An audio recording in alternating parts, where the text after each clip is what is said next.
from both. Learn more at uber1.com.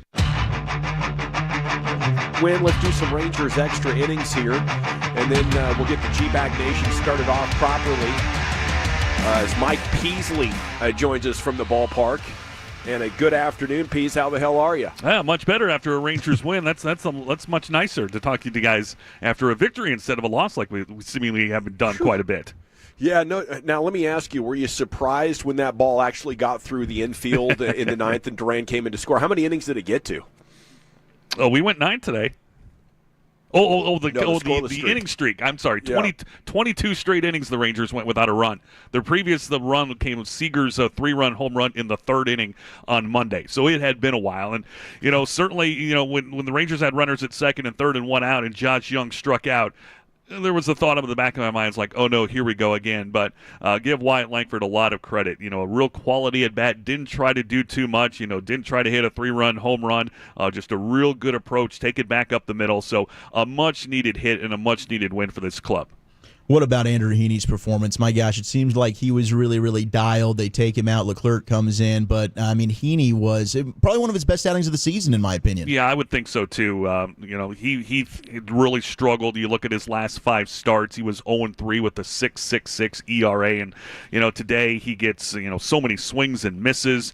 Let's see, he had 22 swing and misses in this one today. His previous high was 19. So he was really good. Got out of trouble in the second inning. Bases loaded, 1 out. He induces a ground ball double play in the 5th inning. The bases are loaded with 2 outs, and he strikes out Connor Joe in 3 pitches. And, the Rangers just don't score for him. He is 8th lowest run support among American League pitchers, and today the Rangers don't give him anything. It's now 5 straight starts where the team has scored 2 runs or less for him, but that's nothing that he can control. And again, he's got the most losses in Major League Baseball, but he is so much better than a 4-13 pitcher, and he was on top of his game today with those 8 strikeouts in the 5 scoreless innings. He was really, really good, and he's been really good here at home. His previous 4 home starts had an ERA of 2.18, so that's going to go down. That's now under 2 here in his last 5 home starts, so he's pitched really well here in Arlington. Piece is brought to you by Uber Eats. Delivering home run deals to you all season long as the Rangers get the win, a 1-0. Is there a thought that maybe the guys are starting to get burnt out from what this season has been, and that's what contributed to the long scoreless streak? Yeah, certainly we're in the dog days of August, and, when you're out of it, when you're really not, fighting for the playoffs anymore, it can be a drag. But I'll say, in the clubhouse today, day game after a night game, there was still a lot of energy. They were upbeat and everything. So this team continues to prepare every day to try to come out there and win a baseball game. But, they only got 14 hits, Gavin, in this entire series. 14 hits in the 3 games, yet they still managed to win 2 out of the 3 ball games. So certainly you'll take that. And again, they haven't lost 8 straight series in 23 years. So I'm glad that we don't have to worry about that, especially going into Cleveland, because it's going to be awfully tough to win a series against the Guardians as well as they play, especially in their home ballpark. But, hopefully this provides a little bit of, an energy boost here for the club. They'll enjoy the off day tomorrow and then, take their chances against a really good Cleveland team starting Friday night. Looked like Jonah Heim had it figured out pretty good. How's the season starting to conclude for him? Yeah, Jonah Heim today was moved into the 3-hole, and we first thing we go into the clubhouse and we see the lineup, it's like, oh, that kind of raised everybody's eyebrows. And Bruce Bochy was asked about it before the game by some of the beat writers, and he said, look, it's not like I've got anybody else that's hot, because he wanted to give Josh Smith the day off today because he had been going really, really strong, and he needed a day. So he needed a 3-hole hitter, and he liked, some of the swings that he had seen, from Jonah Heim. And, it was Jonah today. 6th inning got a base hit, and then the 9th inning started off that rally with the base hit as well. So Bruce Bochy made the right move by moving Jonah into that number 3 hole here today. So good work by Heim. And, again, it's been a struggle for Jonah this year, but it was nice to see him have some success here this afternoon for sure. I didn't see a follow-up on the Malley's shoulder. Is everything going to be okay there? Yeah, they put him on the injured list yesterday, so they're going to be really, really careful with him with the shoulder stiffness. He's coming back from a serious injury. They're not going to push him, especially, with the Rangers out of contention right now. So we'll see if he is able to pitch again here the rest of the season. But if there's any kind of soreness or anything like that, I'm sure it would be best bet probably just to shut him down here for the rest of the season. But, again, that hasn't been determined yet. We'll see how he is here in a couple weeks. Is it for sure we're getting DeGrom tomorrow?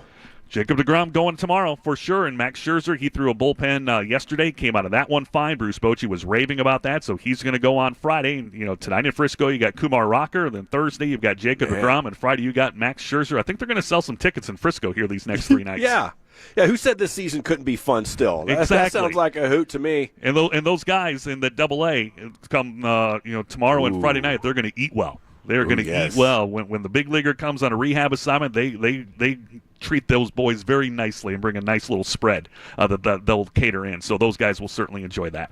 How are we going to match up with Cleveland this weekend? Boy, it's a Guardians team that, got off to such a hot start. They've come back down to earth here a little bit, but, their starting pitching isn't very good. It's very pedestrian, but, man, their bullpen is absolutely locked down, led by Emmanuel Clase, the former Ranger, lowest ERA in baseball. And, they've got Jose Ramirez, who certainly, could be mentioned in the top 5 of the MVP race. Stephen Kwan has had an outstanding season as well. So the Rangers dropped 2 of 3 to Cleveland here earlier in the season. It's going to be a really, really difficult test. But Rangers got Nathan Eovaldi ready to go on Friday night. So we'll see how that goes and see if the Rangers can't, surprise Cleveland and try to help out the Twins and the Royals as part of that AL Central race between those 3 teams. Extra Innings brought to you by Uber Eats, delivering home run deals to you all season long. Peace, thank you so much for your time. Have a great night. You too. Always great talking baseball with you guys. Yes, sir. It is. As it is the GBag Nation here on 105.3 The Fan. We'll get the show officially started here right off the rip, boys. How we doing this evening? We're good, man. And we're good. How the heck are you doing? Yeah. I mean, you got the home studio set up. You feeling all right? Yeah, just annoyed, just not the inconvenience that I'd been planning on hitting me this week. So I'm glad that a DJ got me taken care of with some home broadcast equipment here, and we can keep the party rolling. I mean, honestly, a trip back from Vegas, coming back with only COVID, you should actually chalk that up as a huge victory. And for the first time in my life, more money than I left with. Which I really couldn't believe. Let's go! Nice. Yes. Let's go! Not by a lot. It's all right. But still, yeah. But, Daddy Warbucks in this joint. What's good, baby? Dude, We need some brisket in the studio right now. I'll pick up some brisket sandwiches. I have no problem doing that. You know how I feel about those. But have you guys ever been on one of those blackjack runs where you're sitting there for like 30 or 45 minutes and you can't remember the last time you won a hand, and every time you get a 20, the dealer has a 21, and if you do get blackjack, they get blackjack as well? Has that ever happened to you? Absolutely. It was really unbelievable. That's what my Friday night basically was.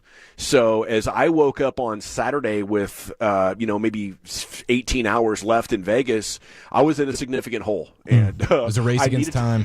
I needed to rally, and I thought, I call BS on anybody that says they've ever had a winning lifetime record at blackjack. That game's the damn devil, dude. It takes the rich people. You got the Dana Whites of the world. These streamers that go out there and they're putting down like $6 million. So if they lose 3, whatever, I'll go ahead and put $3 million more down so I can go ahead and end up being up. But that's what it takes. It takes these rich people to have the success. Us, no. I mean, I don't think I've ever won on a blackjack table. You got to be willing to stay in the game there. Yep. Now, usually it's my own fault. Like, I just have horrible bankroll management, and I'm trying to double up and just doing stupid stuff. But I was playing so by the book, and it just blew my mind at how unlucky one individual could be. But we rallied on Saturday night. And, yes, I guess I all things considered, I do consider it a blessing. If it wasn't contagious or whatever, I think this COVID's work throughable. And if I hadn't taken the test because I heard that other people who'd been around me had it, I would just assume right now that I got allergies or whatever. So I guess that's the good news, as long as you don't have any, pre-existings or something like that on board. Okay, there was a fight today. Looked like Donovan Wilson and Jake Ferguson at Cowboys training camp, their final padded practice of Oxnard, and I guess all the media and Broadus are on their way home now? Yeah, it seems like they've all said their farewell pictures out there. And Brian, I think, has the red eye tonight. I think he's flying back with Todd Archer. So I think he's doing that similar flight that we had on the way back. I don't know that he's on Frontier, though. I think he's flying American. Looking forward to seeing him come drag it in here. Tomorrow? Yeah, tomorrow. Yeah, I was like, dude, you should have just done the show today. You had plenty of time to make it to the airport and then taken tomorrow off. But I guess he just said, everyone else is leaving, I'm leaving too. Yeah. Oh, he got the option, man. A chance of a travel day. Now, I've been inspired by the movie Dexter, or the show Dexter. This dude's like up all night, like 5 nights a week, killing people, functioning at a high level, taking care of the body, not leaving any breadcrumbs to get himself convicted. And I thought, dude, if he can do all that, surely I can pull all-nighters from red eyes. So I've had 3 red eyes this summer, and I got to tell you, I'm pretty good at it. You know, once you get that second wind about 9:30 the next morning, you're home free. Do y'all hear this, man? Yeah, sleep's overrated. Hey, if I can catch a body and then this guy can murder people, what are you talking about, Dawson? Pretty spot on comparison there. Yeah, I think we're just he can soft. murder and still catch bodies. Yeah. I should be able to catch these hours. What do you think? No problem, dude. I mean, I guess, you know, there's plenty of more healthy and wholesome examples, like emergency room doctors. Yeah. You know. Yeah, but Dexter was a vigilante. You know what I mean? Like he was. And he was driven by the hunger and the need to kill. Basically, Batman. He was scratching an itch. Exactly. But he was able to channel that thing into some good work. Indeed. Very detail oriented. Yes, sir. Well, we do have, 2 hours of GBag Nation coming up for you. There was the final Cowboys padded practice and a number of takeaways there, including a Cowboys rookie that had to take himself off the field with knee soreness. I hope that one's not bad. Maybe we'll get an update on yesterday's fire. Mike McCarthy named his best player of training camp. We'll talk about what that could mean for the offense and hopefully get an update on CeeDee Lamb and recap that big Rangers dub. First series win in damn near what felt like about 2 months. Yeah. Okay. We'll step aside here. The GBag Nation with Broadus in transit. You do have the 4 of us plus Carter Freeman coordinating that video, and we're back here with you in the GBag Nation on the Fan. Mike Bassick here with a touch.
Do you think it's true that you've got to forget something else to remember that Uber Eats has groceries? No, that's absurd. Hey, remember when you used to be a, what was it, Pepper Lady? Pepper Lady? Wasn't it Cinnamon Sisters? Basil Babes. Saffron Squad? Nutmeg Maidens? Paprika? No, Nutmeg Maiden? I just said that. Was it Spice Girls? Doesn't sound right. Was it Saffron Squad?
Fan. Here we go. It's hour number 4 of the GBag Nation on 105.3 The Fan. Thanks for making us part of your day. Rangers got the win. We'll recap that. We'll take a look at everything that is breaking in the world of sports right here as we open up the show after a successful Rangers game and Rangers series. Jennifer Letcher service, salute to you.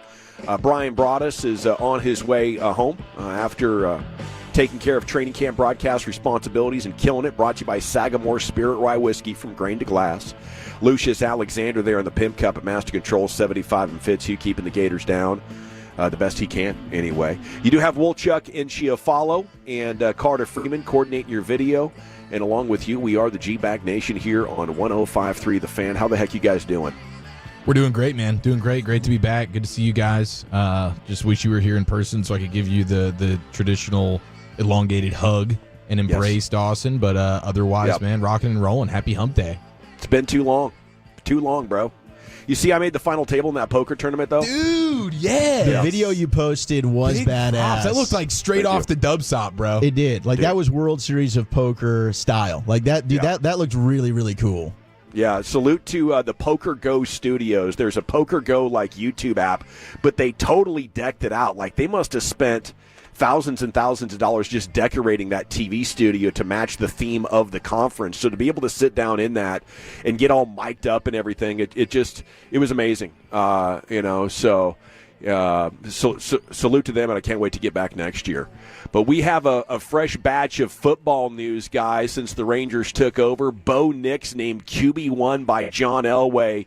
Chief, you might have been his number one critic in the media. How much does this surprise you compared to where we were a month ago? Oh, my goodness, man. I mean, to some extent, it doesn't surprise me because Sean Payton clearly identified Bo Nix as the quarterback he wanted, took him earlier than anybody anticipated, and his competition was Jarrett Stidham and Zach Wilson. Yeah. So at some point, especially when you have a sponsor in the room like Sean Payton, and apparently Bo Nix hasn't been terrible. No, he's looked pretty good. Like, that's the surprise. I'm with you. Not surprised he's starting. I'm surprised he's looked pretty damn good so far in preseason. Yeah, but it's still, everything I've seen from him in preseason stuff, it's still very much so like a few yards at a time. I think there's still plenty of questions that remain with how legit, like, what's the ceiling on this offense? I am in no way buying that Bo Nix is going to be super legit here, but I do know that Sean Payton will get the most out of him, whatever that is. Yeah, no doubt. I mean, I just thought that maybe he had lost his touch with what it takes to be a good quarterback. Really after Taysom Hill, really after Drew Brees. Mm-hmm. I don't know how many fines he's had, but you talk to people that have played for Sean Payton or worked with Sean Payton like Brian has, and nobody's more revered or respected with his ability to identify the traits and then, coach those traits. Even the running back Marshall Falk, who joined us, said this guy was just unbelievable at coaching and teaching what keys you're looking for as far as what the defense is doing and what your adjustments are. And, there's no big mystery on why he's been such a successful offensive coach. But, yeah, that's one of the stories. Deshaun Watson limited in practice with a sore arm in Cleveland. Could that come into play maybe a little bit for week 1, guys? What do you think? Hilarious. I mean, what does that even mean, sore arm? What are we talking about, sore arm? And at this point, would you be preferring to see Deshaun Watson versus whatever else they have? Who is their backup quarterback? I mean, it's Jameis. It is Jameis. It is Jameis. And then they've got Dorian Thompson-Robinson. Jameis strikes more fear into me than Deshaun Watson does. Yes. I would agree with you. Yeah. Jameis could throw for 5 touchdowns. He might give you 5 interceptions, but right. Jameis can sling it. It's incredible how good Deshaun Watson was looking. Most people had him in the top 5 ahead of Dak Prescott when he left Houston and has not been able to recapture any of that in that glory. And now he can't even get a masseuse to help him out with his sore arm. Coach, I need a massage. You don't understand, Coach. I really need a massage. You don't understand. Yes. No wiggle room on this rule, please, Deshaun. It's in your contract. Yeah, of course, by sore arm, he means baby arm. The third leg. Yeah. Russell Wilson says he's going to play on Saturday. Okay. Al Attles, the former Warriors player, coach, and GM, has passed on in his 80s, an absolute legend. You talk to the generation before us, and Al Attles is one of the names that would always come up with the old-timers there. So a tough loss for the NBA community. Donovan Wilson versus Jake Ferguson. Apparently Jake hit him with the big old stiff arm and Donovan took exception to that and then threw a punch. But video not allowed. What's going on with that? Why wouldn't you allow video in a 7-on-7 thing? That's just that's a little bit too paranoid, if you ask me, Wolchuk. Yeah, a little weird. Maybe it was just the last day of practice. They're like, hey, you guys have gotten enough. You're not going to go ahead and post video of any of this. But I did think it was bizarre. We can take still shots and pictures, but we can't post a video. Doesn't really add up to me, but I like to hear this. You know, you're getting chippy. You've been out there for a month now in Oxnard, and those are two guys that you know. I mean, we're talking about dudes that are going to be physical, setting the tone. Alphas. Donovan Wilson and Jake Ferguson will do it. Yeah, the fact that it was those two guys is the least surprising thing. Maybe this was two guys that had been chomping at the bit all training camp long to go at it a little bit, and the coaches were like, hey, listen, here's the deal. If you can hold your water till the last day, we'll mandate no videos. We'll let you guys get a good 30 to 45 seconds scuffle in here, okay? You can blow off some steam. Last day. So maybe that's why. When it comes to things that could get Mike McCarthy fired, I think it's his weird media things, because this just annoys us. You know, I don't think Jerry likes it. I mean, how could you? Yeah. We're trying to put on a show, and you're paranoid about access. This is taking away the ability for things to go viral. I don't know. I think making the playoffs and keeping the players happy and healthy would probably outweigh that. But I can't imagine that Jerry actually likes this policy. Yeah, I mean, I think that from even like with the PR change, you know, I think it starts kind of there a little bit. Oh yeah. That'd be my guess. Yes, over there to what's his name? Tad. Yeah, Tad. Okay. Did you do that on purpose? What's that? Fad? Thad? Yeah. Did you call him Fad? No, not Fad. Oh, no. okay. I meant to say Thad. Okay. Like Thad Castle. I'm sorry. Well, Dawson's also, not only has he been binge watching Dexter, he's been binge watching Blue Mountain State as well. Yeah. So Thad Castle is deep into his thoughts right now. I'll allow it. He's pivoting to Jack Ryan. I'm his lawyer. Yeah. You don't have to say anything else, Dawson. Thank you, buddy. Yep. What happened with Tyler Guyton? Left today's practice with knee soreness. He going to be okay? Geez. I was asking around about this. He's apparently fine. It's not a big deal. I've been told that this was the same as what happened with Brandon Cooks when he left practice the other day, and that was just knee soreness. Now, Cooks is not with the team right now. He left Oxnard yesterday. He's got family stuff that he's dealing with. Apparently, this is like positive things. This good things. Yeah. Yeah, this isn't like a death in the family or anything like that. We don't know what it is, though. Maybe new life in the family, perhaps. Maybe there's a brother or a cousin or somebody that's had a child. But supposedly this is not an issue with Tyler Guyton. But if you're thinking what's something that can completely ruin the season, I think it probably starts and stops with Tyler Guyton, because they don't have anybody else at left tackle. Edoga's hurt. Not that we feel good about that either. But now you've got Awesome Richards that Brian's saying doesn't even want to play tackle, and he's being forced out there. And you know Josh Ball isn't an NFL player. So Tyler Guyton can't play. All of a sudden it's like, oh, my God, you have to move over Tyler Smith. That's your only answer. You have to then pivot Tyler Smith to left tackle, and then you can insert BB or Bass or whoever you want to guard. Well, we got to keep Tyler Guyton out there, because that's exciting to watch. I saw some cut-ups, like every one of Tyler Guyton's snaps, and there was like one where he got pushed down against the Raiders, but everything else, dude, he looks to be the freaking man out there that people better keep their head in the swivel for, or he's going to knock their D's in the dirt. Yeah, seriously, man. He's been super legit to this point. I'm fired up for him. But the injury stuff, I mean, whatever this is, hopefully this is nothing. But this is why, I was wondering why, and this makes sense, why Tyron Guyton started trending on Twitter. This is why. They're taking shots at the health already. Oh, no. I thought it was because of his greatness. Yeah, I thought it was too. He's the next Hall of Famer. Yeah. When I clicked on it, it was like, don't be putting this stuff on Tyler. Injured. I did see story out of Jets Cam. Aaron Rodgers was looking good, and Tyron Smith is dominating his matchup. I think it was against Kayvon Thibodeau today. So. Because they did a joint practice. Yeah. And then afterwards, like Sauce Gardner struggling to find anything positive to say about Daniel Jones. Yeah. That was an amazing classic moment right there.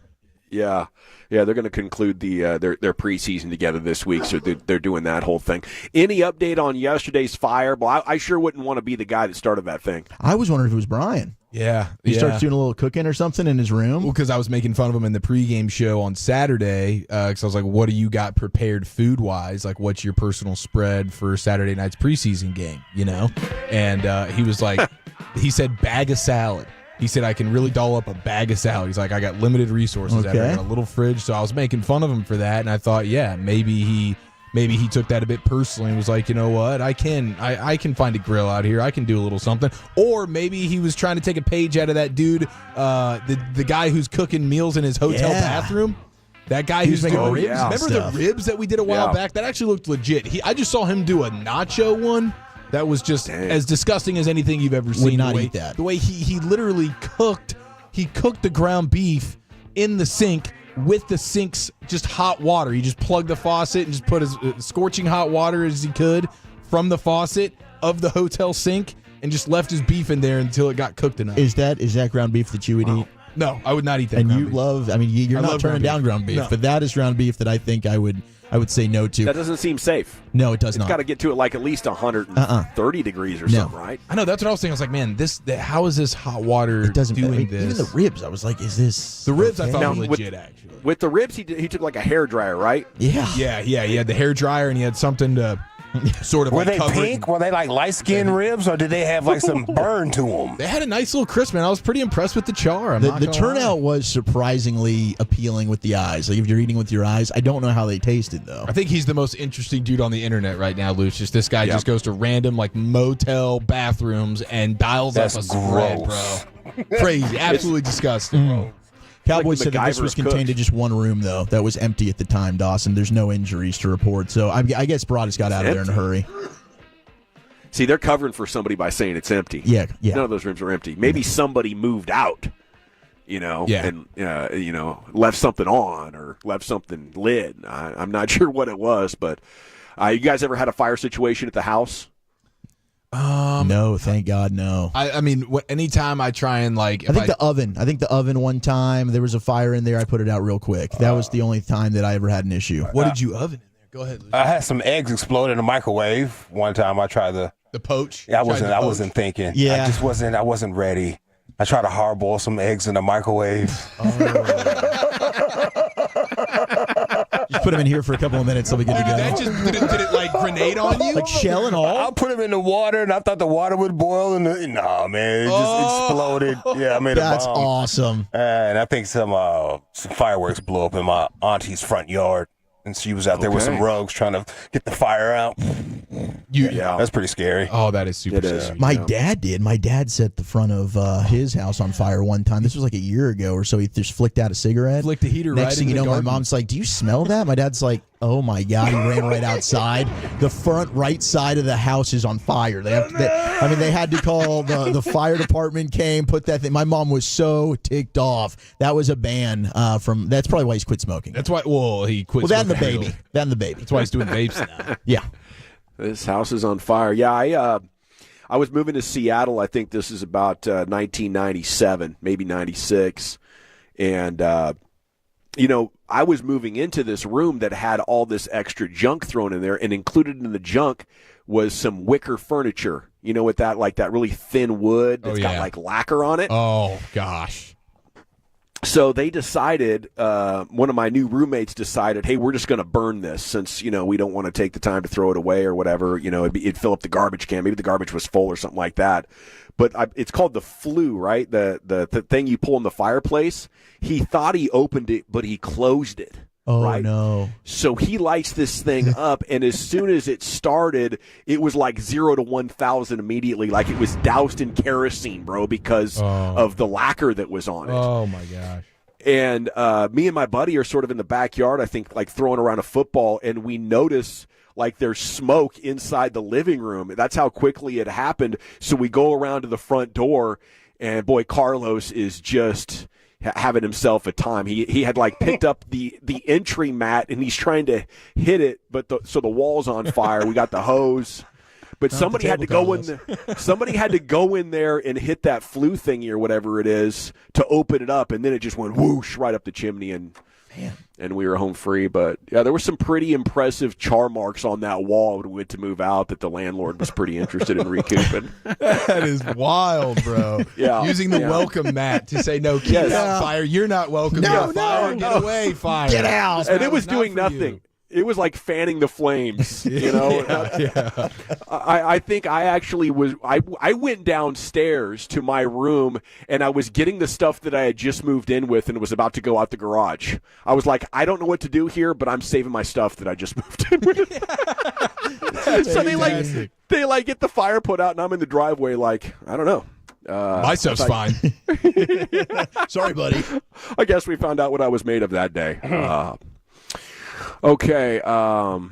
What's going on with CeeDee Lamb? Anything new buzzing, guys? Nothing new on CD, but there is a report out of ESPN 1530 in Cincinnati that Jamar Chase is looking for a 4-year deal in the $160 million range from the Bengals. He also wants $120 million in guaranteed money. That would be $40 million in average annual value, which is $5 million more than Justin Jefferson. And yesterday, when you were out, we played Adam Schefter, had a report that Jamar Chase might actually end up sitting out games. Like, he's willing to do that. He's got 2 years left on his deal. Of course, CD has 1. But you would think if CD's here and Jamar Chase is asking for 40, it's like, oh my gosh, dude, is his asking price about to go up? I don't think there's any way. Like, to me, there's no $5 million gap here between Jefferson and Chase. If anything, I still would think that Chase should come in at least at the same amount or slightly under Jefferson if he wants to go for, and maybe that's the heady play. Like, Eric, we were talking about this off air. Yeah, it's for 40. You come in at 36, 37. But anyway, I do think that could impact CeeDee Lamb in those negotiations. Yeah. I mean, it's just he's coming at this thing a little bit early compared to most. Like, he's got 2 years left on his deal as opposed to like CeeDee Lamb has 1. So this would be the equivalent of last offseason, CeeDee Lamb putting up a stink, about his contract. And I don't think people would be as much as in his corner as they are now. When you still have 2 years left, you're really trying to get ahead of this thing in a big way. And the Bengals perpetually cheap. They're not going to want to do that. I think there's a lot of meat on this conversational bone. So let's step aside. Maybe we'll continue it, jump into football's finest as well right here. It's the GBag Nation on 105.3 The Fan. I want to chat about Men's T Clinic with you, though. Let's overcome plateaus. Let's achieve enhanced weight loss and muscle mass gains through dedicated weight optimization tools at menstclinic.com. You've heard me talking about it.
Uber Eats has low fee products? I gotta remember that. Well, you know, they say in order to remember something, you have to forget something else.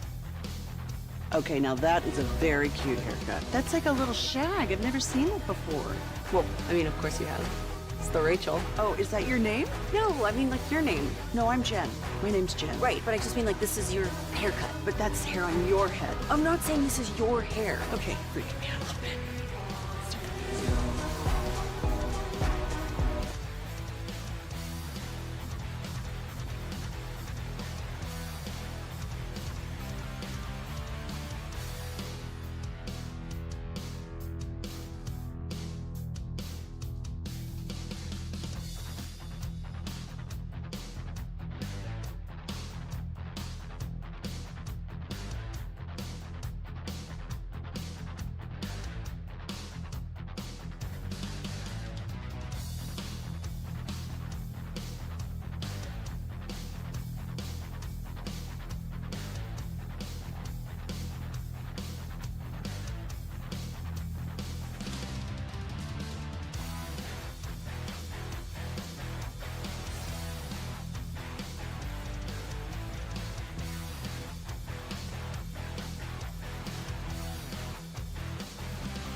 Shoot ya, welcome back, Nation. Segment's brought to you by Window Nation. Go to windownation.com, buy two, get two free. I'll tell you more about that in about 10 minutes here. Segment's also brought to you by the Frankels. Life's unpredictable, accidents happen. Franklin Frankel, the go-to attorneys for car and truck wrecks in DFW. If you're a loved one's been in an accident, contact the Frankels for a free consultation. 214-817-333-3333. Go to frankelfirm.com. And also Cars for Kids. Donate your vehicle today at carsforkids.org. We're going to get to football's finest in just a second. Let me just ask you guys this. Do you think it's possible in any way that CeeDee Lamb's holdout has to do with the fact that he doesn't like being here and his attitude during the playoff game is how he really feels about some of his teammates or coaches? Everything we've seen from him since that day in January says maybe this guy actually really doesn't want to be here. Did he spend any time in the backyard? I hadn't heard about that. I heard a lot about Jalen Tolbert and some other guys. So that's where I would get into seriously. If it's the Jamar Chase number and he's going to miss games, would anybody right now give me a good first-round pick and extra value for him? And in that situation, now considering for me, I don't think this team is any longer in a championship window, so I'm starting to look at 2026, 2027, and if this team is going to win truly by drafting and developing, it's going to be as a result of having extra draft capital in a small period of time that would allow them to stack this roster with more good players than you can get with just your regular draft and develop type of schedule. So kind of set it up there for you. Do I have any interest coming in? I mean, look, when you teed this up in Oxnard, when it came to possibly trading him, I mean, I went down and we were looking at, we're always talking about ways to team build and the best way to win a Super Bowl. And I don't know that necessarily paying a wide receiver $35+ million is your best way to go ahead and do it. Now, CeeDee Lamb's earned it. He deserves it. He's a top 5 player in football. So, I mean, if you do it, I think that that's a rare contract that will probably age well. He's gotten better every single year.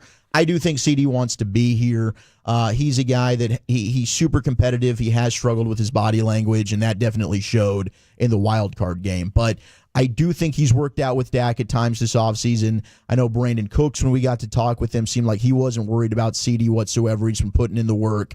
But I think right now this is clearly just business. I don't think it's anything against the organization, but I do think it's a fair question on where is this team? Where are you going? If you are not committed right now to your quarterback, to your head coach, is it smart necessarily to pay a wide receiver that amount of money if you are looking to possibly be in a rebuilding situation in a year or two? Yeah, there aren't many examples of players, hitting that high a percentage of the salary cap and being part of a roster that actually did win the Super Bowl. So, I think that's interesting. Obviously, you need great players to win, and I definitely don't want to trade away. But if I'm the Cowboys today and I'm thinking, okay, we were in the Justin Jefferson, and now if we're in Jamar Chase, maybe I'm Steve and Jerry getting together like, wow, maybe this story just changed in a significant way, especially if Jamar's deal gets done first and CD insists on that. I think we got to stay flexible. What do you think, Chief? Yeah, I mean, I'm with you. I think the Cowboys would have to acknowledge what you and most of us are willing to, which is your championship window has passed you by. You're not really competing for a Super Bowl. And so coming to grips with that is, I think, the first hurdle. But yeah, if the numbers become too outlandish where it's like, CD, now you're trying to really reset the market here in a huge way, I am absolutely looking around to see what I can get for him. And I'd be interested to see what that would look like, because then teams are having to do the thing where they're giving up picks for a guy, and then they're also having to come correct on a market-setting contract. And so there are some hurdles there, but there's no question CeeDee Lamb, off his best season, you are selling him at the peak of his powers, at least to this point. And in regards to him being unhappy, I mean, I'm sure throughout negotiations, feelings get hurt and things like that. But by and large, like, why wouldn't you be happy here? Your numbers have gotten better every year. Last year, you had a ridiculous amount of targets. Your quarterback completely, he's looking for you at every single turn. And so as much as these guys want to win, and I'm sure a lot of them do want to win, ultimately, CD knows, and he's in his mind, he's probably thinking Dak's going to be here. I'm going to get mine. I'm going to have 135 catches for almost 1,800 yards. I'm going to score 12 touchdowns. That's a Super Bowl season for CeeDee Lamb. Have you guys ever known wide receivers to really be disappointed in their quarterback? Because it's hard to read exactly when a mom says something, if that is as a result of her son complaining about it. But she did say Dak isn't it, and get rid of Dak's ass. So if that idea is shared in the Lamb household at all, and that's why CD's mom is posting it, I don't think it's that big of a leap to think. Maybe he's thinking, this quarterback situation isn't really in my best interest. I'm out here getting open. The guy doesn't even realize it in this playoff game. I mean, yeah, listen, if that's the case, then I would say, why are you running from that right now? Why are you hiding from that? Why are you acting like you still want to get the contract from the Cowboys? Why aren't you doing a Brandon Ayuk saying, like, let's get on the phone and let's start facilitating trades here? Like, right. Why aren't you going on the offense here of just saying, I don't want to be here. I want to be elsewhere. Why wouldn't you do that if you're Lamb and his agent, if you're that frustrated? That's when you get the agent exactly to say, I want to trade. And again, I mean, CD's in this position. Why? Because his quarterback, Dak Prescott, gave him the opportunity to put up those numbers. Now, he also might be, if he feels that way, he might also see the writing on the wall for the quarterback, like we're all wondering right now. Is this Dak Prescott's last year? And if he gets extended and he doesn't like Dak, we might have a new quarterback anyway. Yeah, an interesting conversation indeed. I do find it fascinating that the player is holding on, and this is becoming inordinate in how long it is. And I'm wondering if there's something out there that we don't know. So if you're frustrated on the Franklin injury attorney text line with why I'm bringing this up, I think it's a massive mystery, and I want to know why the two sides can't find a number that makes sense and gets both people excited to play for this football team. It's time now for Eric Chiafalo to deliver an edition of the finest. Okay, did you guys talk about the new revolutionary cleats that are trying to make their way into the NFL and into football? No. You guys talked about this? Okay, so apparently Joe Flacco is the one who has busted them out first. Now, he's not the poster boy for running around in athleticism and a guy who is testing the boundaries of equipment because his athleticism is so ridiculous, but he is the first guy to don these new particular cleats. Cadix is the brand, and basically they're claiming that they are these Cadix cleats designed with what they call smart stud technology, and it's designed to mitigate wear and tear on the ankles and the knees. So apparently the on-field shoes are currently in the early stages of development, rollout, but they could quite literally change the game in a positive way, and Joe Flacco's the first one to wear them. They have some give to them, and the studs that, like the actual little spikes on the cleats there, they move ever so slightly to reduce impact on the knees and ankles by decreasing rotational force before it moves up the leg.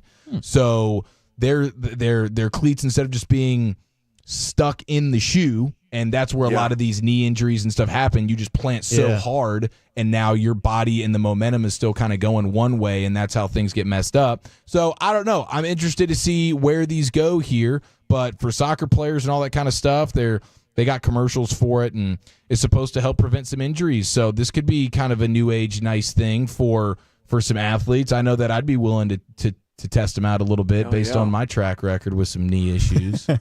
So it twists a little bit, and that's enough to save an ACL or an ankle turn or something. Does it hurt performance in any way? From what I understand, and this is all they're trying to sell this thing, of course. So they're selling it like it is not going to be prohibiting anything that you would, it's not going to hinder anything.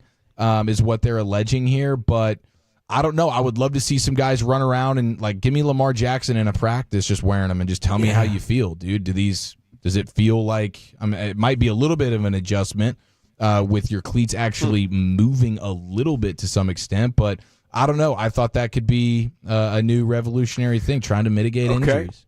I clicked on the About thing and went to the Science tab, and it said it'll make your shoes perform on turf like they would on natural grass. Ooh. So if you talk about the difference in performance, maybe there is a fraction that you could quantify in some way, and it appears they have attempted to with sports biomechanics.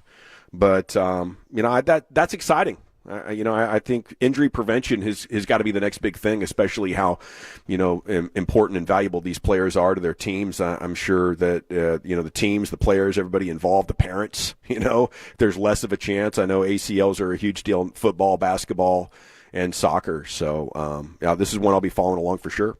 Okay, so I saw Warren Sharp did a deep dive on the first two preseason games, or just two preseason weekends, and compared them to previous years, and he's looking at just how the numbers offensively are at an all-time worst. He's been doing this since 2017, and so he's looking at preseason data going back to 2017, the last 2 years, and basically every offensive category that matters, you're seeing this preseason being the worst of any year for just all offenses. The worst of any year when it comes to quarterbacks and their expected points added per drop back, the success rates, yards per attempt, all these. He's got a bunch of it scoring. Everything is just down. The unders are hitting at a ridiculous rate. If you're just trying to make some money in the NFL preseason, just bet the under for every game and you will be cleaning up right now. And so he's trying to make a case as to why this is happening. He says, listen, starting quarterbacks are playing less. Mm-hmm. There's no question about that. Head coaches don't care nearly as much about the game results. You're seeing celebrity shots in terms of who's calling the plays. I think Dak might be calling some plays on which he did last year Saturday. Yeah, so you're seeing some of that. But he says the biggest problem is looking at the number of defensive penalties compared to offensive penalties, and like automatic first downs by penalty. It's been well into the hundreds at this point. 2 weeks into preseason, you're looking at 150 first downs automatic rewarded to the offense because they're calling defensive penalties. It's down to 85 right now. They're calling like 30 to 35% less penalties on the defense, but the offensive penalties haven't declined at all. So he's like, man, if this goes into the regular season and they're not calling defensive penalties, then we can expect a lot of low scoring and a lot of boring offense to some extent, because that's what he's saying that we've seen through the first 2 weeks of preseason. I mean, would you agree with that? I mean, because we don't have a lot of the starting quarterbacks that are playing. We also don't have a lot of starting offensive linemen that are playing, which probably has a lot to do with that too. So, I mean, I don't know that we can assume that there's going to be that much of a correlation from this going into the regular season. But, I mean, we have seen offenses can start a little bit slower, and the defenses can have a little bit of an advantage the first start of the season. I would think that the refs would be using the preseason, though, to get their handle on what they want to emphasize and de-emphasize. Right. That's generally the case, and so the officiating stuff's interesting. Like that I think could carry over. Yeah. It's just something to sort of monitor here, where you have a reduction of defensive penalties by over 30%, and how that can make it easier to play defense coming up here in the regular season, and maybe make it much more difficult unless the NFL is going to look at this data and be like, hey, guys, what are we doing here? But if that's what they were wanting them to do, it wouldn't make any sense, because the NFL is always looking to get more and more scoring. They want the points. So data like this, you would think the NFL would be like, hey, we need to do a referee conference call, and let's not forget that touchdowns are pretty awesome. Yeah. First downs and touchdowns. You can call sweet. a pass interference, guys. It's okay. It's going to be all right. Yeah, that's definitely not what I would expect, because scoring was down already last year. I mean, the offense needs something. Yeah, they need something real quick. So something to monitor. Now, we had Tua calling out, not necessarily calling out, but just sort of being open and honest when asked about the relationship he had with former Dolphins head coach Brian Flores for the first 2 years of Tua's career compared to what he's got. What happened? Linval Joseph apparently is going to be signing with the Dallas Cowboys per Josina Anderson. Well, there we go. And that's a name that we had been talking about all offseason. I mean, that's a tie-in going back to Cincinnati. Paul Gunther, who is now with the Cowboys, and Mike Zimmer. They know him very, very well. So there's another defensive tackle that is a veteran, a big body, knows the defense. I assumed he was going to be the number one call on the short list. I was surprised he didn't end up being a guy that they worked out. Probably didn't want to participate in a ton of camp.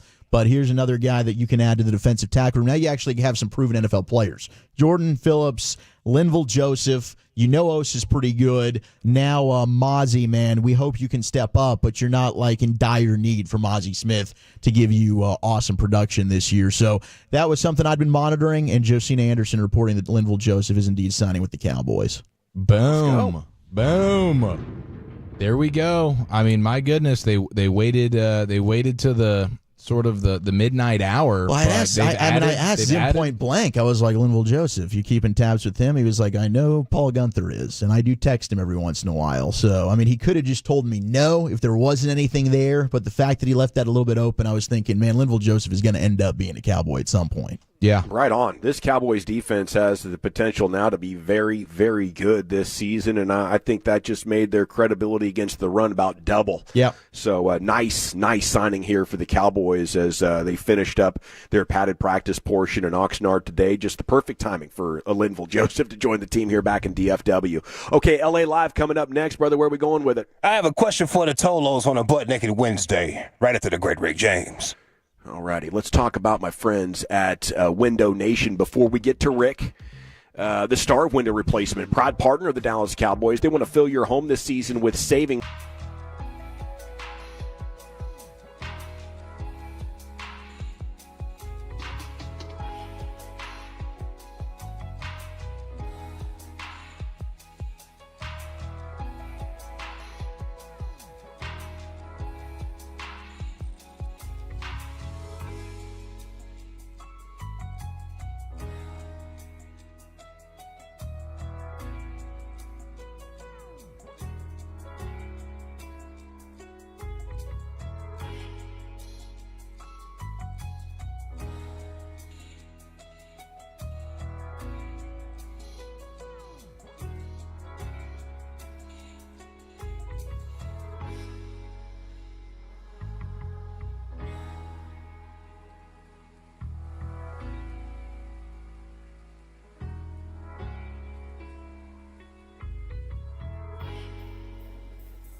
Do you think it's true that you've got to forget something else to remember that Uber Eats has groceries? No, that's absurd. Hey, remember when you used to be a pepper lady? Pepper lady? Wasn't it Cinnamon Sisters? Basil babes. Saffron Squad? Nutmeg maidens? Paprika? No, Nutmeg Maidens. I just said that. Was it Spice Girls? Doesn't sound right. Was it Saffron Squad?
Ten to 2, brought to you by Sagamore Spirit Rye Whiskey, a blend of 2 straight rye mash bills aged 4 to 6 years in a high char American oak barrel for a sweeter, more approachable rye whiskey. This taste, at this price, it's unmatched. Then roll on into Specs and grab a bottle or two and maybe enjoy one of those amazing Specs sandwiches. The KNC Masterpiece and Sagamore Spirit Rye, from grain to glass. We'll see you there tomorrow with 105.3 The Fan.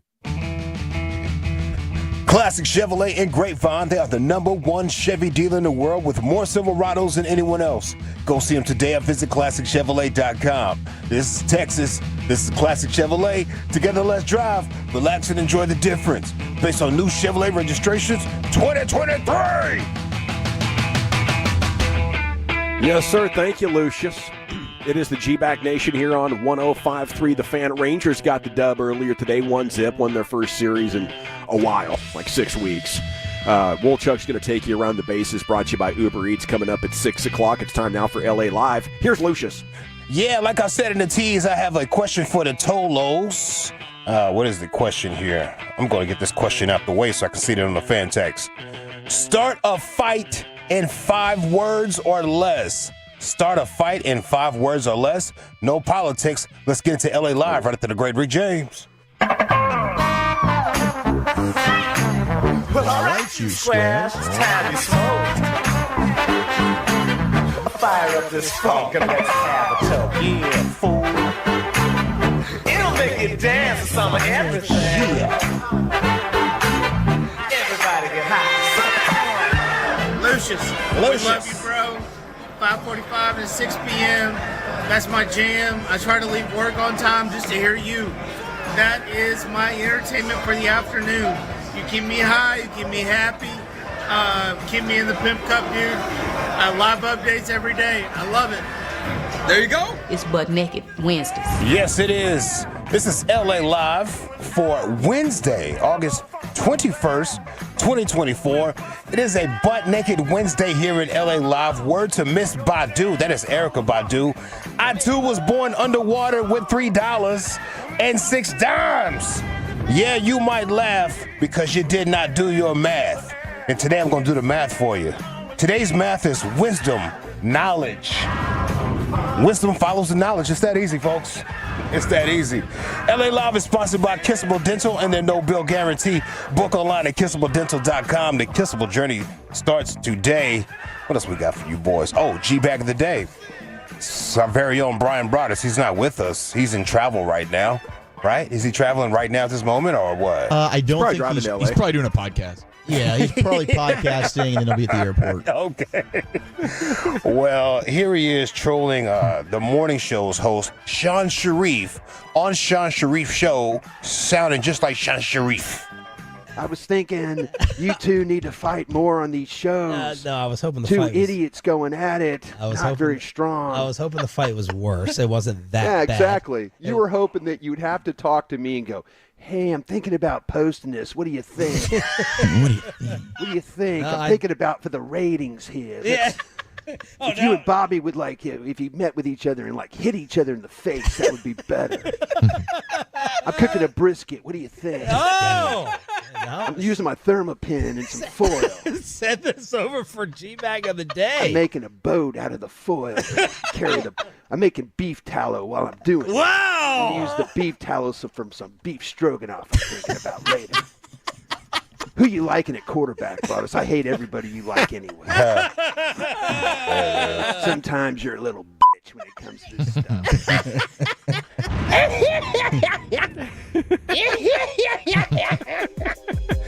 What is it, day 2? Yeah, it's day 2. Did you perk up when he mentioned beef tallow? I did, yeah, I did. That was fantastic.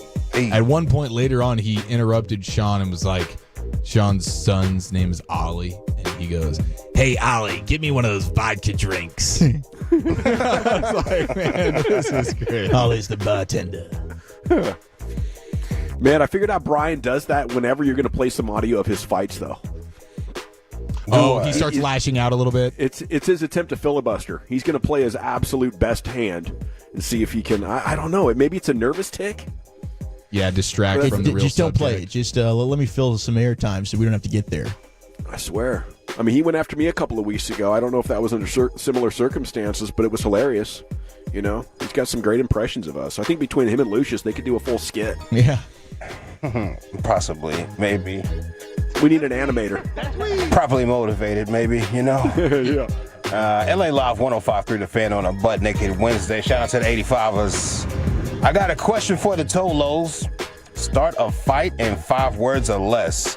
Start a fight in 5 words or less. I sent this out to the Tolos that follow me on Facebook. I said no politics. Not that I'm scared of politics. I be keeping up. I sure do. But it's such a layup, you know? Start a fight in 5 words or less. It's such a layup with politics. I want you to think a little harder. Pause. So I got answers like this. Eli Manning was elite. Yeah.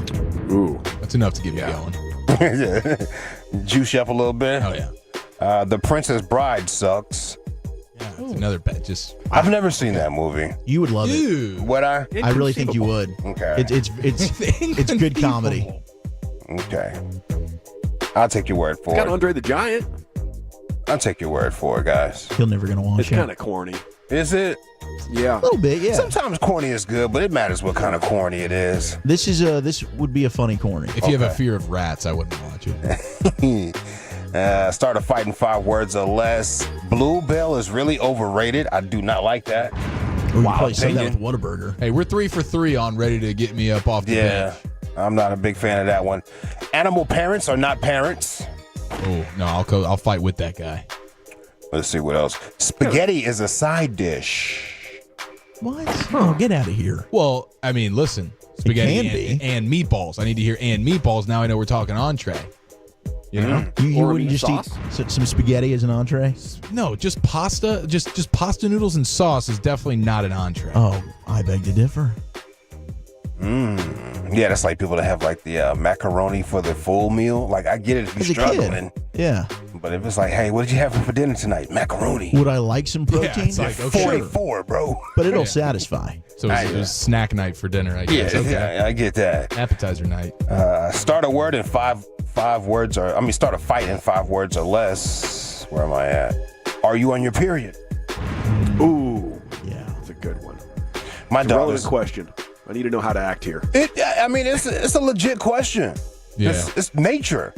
My pit bull, she's on her period right now, and you can tell the difference. She acts a little different, you know. She's needy, a little aggressive, quicker to you know. anger. Yeah. You gonna let her have some babies? I'm all down for it, but I think the old lady wouldn't let him go.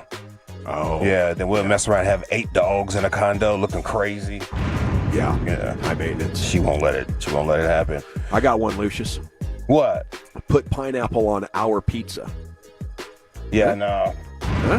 5 words? Yeah, I'm not a fan of the pineapple on pizza. Sometimes it's cool, but, just not all the time. I'll get down with it. I got another one. Dak Prescott, good football player? It's the question mark at the end. It's pretty rude. So many different reactions you could have to that. Tolo was on your same vein, though. He said, Dak is not the problem. Yep. I agree. I'll respond back. Dak is not the solution. Fair. Got a Tolo that says, Freebird is cliche and boring. Chick-fil-A is massively overrated. Yep, or fight. Eminem is the GOAT. Hold on, where'd my vibes go? Let me get my vibes back. Oh, don't hate on me like that. All right. Darn machine hated on me. Texas barbecue isn't that good. Ooh. Must have gone to the wrong spots. Yeah, real talk. There's some popular ones out there that aren't that good. Ooh, that's the real conversation right there. You gonna name them? The overhyped barbecue spots. Overhyped barbecue spots. Yeah. Ooh, Goodfellas is actually mid. I do not stand with that. Wow. It did get a little depressing or dark. I don't know. Kind of like you want the guy to win again at the end. Yeah. Yeah, I It do was like sad when she's yelling at him. Yeah. Oh, when he was on the coke and real paranoid, looking for the birds in the sky and everything else. Yeah, poor guy. She sold him out too. Let's see what else we got right here. Dak is better than Aikman. Ooh, wow. Rudy was offsides. That makes sense. Rudy was offsides. no, that's an overrated movie. Rudy was at the Fan Fest, by the way, too. he? Yeah, signing autographs. The real one? Yeah, the real Rudy, not the actor. I would probably want to link up with the actor and hang out with that guy. The real Rudy, I'd be like, oh, that's sweet. It's Sean Astin, right? Yeah, Sean Astin. Yeah. I would ask him to get into the character from 50 First Dates where he has a lisp and his nipples always, are pierced. He's always flexing and stuff. Oh, Lord. Yeah. Let's see what else we got. Dallas is better than Fort Worth. Start a fight in 5 words or less. You need to calm down. Will Ferrell is simply not funny. That's 6. Yeah. And I can kind of see your point. Simply not. Didn't need the symphony. Oh, yeah, sure is. Man, should have caught Got to you, be in bro. the right mood for some Will Ferrell. Just like throw the B word at somebody. I know you do that to Bobby. It's on. What? The B word gets Bobby. Just call him the B word. 49ers own the Cowboys.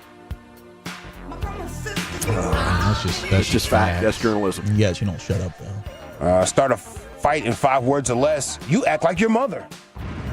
Oh, she's just like her mama. Just like your mama. Marvel is overrated. Super overrated. I'm with you on that one. It has become that way. I'm with you on that. This last phase did not hit. Yeah, I'm with you on that one. All their first movies kind of flopped, right? The Wonder Woman and all the other. That was DC. Oh, it's DC. See, I don't even know who's But who. they did. All those were bad. I don't even know the who's who anymore. DCU never really arrived. Ram makes a better truck. Ram makes the best truck. You know that new TRX off-road looking thing? I'm not going to fight you on that. Oh, the TRX is no joke. Well, they look good. I tell you what, that think Ram they do. looks sexy. I'm with you. Now, I don't know what's going on under that hood. I've never driven one. I drove a Durango for a while, and I tell you what, that drank some gas. Holy smokes. So I don't know what that Dodge does. Oh, 972 Des didn't catch it. Yeah, I'll fight you for that. He did by the current rules. How about that? Yeah. Start a fight in 5 words or less. It's you, not me. And this Tolo right here says, women are children with breast. With breast. With breast. Shout out to Smitty, Tolo Smitty, you're out of control. Start a fight in 5 words or less. Last one right here. Elvis and the Beatles both suck. And I got some dude on the fan text saying, isn't your name Alex, though? Yeah, man, Alexander. Sure is. Sure is, baby. It sure is. He nailed it. Yep, that's my name, dog. It's crazy how that can happen. LaPaul. Yeah. LaPaul. What's your name, LaPaul? All right, that's it for me on a hump day, butt naked Wednesday. Shout out to the 85ers. I'll be back tomorrow, Lord willing, and the creek don't rise. My name is Lucius Alexander. I'll holla.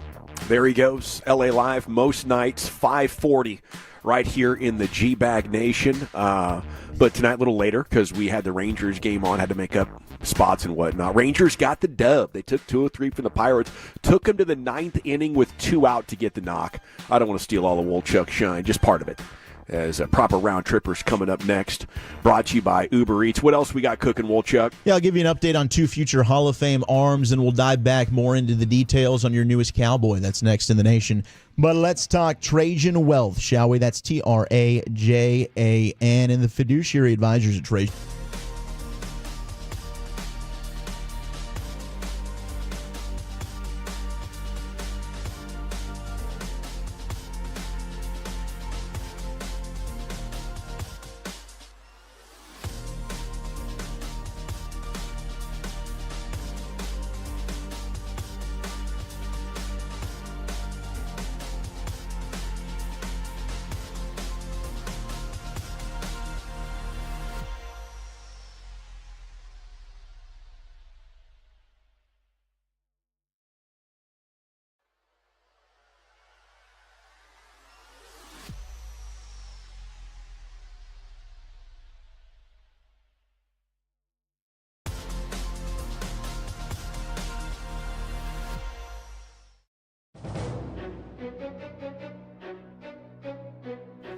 Uber Eats has Lola V products? I gotta remember that. Well, you know, they say in order to remember something, you have to forget something else. Okay, now that is a very cute haircut. That's like a little shag. I've never seen it before. Well, I mean, of course you have. It's the Rachel. Oh, is that your name? No, I mean, like, your name. No, I'm Jen. My name's Jen. Right, but I just mean, like, this is your haircut. But that's hair on your head. I'm not saying this is your hair. Okay, freaking me out a little bit.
Salute to him.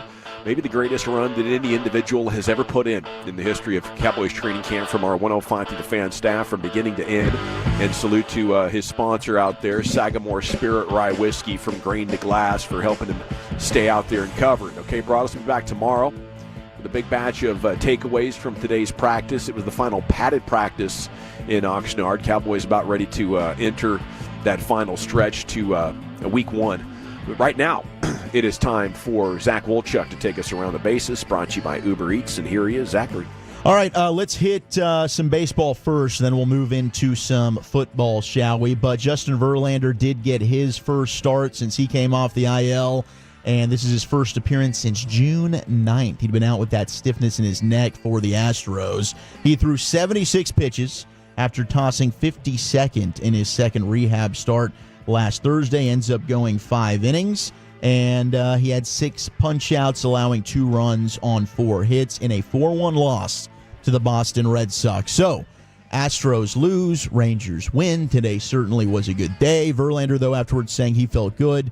I felt the stuff was pretty good, and as the game went along, the location started to hone in, and the mechanics felt good, so he was happy about it. But this ties into Max Scherzer, former teammate of his. He is going to pitch for the Rangers against the White Sox next week. So Boch was talking before the game there at Globe Life Field that his rehab start in Frisco, everything's going well. He's going to knock that out, and then they're anticipating him to join the club and pitch next week against the Chicago White Sox in Chi-Town. So, hey, you'll get Gray back into the rotation, Scherzer back into the rotation, and honestly, this is the time to be going to Frisco to check out some Rough Rider baseball, because you're going to get rehab starts. You're going to get a Rocker start, you're going to get a DeGrom start, and you're going to get a Scherzer start. That's kind of, count me in. I'll go out and watch those 3 arms.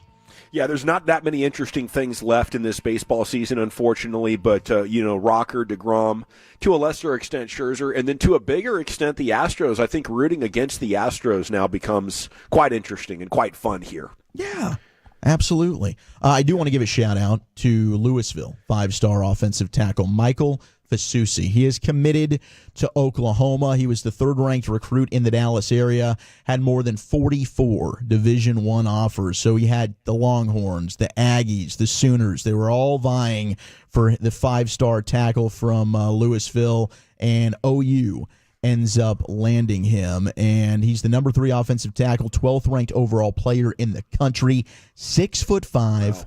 295 pounds. So the Fighting Farmer will be taking his talents to Norman, and he was talking about the long lineage of outstanding Oklahoma offensive linemen that have transitioned to the NFL, Lane Johnson being one, and hopefully most recent, Tyler Guyton of your Dallas Cowboys. So shout out to Michael Fasusi of the Louisville Fighting Farmers for making that decision to go to Oklahoma. Pretty badass.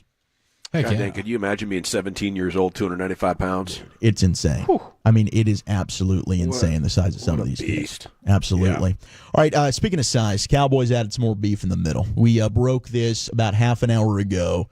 Cowboys are finalizing a deal per Josina Anderson to bring in defensive tackle Linval Joseph. I saw Mike Garafolo saying that the sources tell him it'll be $2.5 million guaranteed.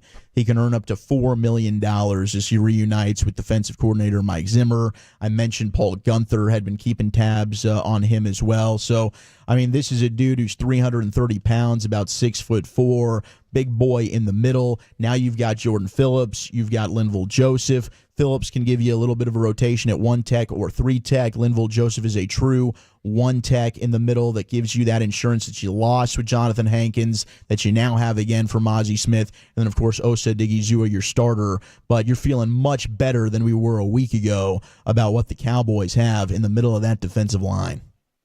Absolutely, man. My goodness, this guy is he's a monster physically. Him and Phillips together, that is, especially with Phillips apparently being a little bit more of a 3 technique than a 1 technique based on the things that we've heard. Like, it's perfect to bring him in. And now, $2.5 million guaranteed. They were serious about bringing him in. Yeah, they weren't messing around. This wasn't like, because he was a veteran minimum type deal.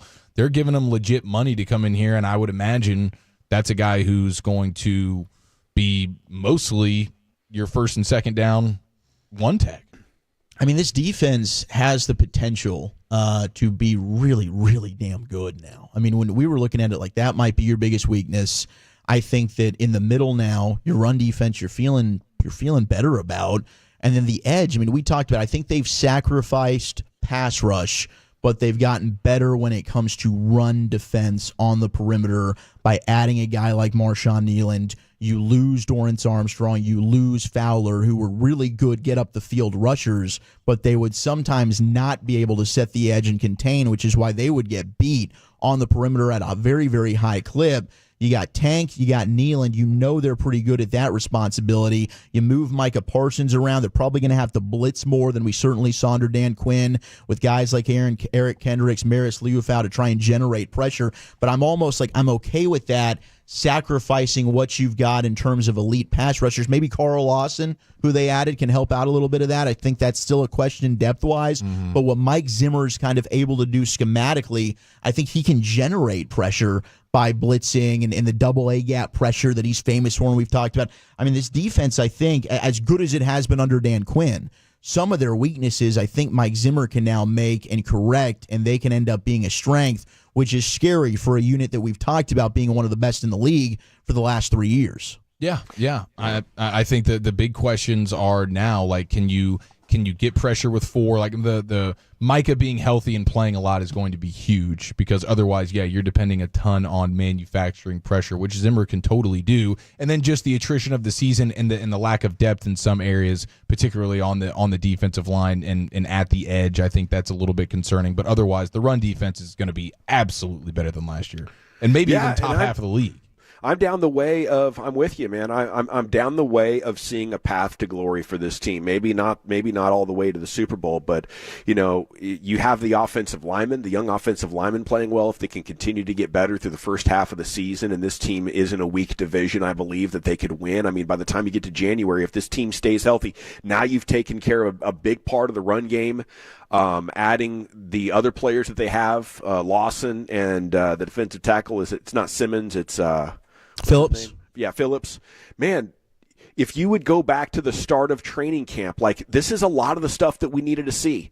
Like good linebacker play, good young offensive lineman play, fixing the run game. And what Zimmer's going to do is he's going to take care of all the fundamental parts of defense to make sure you have a solid foundation, and then he's going to scheme to get pressure in ways that also confuses the offense.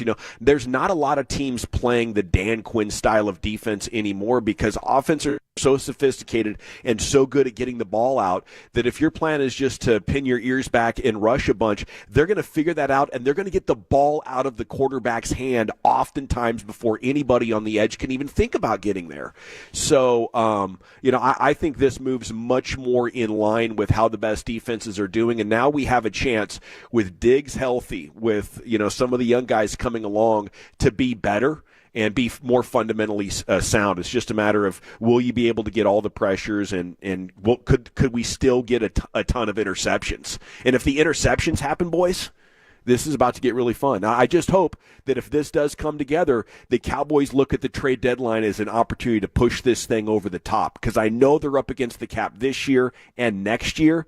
But dang it, Cowboys, get excited if this thing really starts to come together. And I think Linval Joseph might have just been that final piece that came in this afternoon. Yeah, the 9-4, I'm not getting my hopes up. Joseph is 35 years old, wasn't very good last season. I mean, he's just back with two coaches that know him very well, that have gotten the most out of him. I'm not expecting the player that he was even 5 years ago, but you're talking about a big body who is now a rotational piece, where they were about to be relying on a 7th rounder in Justin Rogers, possibly as their starting one tech at defensive tackle, because they have so many questions about Mozzie Smith right now. It's a massive improvement depth-wise over what they've had. I don't think this guy's going to be giving you 30 to 40 snaps a game, but as a rotational piece for you, I'm excited about the upgrade there in Linval Joseph. Yeah, he's a professional gap clogger. I mean, that's what he is, and he is an upgrade of what you had. So I think for the most part, like the Lawson signing, this one, Phillips, all that are upgrades for a defense that needed it desperately. Another potential upgrade, and I saw this a couple of years ago, and a couple of days ago, I immediately thought, okay, could this be a guy that you add to the running back room? Miami was a team I was monitoring about, okay, their depth at running back. They drafted my guy Jalen Wright out of Tennessee. They've got Devon Achane. They've got Raheem Mostert. They're really deep at that position. Jeff Wilson Jr., a North Texas guy that we love. But they went ahead and made the move to cut one of their speedy running backs already, and it's Salvon Ahmed, who gave them pretty good run a couple of years ago when he had to step in and start for them. Had a dominant preseason a year ago, but he ends up being cut probably because there's just too many runners in that room. I mean, all of a sudden, this guy brings you a little bit of juice, brings you a little bit of pop, averaged 4.3 yards per carry, and over 4 seasons with Miami, he's appeared in 38 games. And anytime he's played pretty well. And it's a guy that hasn't had to touch the ball a ton, so you know that he's relatively fresh. I wonder if that's a name they'd consider. Eric, I know, just based on your family, you've probably seen quite a bit of Salvon Ahmed. Solid player. Definitely a solid player. Definitely a guy that, when healthy, is probably a guy that he would be a top 3 running back on this Cowboys team, for sure. I do know he's been dealing with a foot issue for probably the better part of the last 9 months. And so I don't think he got as much opportunity throughout this preseason and training camp with the Dolphins because of that, and so that would be a huge question there. But when healthy, yes, I think he would be absolutely a guy you would want to kick the tires on bringing in here, because I think he would be. I know Zeke's your starter, but I think he is actually better than Zeke, and probably right around a Rico Dowdle type capability. Yeah, I saw he ran a 4.62 40, which means he's definitely faster than Zeke. Yeah. Wow, by a mile, too. Oh, man. And our hope is Rico Dowdle is predominantly your starter this year, but the health issues are the big question with Rico. So I'm wondering. I mean, we keep hearing the Malik Davis stuff. Deuce Vaughn looked good the other night. Can that carry over into the actual regular season? Does he end up being a dude they try and get onto the practice squad? I don't know, but that's still, now that defensive tackle, they've added 2 more players. That running back's the one where you're like, that's man, the one spot. Because I know you're not finding an offensive tackle that you feel great about on the streets. If one becomes available, it's because he's not very good. Teams aren't giving up offensive tackle depth. That's a huge weakness right now. But running back's one where you might be able to find somebody that can come in and really give you some added value. Last thing I wanted to get to here, Eric, we did touch on this, and then we had the Linval Joseph news. But Brian Flores, he responded to Tua. And while you were out, we broke down Tua's comments. We played the audio on the Levitard show. He said, hey, basically, to put it in simplest terms, if you wake up every morning, someone tells you that you suck at what you did and that you don't belong doing what you do, that you shouldn't be here, and this guy should be here, that you haven't earned this right, and then you have somebody else come in and tell you, dude, you're the best fit for this, you're accurate, you're the best whatever. It's a night and day difference. And Tua was just being honest. I think people in Miami knew about the Flores-Tua deal, but Brian Flores took to the podium there in Minnesota and responded to what he felt about Tua's comments. That hit me in a way that wasn't, I wouldn't say it was positive for me. But at the same time, I've got to use that and say, hey, how can I grow from that? How can I be better? That's really where I'm at from that standpoint. Do I feel like that's me? No. But how can I grow from that situation and create a world where that's not the case that anyone says that about Brian Flores?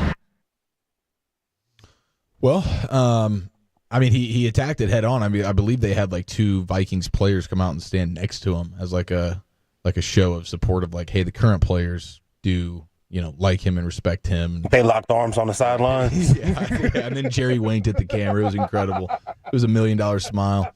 I don't know. I mean, he addressed it, and from my perspective, I thought it would have been cool if he'd have been I'm genuinely sorry for making Tua feel the way that I clearly made him feel. But maybe he ends up getting a chance to actually say that to Tua. I don't need the apology, but at some point maybe he will actually say he's sorry for it. Because Jeff Darlington, who covers the Dolphins and stuff for ESPN, is there are text messages of Brian Flores texting Tua you suck and stuff like that, or the text that involved Tua sucking from the perspective of Brian Flores. Yeah, apparently that's exactly That was Hawk Tua before Hawk Tua. So and for Brian Flores, it's pretty rich to do that when it wasn't like he was setting up Tua for great success. It's not like, oh my gosh, we're putting you in awesome opportunities to be a great quarterback here. He made the dumb Bill Belichick mistake at offensive coordinator before Bill Belichick even made it. Remember, Bill Belichick goes and gives you Joe Judge and Fat Patricia, and he's like, hey, Mac Jones, figure this out. Like two guys that don't even know what they're doing and have no experience with offense. They're going to be like co-offensive coordinators for you. That's what the Dolphins did. That's what Brian Flores did. He brought in, I don't even remember their names, but two no-name dudes to be co-offensive coordinators in an offense that looked like you were playing Amish 90s football when the rest of the league was doing Kyle Shanahan and Sean McSeck stuff. Like, Brian Flores should have been texted every morning, you suck at building an offensive coaching staff. You know what I'm saying? Like, my gosh, that's pretty ridiculous. His defenses were always good, but my goodness, man, defensive that guy coach. did not know how to help out a quarterback. Yeah. So that is crazy though. And for him to come out and have to do this, like the save face look, like this is that type of coaching is being moved completely out of the sport. And now it's like, hey, we got build you up like guys that care about your mental health and stuff like that, coaches, and they're younger and they're more relatable to you. We're not doing the old school way of, I mean, I've never really seen a coach have to come out and defend himself like this because a player just said something about how he didn't like him. Yeah, Chad Was that O'Shea. George Godsey and Eric Studesville? Yes, there we go. Yes. Well, yes. and before that, he had Chad O'Shea as his initial offensive coordinator. Which was a guy from New England who was tell you awful. who the hell that is. Yeah, it was a New England guy. Part of me wishes he would have stood on it and just been like, look, the guy couldn't stay healthy. You saw some of the lowlights of him trying to throw a 20-yard out. What do you want from me? You know, I was frustrated, and he was playing like crap then. Congrats to the young man for figuring out the position. He couldn't play a lick when he was with me. You know? Right. I think that's how like a great all-time coach might handle it. You know, like, you know, Saban, Belichick. I don't think they're going to, like, you know, just own it. You know, that's what you did as a head coach. You weren't totally wrong. Like, Tua was a massive disappointment, you know, but just never head coach material probably is what I'm picking up from you, Chief. It's probably the consensus. Yeah. So, I mean, and that's pretty much par for the course as it pertains to Bill Belichick disciples. You know, and yeah, so that's just the way. Great defensive coordinator for sure. Brought good defenses to the table, but I mean, did not help Tua whatsoever with personnel or with strategy. Yeah, no, my goodness, it was terrible, and a long line of them that under Belichick could not find any kind of success and seemed kind of toxic. I wonder if they were like trying to do a Belichick impression or do their best Belichick, and it just got away from him. You've got to be yourself. All righty, thank you, Wolchuk. When we come back here, GBag Nation, a little bit of a sports hodgepodge. Where are you taking it, Eric? We got lots to touch on here, college football as well, but I'm still completely blown away by the details of this story next year in the nation. Okay, I want to chat about Advanced Body Scan, though. Not all scans are the same. Advanced Body Scan has the newest technology for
Do you think it's true that you've got to forget something else to remember that Uber Eats has groceries? No, that's absurd. Hey, remember when you used to be Pepper Lady? Pepper Lady? Wasn't it Cinnamon Sisters? Basil Babes. Saffron Squad? Nutmeg Maidens? Pre-curb? No. Nutmeg Maidens. I just said that. Was it Spice Girls? Doesn't sound right. Was it Saffron Squad?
Even technology.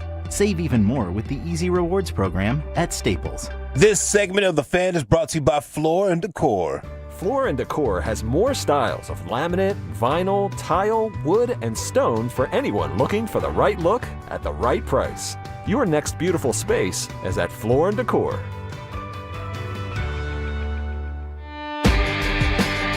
Yes, sir. Welcome back, nation. This segment is brought to you by the Frankels. Life is unpredictable. Accidents happen. If you're hurt in an accident, it's not your fault. Call the Frankels for a free consultation, 214 or 817-333-3333. Go to frankelfirm.com. It's also brought to you by Cars for Kids. Donate today, carsforkids.org. And here's Chief with your sports hodgepodge. Okay, Wolchuk will hopefully be here very soon. Wolchuk has a factoid about Jake Paul and how much money he is going to be making for the Tyson fight. But Wolchuk is having a fight of his own in a nearby stall. So he's had a bubble gut issue, man. And you know how Wolchuk is very anti doing any type of tooing in a public scenario. This is very much so 911 level emergency, like code red situation. So pulling for my guy here, and hopefully we get him in here soon so we can all guess. What would you guess, Lucius? What would you guess Jake Paul's going to make for the Tyson fight? Dawson, same to you, and then Wolchuk will give us the big reveal. Oh, let me see here. I'll give him 15 milli. 15 milli. Yeah, that 15 seems milli. respectable. Dawson, what's your guess on Jake Paul's purse for the Tyson fight? I'll say more based on your response. I'll go 35 mil. Okay, and I don't even know the answer. I just know Wolchuk has the information. So I was going to guess 15 to 20 million. You know, it seems like a pretty dang fat bag for an amateur guy fighting or whatever. But so we'll see here. Hopefully Wolchuk will come in shortly. I also need to ask him about this Chick-fil-A news that I just saw. But in the meantime, I cannot believe the details of I know Wolchuk said you guys discussed this Gosder Sherrillis story of the former NFL lineman who's going nuts on an airplane. Literally and metaphorically, where the quote is, he walked up to an elderly woman, exposed himself, and emptied his entire bladder, just urinating on folks. I mean, my goodness, dude. That is that's as crazy a story as I've heard in a while. A full-fledged just peeing on somebody, and then he backhanded an elderly person as well. He's like super ageist, I guess. That's just I mean, my goodness, what a crazy story that is. Yeah, we theorized that that it had sounded like maybe a lot of alcohol and some anti-anxiety medication that people can have some pretty bizarre blackouts from. But yeah, not his best moment, and I don't think he'll be on a plane ever again unless it's a private flight. I certainly hope he doesn't ever pee on a plane again. Now, I wonder, whatever that medicine is, we're going to have to go back to that commercial, and when the guy starts talking really fast about what can happen to you, he better have said you might urinate on an elderly woman and you might slap her husband as well. The no-fly list. Geez, Otherwise, no. My goodness, dude.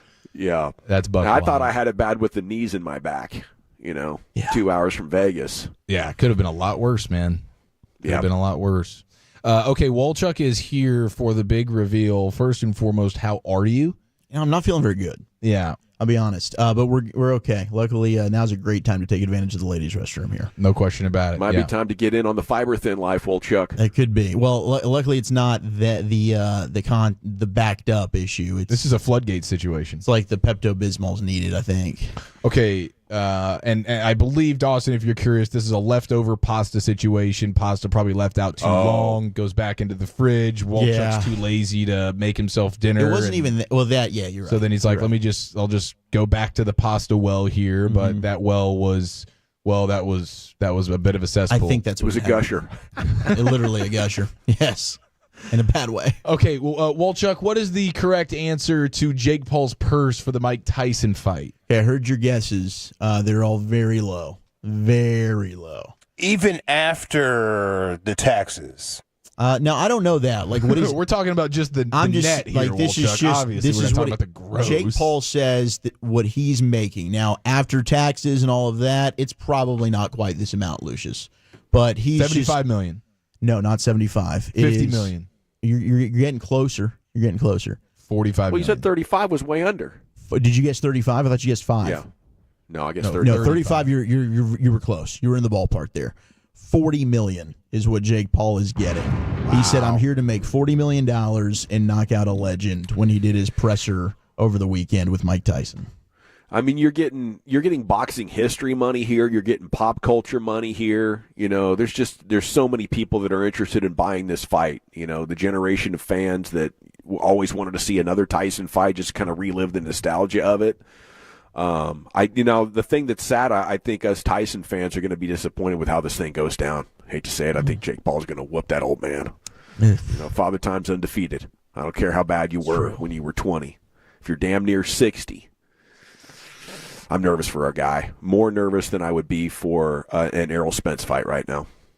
Put in context. That's saying something. That's saying something for real. I've been rocking the Mike Tyson's going to win this thing, but then you get the stomach ulcer, and I mean, and then also Jake Paul now getting like another 5 or 6 months or whatever to prepare and sharpen his skills or whatever. Got another fight in even. I'll definitely be ready to watch. That's for sure. Now, how about we don't know how much Mike could make. No, I saw the report is assuming he's making at least $30 million. Oh boy! Wow. So Jake Paul is getting more money than Jake Paul is the A side on this fight. Say it ain't so. Jeez. I mean, he's probably bringing I guess he's bringing more eyeballs based on his following and all the. Is it like people youth, want to see the youth of a generation? Can Mike KO Jake Paul? Yeah, I don't know. That's crazy. That's a heck of a lot of money, dude. It Good is for him. What is?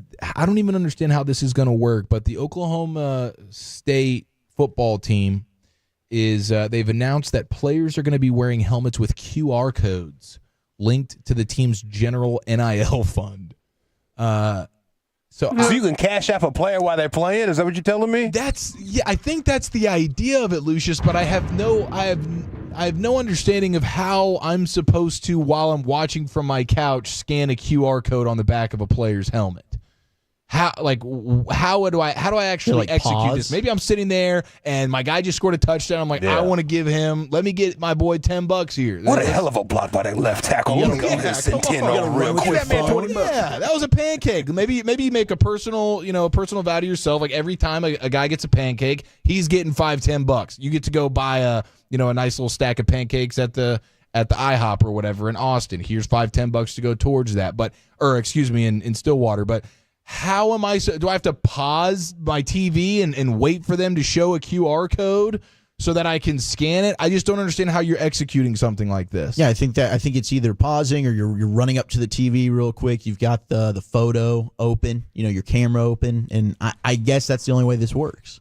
Unless you go online or something and the QR codes are available. But I just don't understand then what's the point of having it on the back of the helmet? I'm assuming it's on the back of the helmet because I'm able to scan it and pay my guy right now. Well, you definitely can't do it if you're at the stadium. And then, if I'm a fan at the stadium, like what am I supposed to do here? I don't know. I just don't understand how this is going to work, but apparently this is the evolution of college football and NILs and getting money in the players' pockets. So I'm here for it. I just want to know how it's supposed to be executed because I've gotten nothing in terms of information on how this works. Yeah, and can I take my money back if he turns it over? I have some questions here. Yeah, exactly. Yeah, is there takebacks? What's the deal with the takebacks? Now, also, what's the deal, Wolchuk? You are a resident Chick-fil-A insider as a man who worked, upwards of a decade, right? Yeah. In totality, and at one point you even managed a location. You were majority up in the hierarchy, man. Yeah. Up in the hierarchy, making schedules and stuff, putting out fires when you got a bunch of high school kids working underneath you and you have to let them know who's boss. Pain in the ass. And so for Wolchuk, he got ahead of the curve on a lot of information. He lets us know things about what Chick-fil-A has, up their sleeve. I was not expecting this one, Wolchuk. Chick-fil-A moving aggressively into the entertainment industry with plans to develop multiple series for their own streaming platform. This according to Deadline. So Chick-fil-A is turning themselves into a streaming service / production company. They have so much money that they're ready to. They could just start making content right now. I don't even know what to say. I know. Okay, well, Chuck, you can help me out with this one. Don't they have like a camp for people that want to work for Chick-fil-A, and you guys are gone for like 2 weeks, and you're working on figuring out how to be a Chick-fil-A employee the best way? Yeah, especially if you want to be an operator, you're going to Atlanta, you're flying in. Chick-fil-A reality show There of we like go. There's your first season. how to become an operator. Yeah, and they're very selective on that process. So that could be one of the ideas here. Absolutely. It's going to be some seriously wholesome content. You do know that. They're so nice there, man. They're so kind. They be running out your little salad to you. Oh, here you go, sir. I'm like, So man, sorry thank about that 2-second wait. I love them over Let me there, get the door man. for you. It's so nice. Second mile service. That's what we're calling it. We have no idea if the streaming service will work on Sundays, but I will continue to monitor as to understand whether or not you'll be able to view whatever it is they're cranking out content-wise. Chick-fil-A getting into the content game. This Honestly, is insane. it's probably genius. They're probably going to make a ton of money off of this. Do you ever get the Chick-fil-A drive-thru person that's just like a tiny bit rude, and you're like, oh my God, this guy's going to get fired so quick? Yeah, they're not going to make it. Yeah, you're not. They're not long for that world. Yeah, I don't know how that one slipped through the cracks, but from time to time, We were you get desperate. somebody- We were desperate and short-staffed. If they're not saying my pleasure, you're like, what are we doing here? Well, thank you, Chief. Yes, sir. Nice little sports hodgepodge here for you on a Wednesday night. Rangers are off tomorrow. They won a series, guys. They took 2 of 3 from the Pirates. 1-zip. Bang Bang, your guy with the RBI single in the bottom of the ninth inning. They went like 22 2/3 innings without scoring a run here during this series, but they managed to win it. So that might be the most Ranger thing you'll hear all season long. But when we come back, it is time to cross-talk with the Get Right, see what they have cooking. That's coming up next, the GBag Nation here on The Fan. I want to chat about Men's T Clinic, though, because your total wellness optimization deserves some focus, and my team at Men's T Clinic can knock it out of the park with you. They're celebrating 10 years this year at Men's T Clinic. It's amazing. You know, many of us, and some of us still are, pushing through common symptoms of low testosterone, and Men's T Clinic, you know, continues to dominate and provide life-changing therapies for Tolos across North Texas and in Houston as well. You know, they have 5 locations down there if you're traveling. Low T is caused by your body's gradual depletion of testosterone from natural as well as environmental factors beginning as early as your late 20s. So if you're listening to me talk right now, chances are you could benefit from knowing what your numbers are. Get to the Men's T Clinic nearest you. They'll draw some blood real quick and then tell you what your testosterone numbers are and then get you optimized. You know, low T looks and feels different in regards to symptoms and severities for many, but the results are quite common. You know, you want to get better. You want to get that edge back, whether that's the boardroom, the bedroom, weekend warrior activities, whatever it is. Men's T Clinic can supercharge you. Give them a call at 972-GO-MENS-T or go to menstclinic.com. Salute. Coming up Thursday morning on Sean and RJ, another Cat Williams ticket giveaway during the 720 Expressway. Send us all your local stories with the Neighborhood Watch and Nick Harris from Oxnard at 920. It's a Thursday morning on The Fan. Get grocery essentials at Whole Foods Market. Save 25% on 12-count cartons of Vital Farms eggs with Prime through August 27. Make this easy breakfast staple any way you like them. While supplies last, shop in-store or online. Terms apply. We're here at Genesis of Plano, part of the Huffines Auto family, for their 100th year of serving DFW and asking customers to sing the Huffines jingle. Today's guest, Tyler. Huffines has it. So, what was the it for you? When I first walked through the door at Huffines, I was immediately greeted. Everybody was so friendly. And when you visit Genesis of Plano, get low APR financing on luxurious new G70 sedans, GV70s, and GV80 SUVs. Start at genesisofplano.com. Hello, I'm Jamie Flores, the managing partner at the law offices of Nick Namath, with another important tax fact. The amount the IRS claims you owe is often incorrect. They're notorious for mistakes with taxes, penalties, and interest that you don't really owe. Hi, I'm Dallas tax attorney Nick Namath. Returns the IRS prepares for you when you haven't filed are often full of errors. For over 20 years, I've helped Texans successfully handle the IRS. Call Nick Namath, the DFW tax attorney, at 972-484-0829 or visit IRSteam.com. Willie back with you to show some love to my friends over at Hiley Mazda of Arlington and Hearst. I know you got options when it comes to car buying, but I'd love to direct your attention to Hiley Mazda of Arlington and Hearst. They're Tolos just like you. They've been family owned and operated since 1990, and right now they got some awesome deals. 0% on all Mazda CX-5, CX-50, and CX-90 models for up to 60 months, or 1.9% on all Mazda CX-50 and CX-90 models for 72 months. They've got those deals, and they're going to give you that personal level of experience. So go in there, check out my friends, and visit with them, Mark Welch and Matt Lero. Find out about Mazda and find more with Mazda. Highly driven, highly satisfied, Hiley Mazda of Arlington and Hearst. Mike Bassick here with a touchdown deal. Need new windows? Dax Kirks, co-owner of Best Buy Windows and Siding, has the perfect play. Thanks, Mike. Tolos, get 10 single-hung windows for just $59.50. You won't find a better deal. Beat the summer heat and start saving today with Best Buy Windows and Siding. And don't forget, a lifetime warranty is included on all our windows for peace of mind. Call 469-WINDOWS or visit BestBuyWindowsAndSiding.com today. Best Buy Windows and Siding. I'm Bob Burke, founder and chairman of Burke America Parts Group, a family of brands that includes RepairClinic.com, an appliance and HVAC parts solution company that's grown into an international brand. Before AmericanEagle.com, we partially launched a new technology platform developed by another firm. American Eagle helped take our technology to a whole new level with digital marketing, software development, and business insights into our key markets, appliances, HVAC, and outdoor power equipment, and did so both on time and on budget.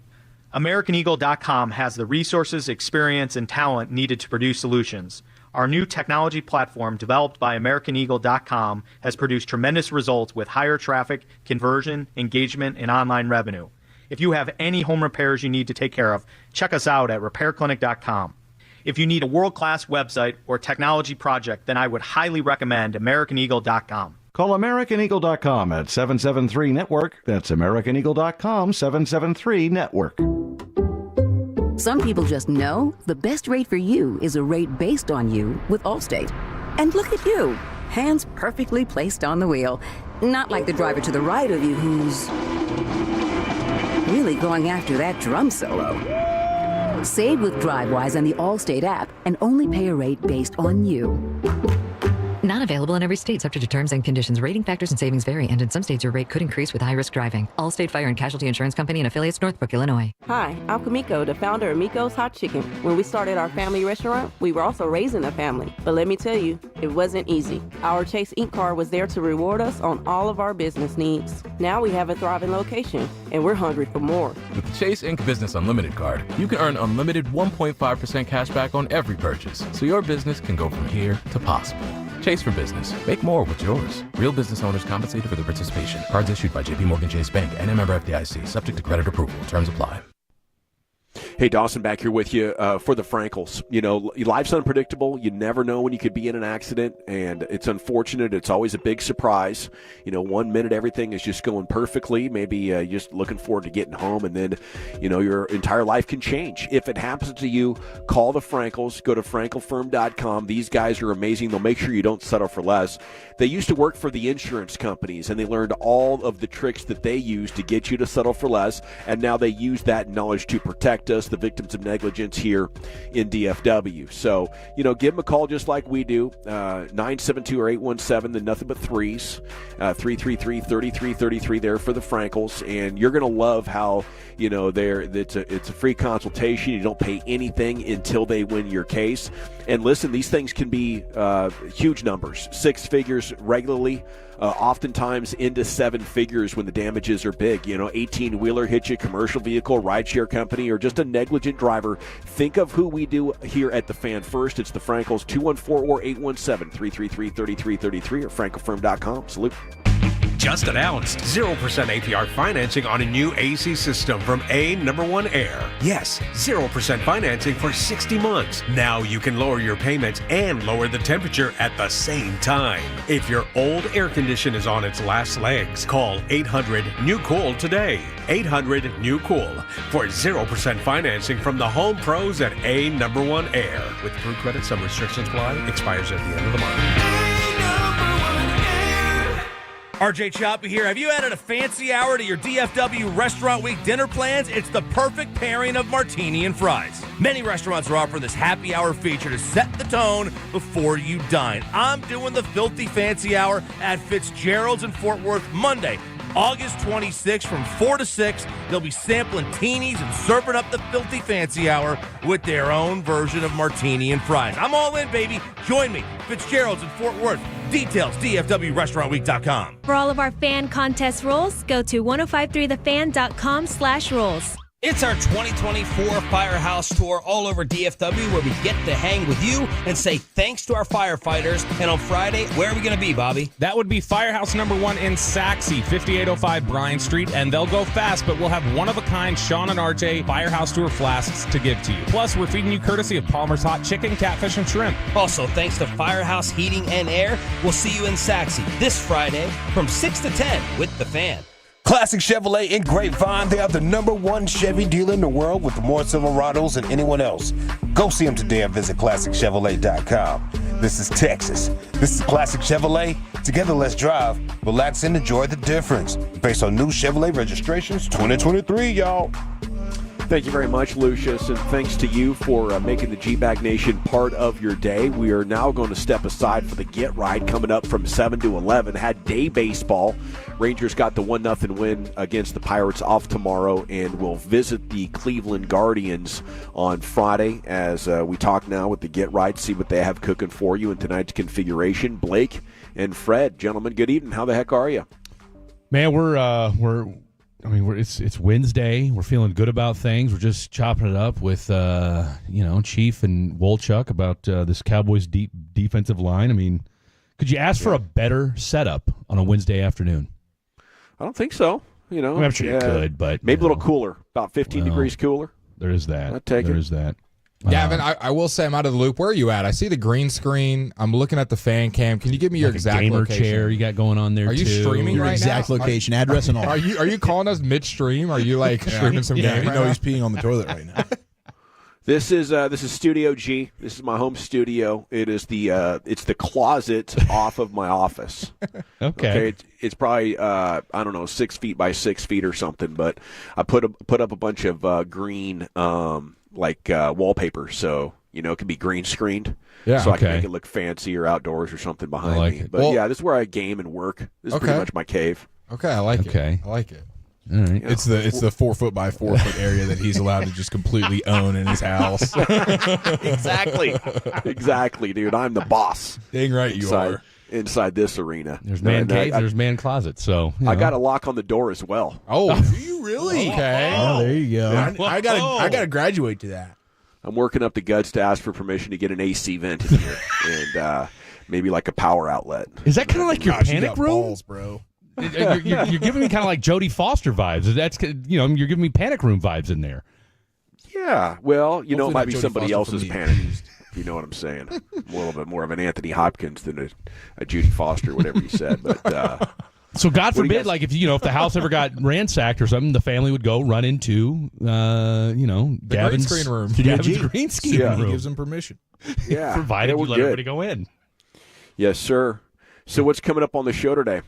Well, look, we've got a little. We're going to talk a little Mavs tonight. Obviously, we're going to get into some Cowboys, and that being, look, as for as uneventful as the offseason was, now that we're getting ready to break camp, outside of CD not being part of the team yet, I think we can all agree, short of Sam Williams, this has been a productive training camp so far, right? I mean, you I'll feel take it. you feel Oh, good absolutely. about the direction. Yes, would we love to have Dak under contract? Well, maybe not everybody, but you'd at least like to have CD under contract, maybe a different running back room. But all things being equal, your defense is probably better than last year. And once you get 88 back in the fold, this is a team that, after as moribund as the offseason was, you feel pretty good about what the 2024 season is going to look like. Yeah, I totally agree. I think it's just a matter of how much more optimism does it deserve. What we've seen in the last, is it 4 weeks? What would you say, Wolchuk? How much more optimism does what we've seen from the Cowboys? Good young linemen, better linebackers, adding to the defensive line. What's that worth to you? If you thought that they were a 9-win team, maybe they're a 10-win team, right? Like, I think that they're probably, optimistically, if I'm trying to put a value to it, it's probably a game better based on Guyton and Beebe look like the real deal. Yeah, they do. And to me, I think the defense is going to be better. I don't know that there's any real optimism to have once the script flips and you get to January and the postseason that anything will change there. Right. I got to ask you guys, you know what a haiku is? Yeah, that's a Japanese poem. Isn't it like? Thank you. How long is Poetry. it? But it's 6 How long is lines. it? Three. Okay. Three. Doubled it. 575 syllables. Okay, so I had to school. Apparently, the education system here, especially North Texas, is failing. Oh, wow, you our took a shot at youngsters. half Well, we didn't do anything limerick. I was out of that. It's been a while now. So we're breaking out a segment I used to do back in the day, back in H-Town, called Haiku Hump Day. Why? Because it's a hump day and it's, haikus. Okay, and so we Yeah. got two topics for each haiku. Today it's going to be CeeDee Lamb and Fast food. All right. So we invite the Tolos. That's going to go down at 8:40. All right. You can text in 877-881-1059. And again, as we had to, tell Kevin Walker about 17 different times, 575, and that's syllables. You can clap it out for those at home that are still trying to figure out how you So count the Tolos syllables. can text in their haikus. Absolutely. As it relates to CeeDee Lamb and fast food. And fast food. Two of my favorite things. I mean, come on. Or CeeDee Lamb at a fast food spot. Combine them both. If you're blown away at Blake's lack of poetry knowledge, you should start quizzing him about the geography. Geography. No. I was. Blake came strong. I'll give him credit because he really locked in. I was a little nervous once he kind of figured it out. I was a little. Now Kevin Walker is going to be kind of the litmess test as Another to North how Texas this thing guy. plays. Exactly. Yeah. Okay. So. Yeah. That should be interesting. 8:40, tune in. Look, I got fired once over This is probably over going to be a you and a you thing You got only. fired here, over a haiku? 100%. 100%. I had to ask Gavin before he left. I said, are you cool if I do this again? Don't say what you said. Oh, no, I'll tell you guys during Just the break. addicted to it, huh? You just can't leave it alone, can you? It's going to work somewhere, damn it. I'm telling you. Well, look, I've learned my lesson. It is a rap lyric. We'll just leave it at that. But no, it's radio gold. Okay, it is radio gold. And like I said, I mean, who doesn't enjoy good haiku? We're educational. Well, we do have a tradition of radio gold and haiku here on 105.9 The Fan, so you'll fit right in tonight, buddy. That's right. Yeah, we will. I think that has a good ring. Yes, sir. Have a good one, gentlemen. Thank you so much. Thank you. Here comes the Get Right with Blake and Fred. This evening's configuration brought us on his way back. He'll join us tomorrow once again for Lucius in the Pimp Cup. Carter Freeman coordinating that video. Wolchuk and Chiafalo. I'm Gavin Dawson. Until tomorrow at 2, you're going home with the nation at ease. This nation is growing, and it's thanks to you. Let your friends know that the hottest afternoon show in town is GBag Nation on 105.3 The Fan.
Uber Eats has Lola V products? I gotta remember that. Well, you know, they say in order to remember something, you have to forget something else.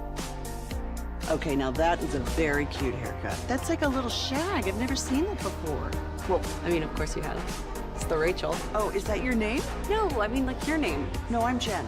My name's Jen. Right, but I just mean like this is your haircut. But that's hair on your head. I'm not saying this is your hair. Okay, freaking me out a little bit.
Voice talk. Clearly with training camp breaking in Oxnard today. Now you've got a Cowboys team that, for, again, as we talked about in the crosstalk, for as much maligned and as uneventful as the offseason was, you didn't make any big signings. They got everybody's, they got people excited. But did you want too much excitement in your training camp? And, of course, you could argue, no, you don't. You want a nice, smooth, everybody healthy, everything looking the way it's supposed to. And outside of having no 88 in training camp, and we'll get to that later on in the program as well. When can we expect 88? Will we see 88? Obviously, you're not going to see him anytime soon as far as in Game 3 with the Los Angeles Chargers. Yes, that's right, the Los Angeles Chargers. I still have a hard time, wrapping my brain around the fact that they are the Los Angeles Chargers, but we'll get to that here as well. So kind of, what are your thoughts? We were talking to, between Wolchuk and Chief, what were your thoughts now that we are done with training camp? And, some of you folks that obviously, we know a lot of folks didn't make the trip out to Oxnard. How many are you going to try to go out to Frisco and see your Dallas Cowboys now that training camp's going to be here in town? And and look, I get it. It's only 2 preseason games.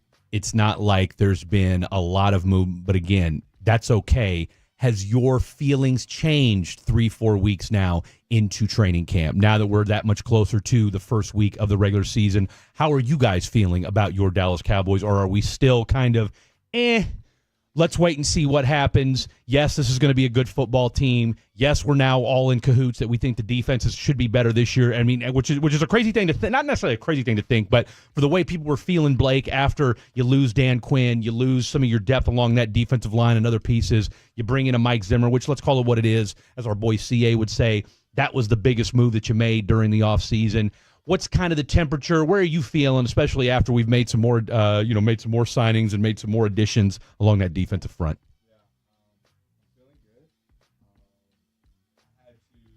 Seats so that you could hear me. You did. Okay, I was going to say, okay, here we go. We go. A lot going on right now. What happened? What happened with that? I had to switch seats. K-Walk wanted me to sit over here so y'all could see my beautiful haircut. Yeah, no, you got. The Tolos are always trying to hit on you, so I figured you'd want to be on the camera. Yeah, what I'm saying? There's no camera over there. There's no camera. Oh, so I had to switch. So therein lies the rub. Me and Fred are in an awkward spot. I've never sat next to him. Well, I mean, you're technically still not sitting next to me. I mean, you're in the spot over. We're a lot closer in proximity than I'm used to. Well, I mean, in fairness, that's where everybody that I've ever done a show with has sat. You don't like the far. I don't care either way. I mean, look, my voice is going to carry whether you're sitting over there, or whether you're sitting there. It's just really, or if I'm in the break room. How are you feeling? Is what it comes down to. No, this might be an Ank show. I might be on my toes this show. I think you'll be all right. I think you'll be all right. I got faith in you. No, but I'm feeling a lot better about the Dallas Cowboys after training camp because we saw a lot of promise in their internal guys, especially when it comes to that offensive line, and then bringing in pieces on the defensive line where that was 2 spots you struggled with last year. I know everyone likes to talk about Dak not performing in the playoffs, CeeDee Lamb not having his best game, the defense in general breaking down, but a lot of that starts in the trenches. The run game was abysmal all year, and when you look at the run game, what's the first thing as a smart football analyzer you do? You look at the offensive line. Analyzer, is that anything like Equalizer? Anything like Equalizer. Okay. You have some good pieces on the offensive line, and Tyler Smith last year, Zach Martin, and then even an aging Tyron Smith. But those 5 as a cohesive unit were not great in the run game, which your run game didn't look great. It didn't matter who was back there. Tell you what, though, you feeling good about Guyton? I feel real good about Guyton. He's pancaking guys left and right. We've heard all the reports. His technique has got a lot better since coming out of Oklahoma. I think when it comes to first-round offensive linemen, or really even offensive linemen in those first couple of rounds, the Cowboys have been one of, if not the best team, especially in the last couple of years, at drafting those guys. And a lot of people didn't have concerns when they drafted them. They just wanted a sexier, flashier pick. But I think if you knew what was going on during draft time, Tyler Guyton was a guy that had a high ceiling, and it already seems like he's starting to get that technique and start to fill out his frame as well. No, you like what you've seen out of him so far, and again, like you alluded to, I mean, again, Mozzie Smith, although, and we'll get to him here in just a little bit. Obviously, he's back to business after the medical scare, and I guess it was allergic reaction. Did we find out milk. it was peanuts? Was that what the deal was? He said milk. Was that the? I heard milk. Who's allergic to milk? I think everyone's allergic to milk. Aren't we all as humans allergic to milk? I drink a gallon about every 2 days, so I'm certainly not. No, I think everyone is allergic to milk, and the people who are not allergic to milk are actually the super aliens. Oh, okay. Well, sign me up. All right. So when you guys all perish, your boy's going to be strong bones, calcium. They shouldn't call it lactose intolerant. They should call it lactose tolerant, and that should be the phrase. You think so? Yeah. That's it. 877-881-1053. What's the deal with milk? Yeah. And is that a thing? Because I'd never heard that. I know peanuts is a problem. Well, duh. And I don't mean the cartoon strip. So is shellfish. No, I've heard that too. The shellfish is a problem. The shellfish people can die. I mean, a multitude of people can be allergic to a lot of different things. But milk, let's get back to milk though, because the peanuts thing, like we know that, and now I could understand if it was almond milk. Wait, what are you dissing almond milk for? I mean, almond milk. Almond milk's a scam, right? Almond milk is the best milk I've ever bought. And it's probably the best grocery item switch that I've had in my adult life. Was getting almond. You want to get hip to some game real quick, and we'll get back to some Cowboys talk. We'll also talk about the Rangers here in just a second. But you want to get hip to some game? I don't know if this is true. The 214 says I believe Broada said it was almond milk. Okay, all right. I'll have Broada's fact check. I'll text him in a second. Los Angeles Guardians is way easier than the Cleveland Guardians, or excuse me, Los Angeles Chargers is way easier than the Cleveland Guardians. Yeah, I mean that's the whole, but that's a whole like you're changing the entire mascot. Mm-hmm. Okay, but Los Angeles Chargers still just didn't sound right, and the fact that nobody cares. Now I would argue, and we'll get to that here we'll get to that in a little bit as far as the Chargers and the game on Saturday, which it's preseason game number 3, so no one's going to care. But let me put you on some game real quick. Almond milk is literally just it's like excess crap from almonds. Okay, when like they process them or whatever it is, and Tolos, feel free to check me on this, but I'm about 87% positive on this. 877-881-1053. So it's like the excess of just like almonds waste, literally. What is almond waste? Almond milk. Okay. No, but what is almond waste? You're saying as if we all know what almond waste is.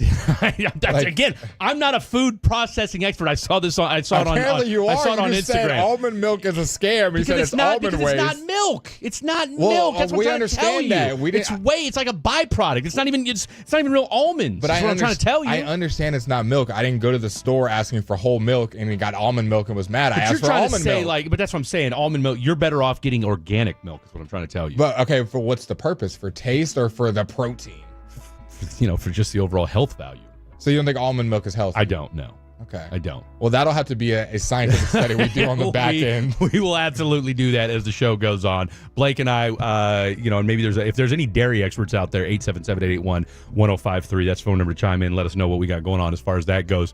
But no, we'll get into a little bit more about training camp. Again, we've got some audio too, a little bit from Mike McCarthy. Carl Lawson had some things to say. Jordan Phillips, we finally got a little bit to hear about him as why going to Dallas made more sense for him. And then, of course, the big deal for you, the latest edition of the defensive line as well, Mr. Joseph, and kind of the impact and kind of where, we talked a little bit to our boy Wolchuk and kind of where do we see Joseph fitting into this defensive line? Linval Joseph being a guy that's going to be playing the one tech for you, a big, beefy boy. Most NFL fans are pretty aware of his game of being able to stop the run, stuff the middle, take up 2 blocks as well. And he's also played under Paul Gunther and Mike Zimmer, who are now on your Cowboys staff. So that is very helpful moving forward. We've seen a lot of guys that have played under our boy Zim come over to the Cowboys, seeing that familiarity because we know he is a guy that plays a defense a little bit different than everybody does in the NFL. So I think he's going to be a guy that, like Wolchuk said, he takes the pressure off Mozzie Smith. It just doesn't seem like the Mozzie Smith experiment is moving as fast as you would like if you're a Cowboys fan or the Cowboys front office. And that's obviously after camp concluded was their first thing. You can't even drink almond milk. What's that tell you?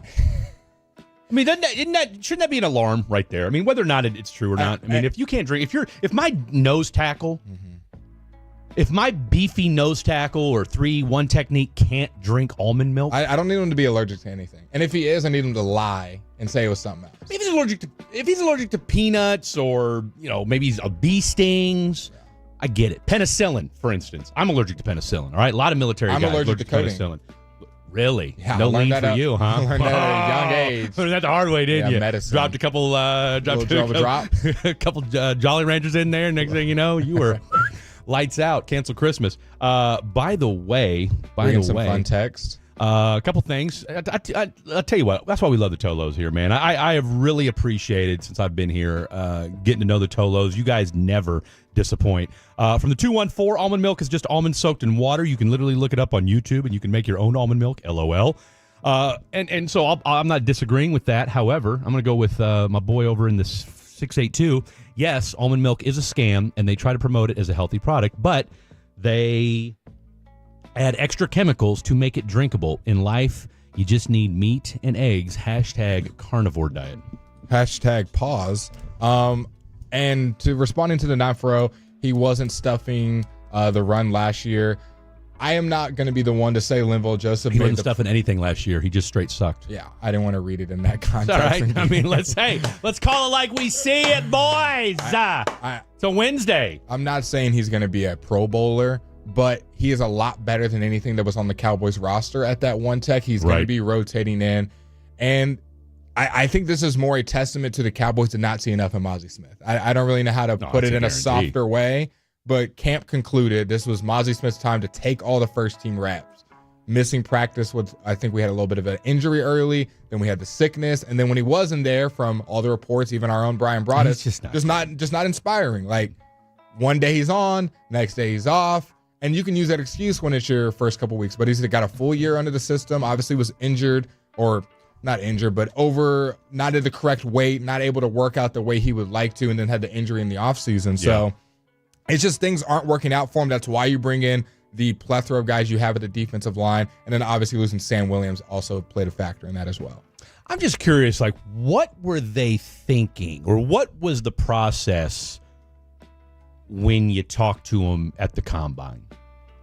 You know what I'm saying? Like, what was kind of, and again, I'm not saying that again, Cowboys aren't the first team to whiff on a first-round pick, but I mean, D Lyman, you kind of want to see if the guy's got a little bit of that dog in him, right? And from everything I've read and heard, he just thoughtful guy, which that's great. But that's cool if you're a kicker or a punter. I don't necessarily need that in my defensive tackle per se. I need my D tackle to be a little throwed. Well, if my memory serves me correct, Mazi Smith absolutely lit up the combine and his pro day and was absolutely throwing around weight. Yeah, so did Mike Mamula. Yeah, and obviously you can't get swooned or swayed like that. That's for us fans. That's for us seeing like, oh, wow, this guy looks like he's going to be really strong. It'll be fun to have him on our team. And you start theorizing. As a front office, you hope you're a little bit more measured. You're checking all the ins and outs, the tape when they're playing a bad team that nobody wants to watch. Yeah. All the X's and O's, especially on a first-round pick. You got to know where he went to junior high, what his best friend's name is, because this is the guy you're investing in. You're hoping he's going to be your one tech for the next 10 years. You're not hoping he's in and out when you use a first-round pick on a guy. Yeah. And it hasn't shown any reason to have him in the lineup. Now, have him on the team, different argument, but just have him in that rotation of getting meaningful snaps. He hasn't shown you any reason for why he should be getting those. Now going into year 2, where you usually hope those guys can show a little bit of promise, take a little bit of step. When you sign 2-3 different guys on the defensive line, older veteran guys right before the season starts, not a good sign. I'll say this, though. Let's not throw the baby out with the bathwater just yet when it comes to our boy Mazi Smith, and I'm going to tell you this much. He is a Michigan man, right? So we think he's a fairly intelligent dude, okay? He is a first-round pick. He still does have an ego to some extent, right? I mean, he is a professional athlete, so there is that going for him.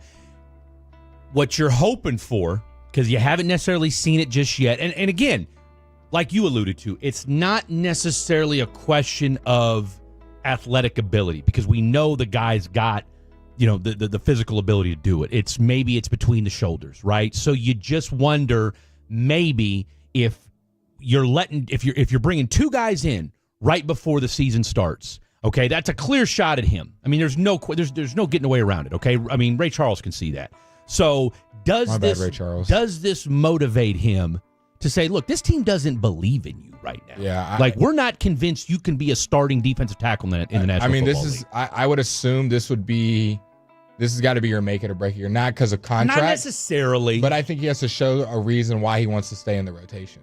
Because who's to say they'll let him do that, right? I mean, he's a first-round pick, so he's got to stay. He's going to stay in the rotation regardless. He has a longer leash because he's a first-round pick, and you're kind of short at that position. You are short at that position, and then Linval Joseph might have 1 year left in him. I mean, what is he clocking in, 38 right now? He's a little bit of an older guy. So you have to show some promise for why. Jordan Phillips has been in the league 11 years, right? So, I mean, you brought in two older dudes, again, tried and true NFL bodies who know what the rigors of the NFL looks like. Linville Joseph, 35. Right? So, and again, I think our boy Jordan Phillips is 33, 34, somewhere in that ballpark as well. So, like you said, you got two dudes in their early to mid-30s. So, again, know what the NFL's about. They know what they're getting with Mike Zimmer's system. So from that standpoint, all right, you feel good about those two additions. But 31 for Mr. Phillips. Oh, damn, he's only 31? Jordan Okay. Phillips. Okay. All right, JP, I see you. By the way, Kansas product, not as far as the University of Kansas, but just from the Sunflower State. Shout out to my boy JP.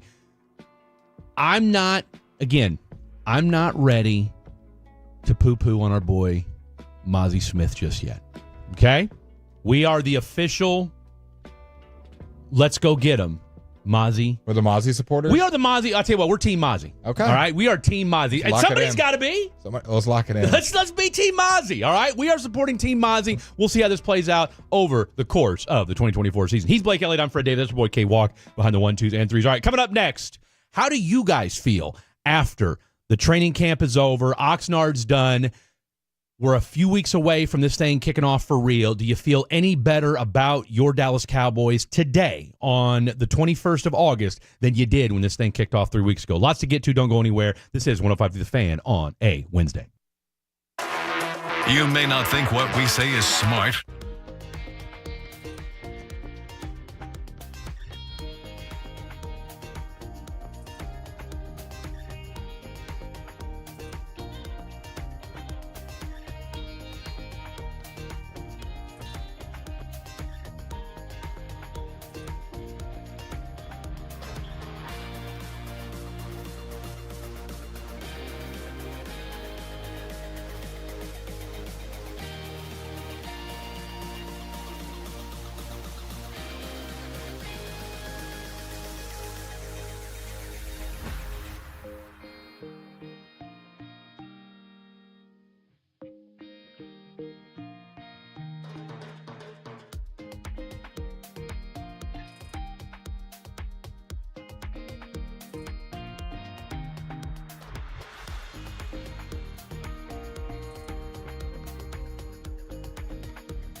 Do you think it's true that you've got to forget something else to remember that Uber Eats has groceries? No, that's absurd. Hey, remember when you used to be Pepper Lady? Pepper Lady? Wasn't it Cinnamon Sisters? Basil Babes. Saffron Squad? Nutmeg Maidens? Paprika? No. Nutmeg Maidens. I just said that. Was it Spice Girls? Doesn't sound right. Was it Saffron Squad?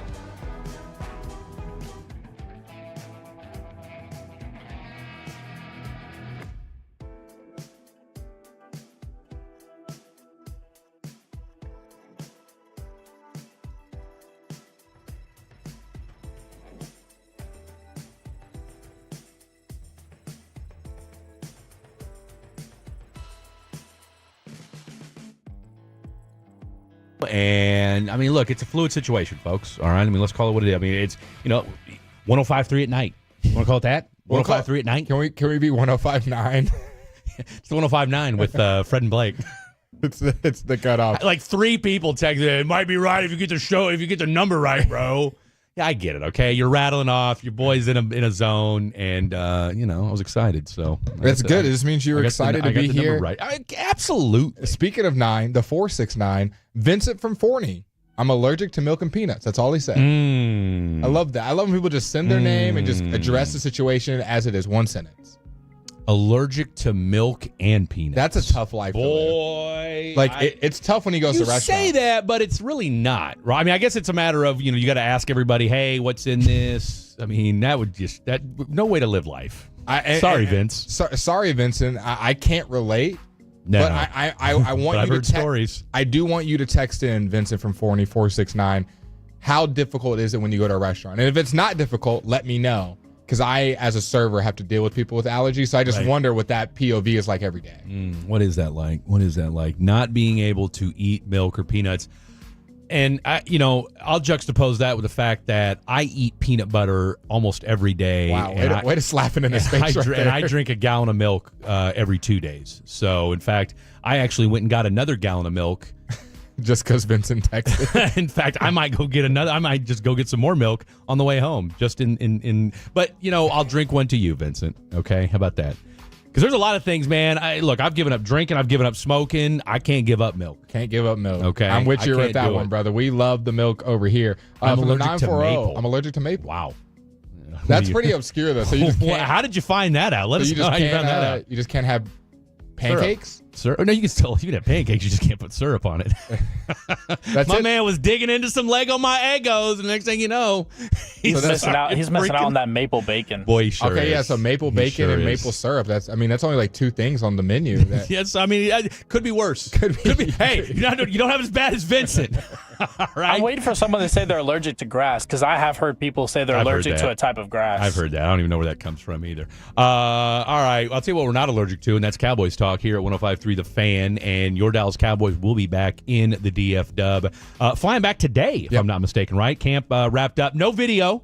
All right, so we don't. Well, allegedly, if we didn't see it, did it really happen? But no, that's one of the reports coming out of training camp. There was a little kerfuffle out there in Oxnard today, but they're coming back. I'm glad, right? So now we can actually go out there if we're so inclined to do so, see the team with our own eyeballs. Luckily, we've been fortunate enough. We got some of the best in the business, the John Machotas of the world, obviously the Nick Eatmans, our boy Brian Broaddus, who's been an absolute machine when it comes to Calvin Watkins, who, by the way, used to cover the Rockets once upon a time back in the day. Had him on back at the old station.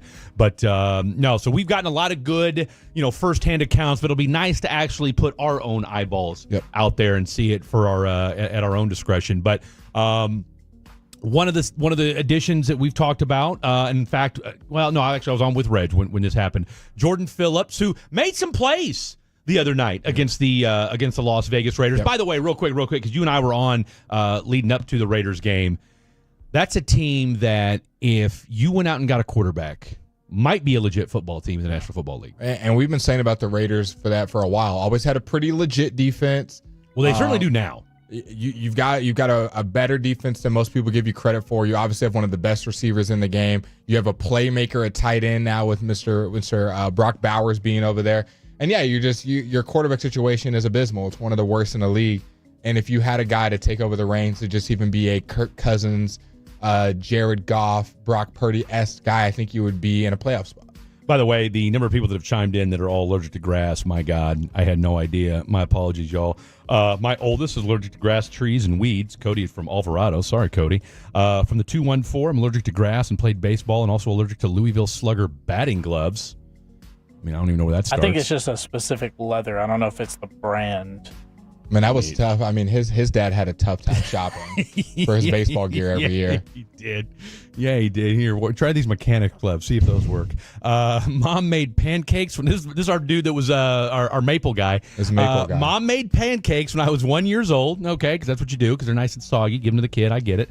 I started swelling up, and she took me to the ER, did several allergy tests over the next months before they determined it was maple. Can I answer this and let's go back to the Cowboys? Absolutely.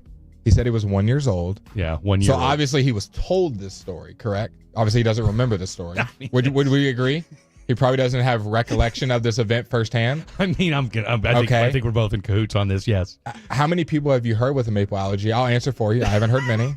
Except for this guy. So who's to say mom just didn't want maple in the house and told little Jimmy? So you think you're assuming? I am assuming. You're assuming right now that this dude has concocted this story, or that his mother, his mother, because she didn't want to cook maple or put maple syrup on. That's shout to my grandpa. That's what he said. Didn't want to put syrup on pancakes or waffles, and said, you know what? Let's concoct this story for our boy because I don't ever want, because you know what? I don't ever want my son eating maple for the rest of his life. I mean, that's where my mind went. I'll tell you what, your mind it's a dangerous place. That's where I thought my mind was a dangerous place, but your mind, just the things you manipulate and just manufacture. I think because as soon as he said he was 1, it's like now there's no firsthand account. Now we're just going it's his mom. Yeah, his mom. We're going if your mom, so if your mom told you something at 1 year old and said, hey, Blake, you're allergic to orange juice. I question everything, Fred. Even if your mom told you at 1 year old? Love Mama Kim, but I question everything. I take nothing for fact. Except for the man above. Everything else I question. Everybody has their flaws. LOL, my mom still ate maple all the time in front of me. She wanted the maple to herself. She said, I'm tired of little Jimmy eating all the maple one and pancakes every morning. You're allergic, Watch buddy. this, kid. Watch this. Mike McCarthy, as far as we know, he's not allergic to maple, on staying in Oxnard a little bit longer this year for training camp. Number one, the weather and the opportunity to train for another week in this climate. I think it's very, very important. The week back is always an adjustment. And the other factor was the bye week layout, just the way it's laid out, just with only the 3 days of practice and how you have to practice, it's regulated. I'd rather do that the week we return than a week early. So, because you're on an adjustment schedule anyways, and plus we have to be indoors, the week we go back, obviously, because of the transition from weather here to Dallas. Can I be honest, Fred? I didn't love that, and I'll be see-through. I'm always see-through here on the fan. Transparent. With you guys. Transparent. We like to call it. See-through like Casper. I like that a little better. It rolls off the tongue quicker than transparent. It's like 9 syllables. God forbid. I don't like how the first thing he said was it's the weather. Same way you want your defensive tackles, I want my head coach. This weather, I don't want the cool weather. I want it hot. I want the grind. Why is my coach like, oh yeah, the weather's nice and it's just cool and easy out here. Now, is it in California? Of course. What's he gonna say though? I get another opportunity to make my team better and make them Super Bowl contenders. That's what I want to hear. Whether it's truth or not. Yeah, that's what he's gonna say. But he doesn't have any choice in. When Jerry says, hey, by the way, we're going to stay in Oxnard another week or longer this year, it's not like they're saying, hey, Mike, is that okay? No. They're coming into his office and saying, oh, by the way, Mike, in addition, another week of game planning. In addition to not giving you CeeDee Lamb, we left you bare bones in the running back room. And, oh, by the way, we still don't know what we're going to do about Dak. Hey, we're staying in Oxnard next week, too. See ya. We'll talk to you on the flip side. Deuces. Yeah, later, bro. To your credit, Blake, D'Amico Ryan's in Houston, and we've talked about Houston and their weather and their humidity a numerous amount of times. Other than when they were there for the Hall of Fame game, they've practiced in Houston for the training camp their entire time. And that's why they're going to be a better football team. Sorry. I'm sorry I'm telling the truth on here. Okay. I guess what I would push back with is last I checked, isn't their stadium air conditioned? Oh, wow. I don't know the conditions they're practicing in. Are they in the practice you know what facility? I'm saying? Like, I've yet to see any Cowboys pull up lame with guys cramping at AT&T. Oh, you're talking about the Cowboys. AC's too cold. I have seen the Houston Texans practicing outside. I mean, and again, I've seen them elect to use outside even when it's raining. I mean, that's and great. Okay, I mean, kudos to them. By the way, they also play in a dome stadium. So so what? We're talking about practice. Not a game. Not a game. Talking about practice. I think when it comes to practice, I want my team outside. And they've been I'm outside. tired of it. What are we haggling over here? I need no more AC practices. That's what I want. The way you ended the season last year, Dallas Cowboys, you do not deserve an AC practice until you win a playoff game. Well, I don't think he was referring to that. Speaking of AC practice, we got our boy Jordan Phillips, who knows Mike Zimmer's scheme, and he's one of the later additions to this defensive line. Oh, that was number 7. Numero 7. I'm played with some coaches that's from the Zim tree, so it was just like riding a bike. Oh, okay, fair enough. Well, he said it short and sweet. That's what we like about him. And then, of course, what about his fit? Because again, this was a guy who was thinking about retiring. All right, again, he's bounced around for a few teams in the last few years. Played his last 2 years with the Buffalo Bills. What was it about being a 3 technique and why his fit in Dallas worked so well? Cut 9. Yeah, the 3 comes off the ball, and they get to make a lot of plays, and that's what I like to do. So you're a 3, not a 1. Yes. Okay. 3 tech, not a 1. I feel like even when we talked about from Wolchek, he might do some sliding, and Zim might get creative. But I think overall having new guys on this defensive line, having some beefier boys. I mean, that's when you look at your defensive line, especially that tackle spot, you want some guys that got a little bit more pushing in the cushion, especially because last year you were a little light in the box. Yeah. So I think the more the merrier, especially some seasoned veterans that know what they're doing, know how to pick up blocks. You don't need full-on pass rushers at the nose tackle. I don't need Chris Jones. Would it be great? Of course. But you have elite guys on the edge. You do. You needed some guys who quite literally take up blocks in the middle of your defense and make your other playmakers have room to make plays. And and Brian Broaddus has talked about this. We've had other guys that we've had on throughout the station and on the shows that we've done over the last few weeks where, again, outside of the running back room, right, where I think you and I both agree we would love to see them make an addition or two to that group. I'm not in love with anything I've seen so far out of the running back room just yet. Yes, Deuce Vaughn has looked good in moments. I mean, hell, he had 5 carries for 34 yards or whatever it was in this last game. But Malik Davis isn't in blowing up my skirt. Rico Dowdle still to me just kind of at this point. Royce Freeman is what he is. So, and in a way, I feel like those guys are all the same dude. Yeah. Right. Where they're not necessarily game changers, and they're just they're just bodies. All right. So could that? And again, everybody we've talked to has suggested this running back room might not be done. That being said, it's nice to see that you've seen. For as uneventful and for as inactive as they were in the offseason, D-line being the one position group that has needed the most help, and they've gone out there in spades. Now, 3 different bodies, including Carl Lawson, who, to me, I think could be maybe the biggest steal of the group. This is him talking about stopping the run with the Cowboys. Us always, rush and coverage work together, but, first things first is to stop the run so you can have some fun. So I'm here to do that as well if that's what they ask of me. So, I'm trying to be the best player I could be, the best ability in all facets of the game. So I'm excited.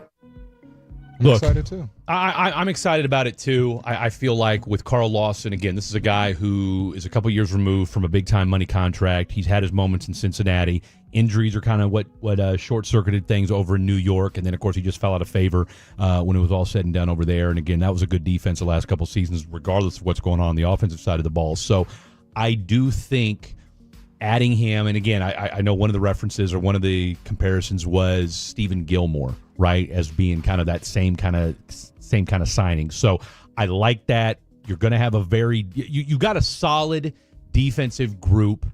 Even though you lost Dan Quinn, even though you lost some bodies along that D-line and some other pieces of that defense, Gilmore being one of them. He just signed with the Vikings last week.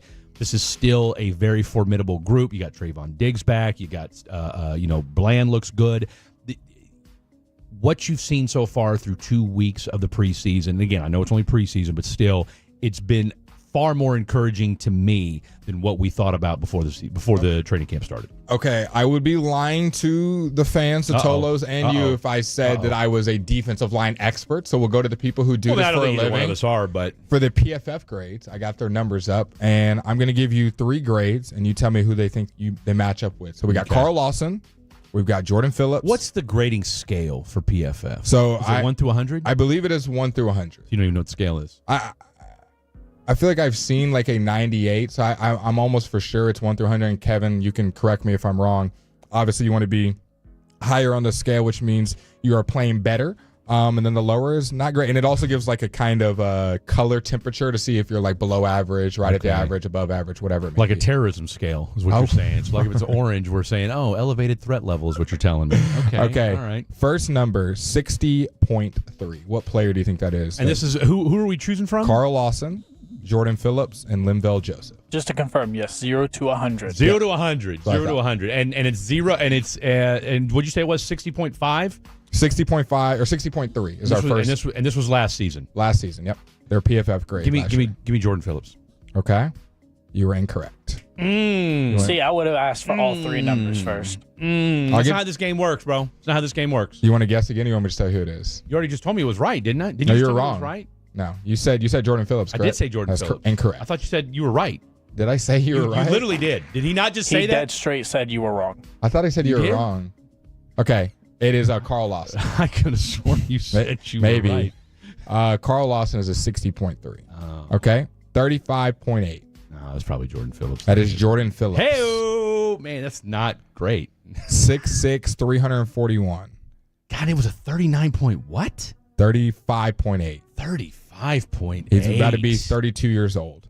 Carl Lawson, for those who are keeping track at home, 6'2", 265, just turned 29.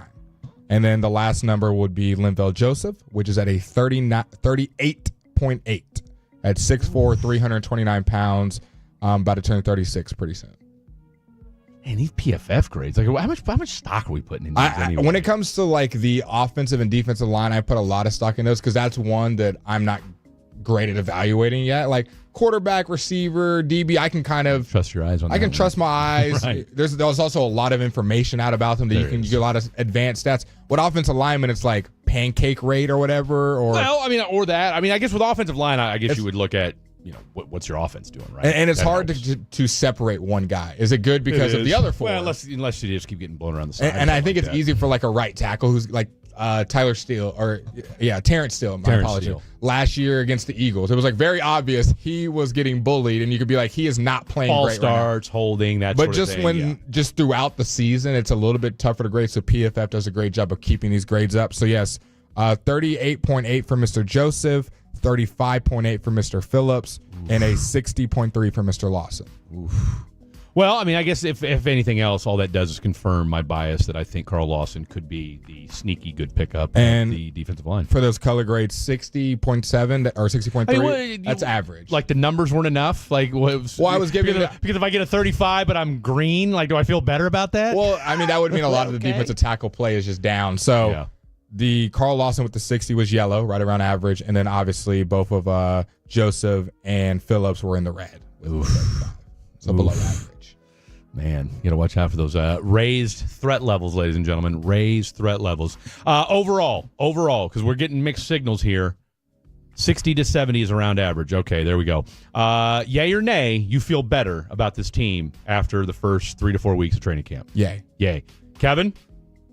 Yay. There you go. Yay as well. All right, coming up next, it's got the internet going nuts. A little something we like to call fair or foul. We're going to read 3 stories out. Maybe it's personal. Maybe it's an actual real news story. We're going to read it out. We're going to tell you whether we think it's fair or foul. And, of course, we expect you to chime in as well. Don't go anywhere. Fair or foul coming up next right here on The Night Show, 105.3 The Fan. Coming up Thursday morning on Sean and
Uber Eats has low fee products? I gotta remember that. Well, you know, they say in order to remember something, you have to forget something else.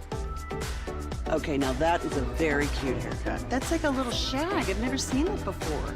Well, I mean, of course you have.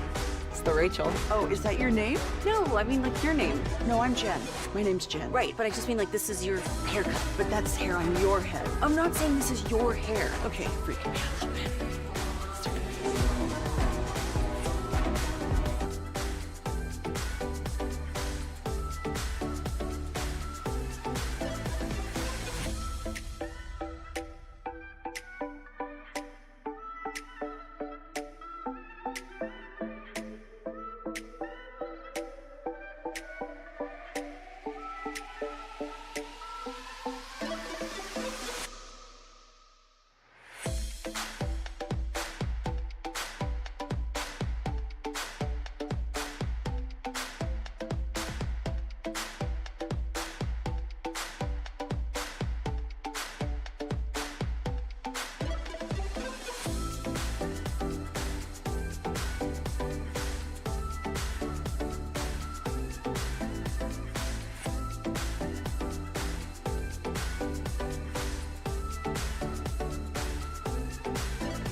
You know what time it is, boys and girls. It's a time for a little bit of, as soon as our boy Kevin decides to play this music, a little fair or foul. There we go. There we go. Thank you, sir. I appreciate that. It's real simple. We're going to read 3 stories. We're going to tell a couple personal narratives, and then you are going to determine whether or not it is indeed fair or foul. 877-881-1053. 877-881-1053 is the phone number to chime in. Real quick, foul, Blake L. About the practicing outside is dangerous in this type of heat because it's about 20 degrees hotter inside the pads and helmets.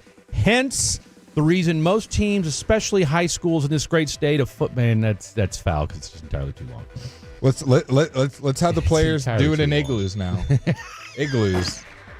Igloo workouts. All right, fair foul. Here we go. Can you do me a favor? Let's do it. Can you read this in like a news reporter voice? Oh, you know I will. You know I absolutely will. Like it's coming across your teleprompter. We absolutely will. Make it breaking news. Fair foul, $5 million worth of meth disguised as watermelons found at California Customs checkpoint. A man in a tractor trailer said he was bringing a shipment of watermelons across the border, authorities said. Custom agents found more than $5 million worth of meth after examination. U.S. Customs and Border Protection officers in California discovered $5 million worth worth of the methamphetamine, said a 29-year-old man driving a commercial tractor trailer ran into trouble with CBP officers at the Otay Mesa commercial facility in San Diego on Friday as he was trying to enter the U.S. from Mexico. The man said he was bringing a shipment of watermelons across the border, according to the CBP statement. Officers sent the driver, his vehicle, and its cargo for further examination after the first checkpoint. The supposed shipment of watermelons was offloaded from the truck in the secondary inspection area where, upon further inspection,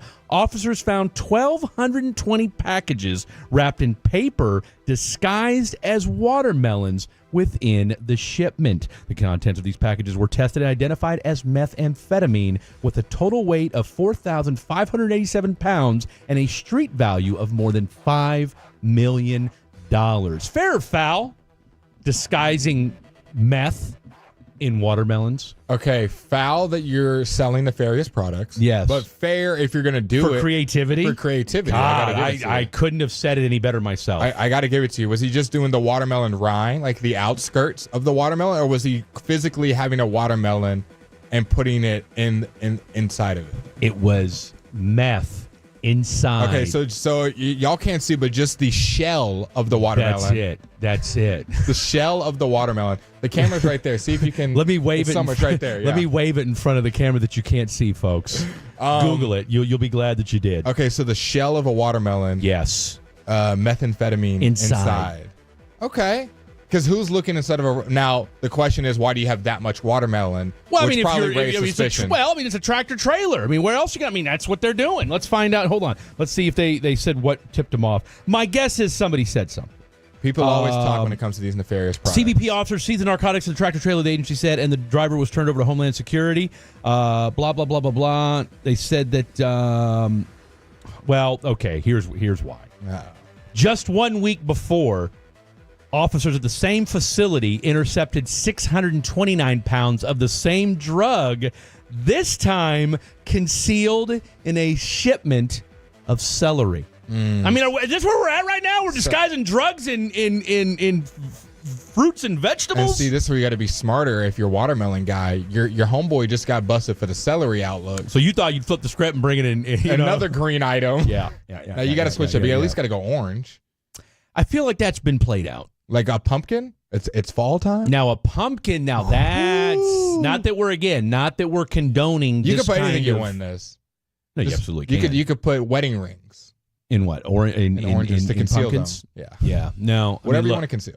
Again, we're not condoning this. Foul on the fact that, look, meth kills people. All right, let's call it what it is. Say no to drugs. Say no to drugs. Say no to drugs. Now, hugs, not drugs. That's numero uno. So let's not mistake that. But let's not pretend and turn a blind eye to the fact this is actually happening. Someone said, to be fair, no one touches celery. So I'm surprised they got caught. I mean... Maybe that's why it was so suspicious. Why is there so much celery coming in? Although I would argue, haven't buffalo wings kind of raised the stock, pun intended, of celery? Sticking with fast food, I was at a restaurant yesterday, and we're gonna do hump day haikus in the next hour. Fair or foul, this woman on the phone and ate the entire conversation. She sat at the table by herself. Okay, now where's the table? At the bar, at a table, or a booth? Table. This matters. Table. I'm less concerned about where she was sitting because it would be no different than if she was with another person. But she's not. So I think my answer dictated. You said she's alone at a table. She was alone at a table eating while on the phone. I got no problem with it. That's fair. That's fair. I've done that personally a lot of times. I know a lot of my friends have done that. I say 100% fair. Fair to you? Yeah. I say foul only because I don't need to hear you eating. And that was the thing that was getting me upset. That you got to be mindful. You got to chew, and then while you're chewing, the other person's talking. Are you saying you could hear her from where you were? Yeah. I wasn't that far from her. Or are you just saying that from the friend's perspective on the phone? First of all, no, I could hear her. Like, I could hear her. So a good question was asked, Bluetooth speaker, or was the phone up to her ear? She was on speaker. Now that's where the foul comes. She was on speaker. If you're going to do this, you got to have some AirPods in. And to be honest, I was less bothered by the fact that she had the phone. Like, she literally had it sitting on her shoulder. Okay, so if y'all are watching the fan cam right now, it's literally she was doing this, and eating. She had it down. She's done this Okay. before. Oh no, this was not her first rodeo. Yeah. Okay, old girl had done this time and time again. So she's sitting there eating like this. But again, one of my biggest pet peeves is I can't stand to be around people eating. Number one, just in general eating. I don't mind it, but if in a setting where we're eating, Yeah. So in a setting where we're eating like a restaurant, you don't want to see people eating. no, it's not that I don't want to do that. But it's just that I don't. If there's a conversation to be had, I don't need to hear. You don't like smacking of lips. Yeah, you don't like smacking. Eat with your mouth closed. Like that's just manners 101. I thought you were saying you just don't like people eating. You don't like to hear people eat. I AKA don't. smack. I don't. Yeah, I think most It people is- would agree with you. Like, and I'm a big believer in if you're doing like a business meeting or something like that. Like I can't stand luncheons. Like let's talk business first, and then we can eat. And then go get some brewskis. Or maybe we eat and then talk bit, whatever it's going to be. But like the whole let's eat and do business, no. Now, can I have some questions about the story? Was this restaurant busy? No, not even a little. Can we bit. give it like a date, like 2:00 on a Tuesday? 2:00 yesterday. Okay, I was almost perfect. Well, that was 2:00 on a Tuesday. Wow. Yeah, That is literally crazy. Exactly, it really was.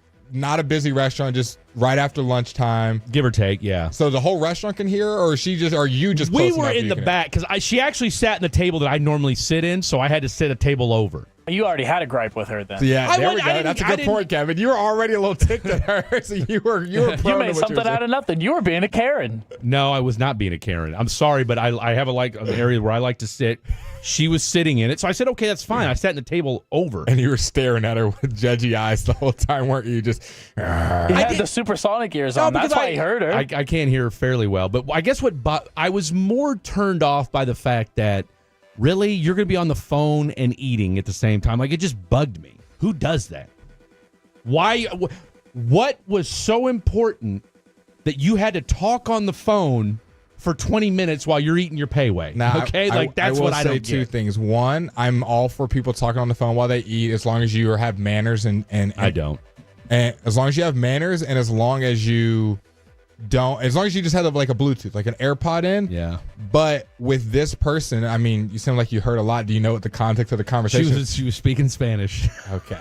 Now, did this sound like she was gossiping with a girlfriend? At some point, she was asking, because there was a dude on the phone, and she was asking about taking pictures. Okay, so she's on the phone with her man. man. She's just having a good little lunch break talking to her hubby. There's nothing wrong with that. Chomping food, I guess. Whatever. That might be the only time she can talk to him, Fred. She might work 3 jobs. Really? She might work 3 jobs. That was the only time she could talk, and you're stripping her of that. I'm sorry. Is it that important to talk while you're eating? I guess. I don't know. I've never been in a situation where, as much as you work a lot, I work a lot, you work a lot, where I thought to myself, man, let me eat and talk to this person because I don't know when I'm going to talk to him. What are we on our deathbed here? I actually do love eating while talking That's to disgusting. people on the phone. That's disgusting. You make me sick. All right. Last thing. Fair or foul. J-Lo and Ben Affleck getting divorced. After 2 Fair, years. because that means J-Lo's available now. Man, good luck with that. She's crazy. She's a certain kind of crazy. All right, coming up next, we're going to take a trip around the National Football League. Is Brian Flores maybe the worst coach in the history of coaching? We'll discuss that. Or is Tua just being soft? Lots to get to. Don't go anywhere. It's The Night Show right here on 105 The Fan. The Fan is on YouTube, Twitch, smart speakers, or any mobile device on our Odyssey app, presented by Comerica. Turn it on, leave it on America.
Do you think it's true that you've got to forget something else to remember that Uber Eats has groceries? No, that's absurd. Hey, remember when you used to be a, what was it, Pepper Lady? Pepper Lady? Wasn't it Cinnamon Sisters? Basil Babes. Saffron Squad? Nutmeg Maidens? Paprika? No. Nutmeg Maidens? I just said that. Was it Spice Girls? Doesn't sound right. Was it Saffron Squad?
FM and HD1 Dallas Fort Worth. Let's go, Cowboys.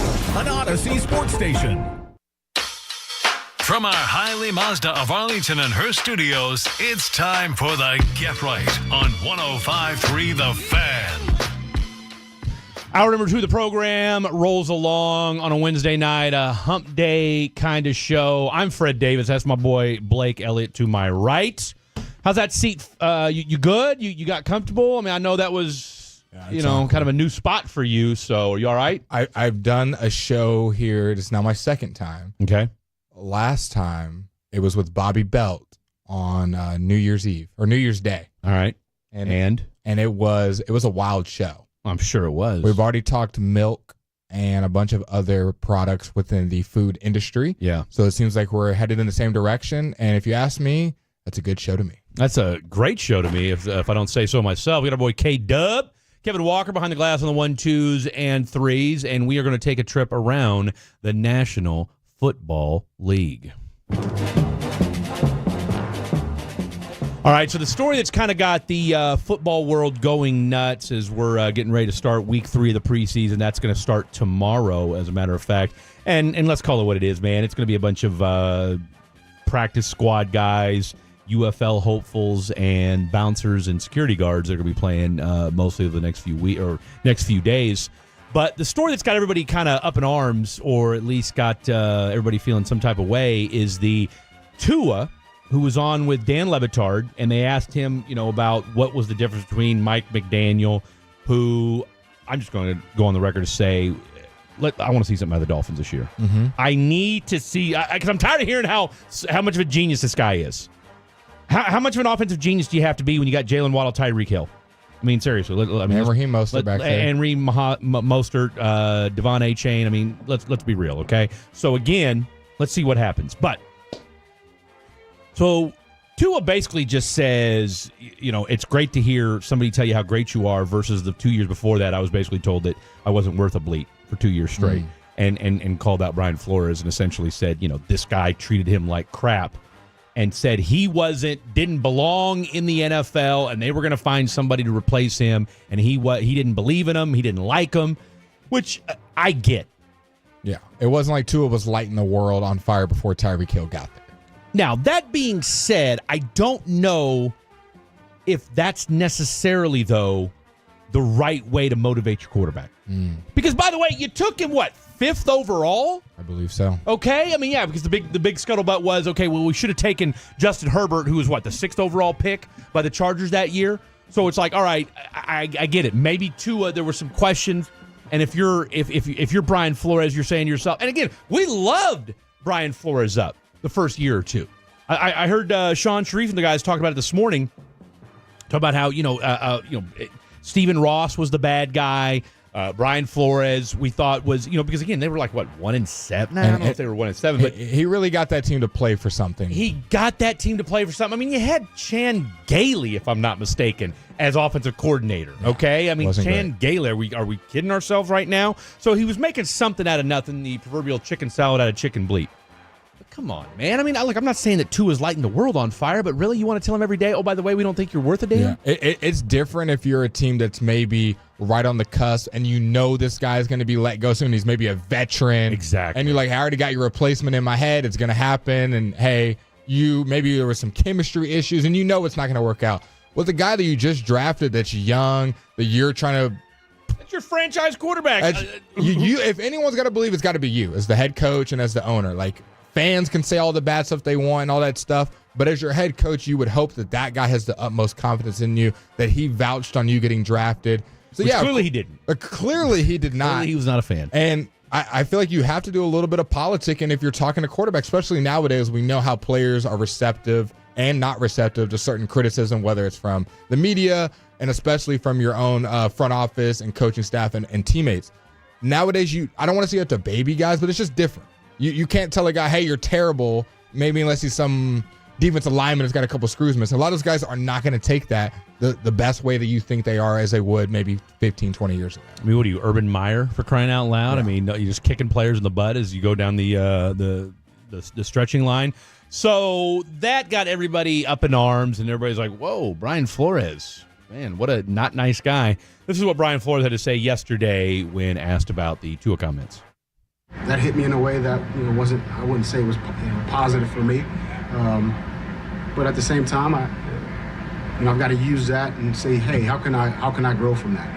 How can I be better? That's really where I'm at from that standpoint. Do I feel like that's me? No, but how can I grow from that situation and create a world where that's not the case that anyone says that about Brian Flores? I will say, very professional response. Oh, very good. Very HR good. all day, every day. Great PR response. And if you're wondering where Brian Flores is right now, he is the defensive coordinator for the Minnesota Vikings currently. So I thought he did a good job nipping it in the bud. And I'm sure 3 days from now we'll forget about this. But no, we will. But Tua won't. And neither will Mr. Flores. They'll probably harp on it and have some awkward walk-bys when they end up playing each other. Do the Vikings and Dolphins play each other this year? We'll Looking take a look it at up that. right now. The best part about it is he didn't back away from the comments. Yeah, he didn't say, oh, he misquoted me. No. He just said, yeah. And I said it about – how would you have felt if he'd have just gone in on him? And been like, yeah, I said it. I said it. Did you guys watch the same dude I watched? Oh, by the way, I didn't get – when I was coaching, guess what? They gave me Chan Gailey at OC. I didn't have Tyreek. I had Jalen Waddle like his first year, okay? You saw the pieces they gave me when I was head coach. I think you can say that if you're not coaching a team. To have heard that. If you're not coaching a team, you can say that. But if you're still currently in NFL, probably got to keep it PR friendly. Nah, you do. And unfortunately, the Minnesota Vikings do not play the Dolphins this year. No Miami Dolphins game. That would be such – that's all we'd hear all week. The lead up to that game, the Vikings and – the Dolphins. That's all you'd hear. That's when you go pick up Tua off the waiver wire. You're like, oh, this is a revenge game. Let me go get him for this 1 week. That's a great point. They do not play each other. The only way they'd be able to play each other is in the Super Bowl. Okay, fair enough. No, and that's not going to happen. I mean, let's call it what it is. I mean, Sam Darnold's not leading that team to a Super You don't Bowl. got Dolphins Vikings Super Bowl pick? I don't. But that being said, I am going back to my point about Mike McDaniel. I mean, look, when we talk about the when we talk about the AFC East. Is it not Miami's to win? If everything being equal, would we not think that Miami should be better on paper than the New York Jets? I don't know. If you're talking everything equal, everybody healthy, I like the Jets roster more. The Dolphins lost a lot of defensive pieces. How do we feel about Aaron Rodgers though? To me that's one of the most fascinating. Better pieces. than I do about Tua. Really? Like just for one season. Just who do I think gives me a better chance of winning the Super Bowl, contending for a Super Bowl? Well, I'd say Aaron Rodgers. I don't disagree in that vein.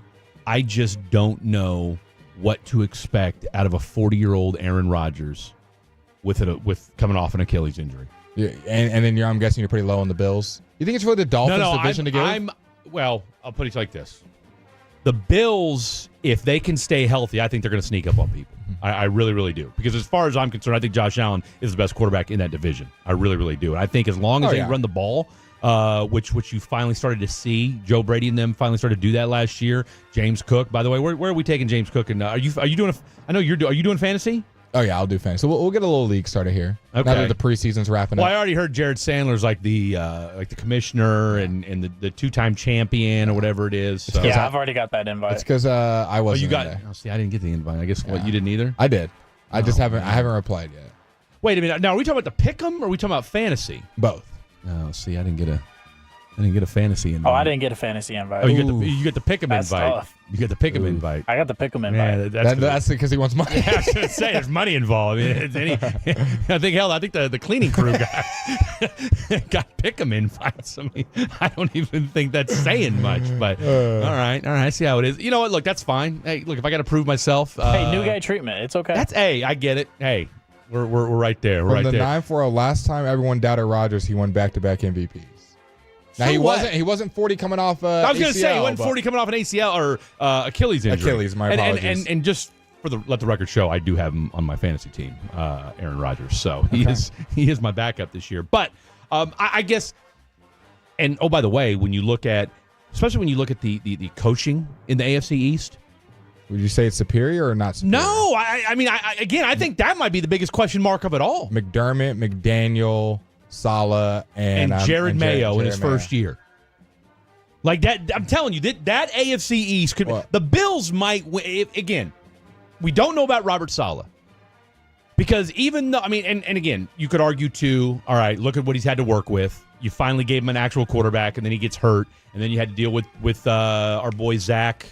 The hell's his last name? Wilson? Zach Wilson, okay, who's not even in the league right now, if Wilson. I'm not mistaken. No, he's he is in the league. He's on the Broncos. Yeah, but I don't think well, let's put it this way. He you don't think he's going to make the roster? No. He and Sean Payton's going to boot him. Well, by the way, didn't our boy Bo Nix get named the starter today? Bo Nix got officially named the starter, which was expected, but it's always nice to hear from the head coach. Yeah, but they're letting people know early, like, hey, this is going to be our guy, which I think they're loving him up. Most people expected this because Sean Payton handpicked this guy.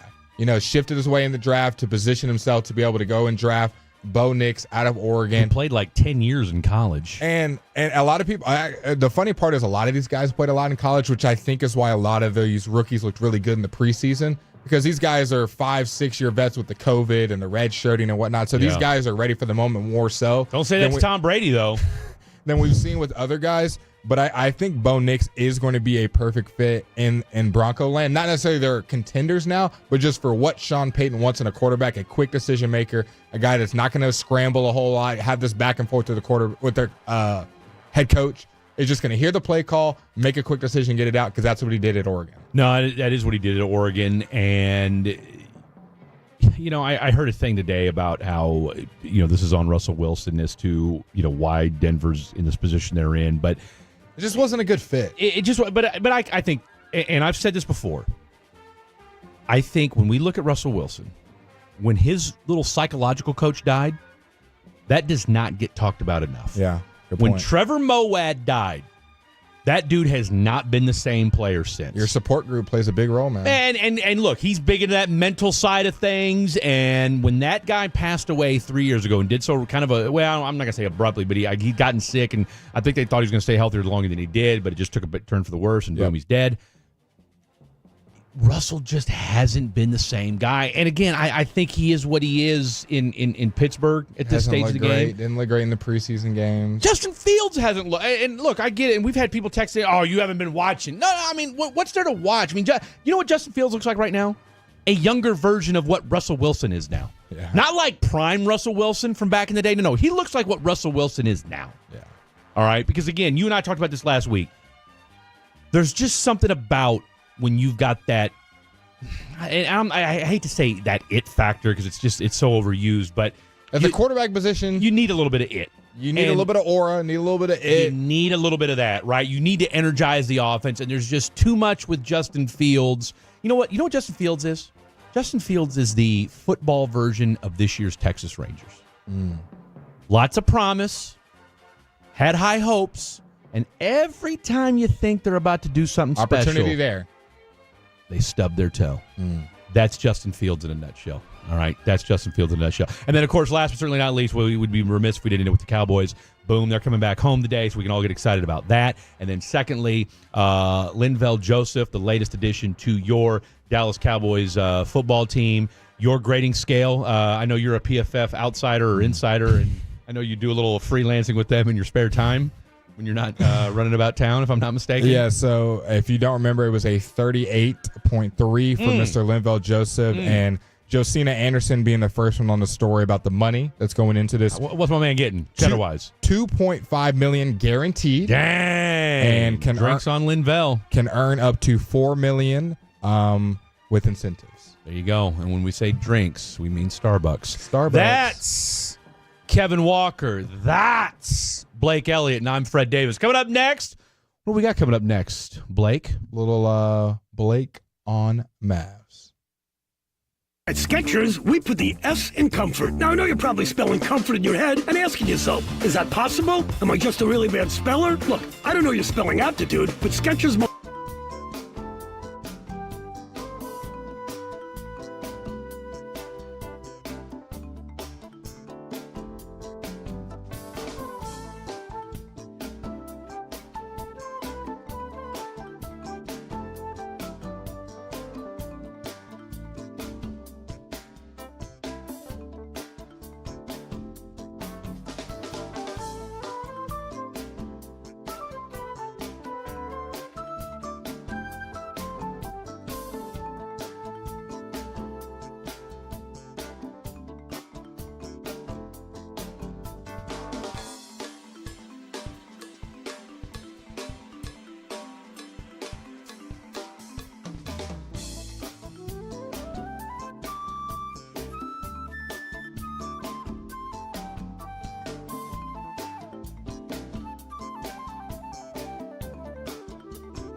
Uber Eats has low V products? I gotta remember that. Well, you know, they say in order to remember something, you have to forget something else. Okay, now that is a very cute haircut. That's like a little shag. I've never seen it before. Well, I mean, of course you have. It's the Rachel. Oh, is that your name? No, I mean, like your name. No, I'm Jen. My name's Jen. Right, but I just mean like this is your haircut. But that's hair on your head. I'm not saying this is your hair. Okay, freak me out.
Talking Football podcast on the free Odyssey app or wherever you get your podcasts.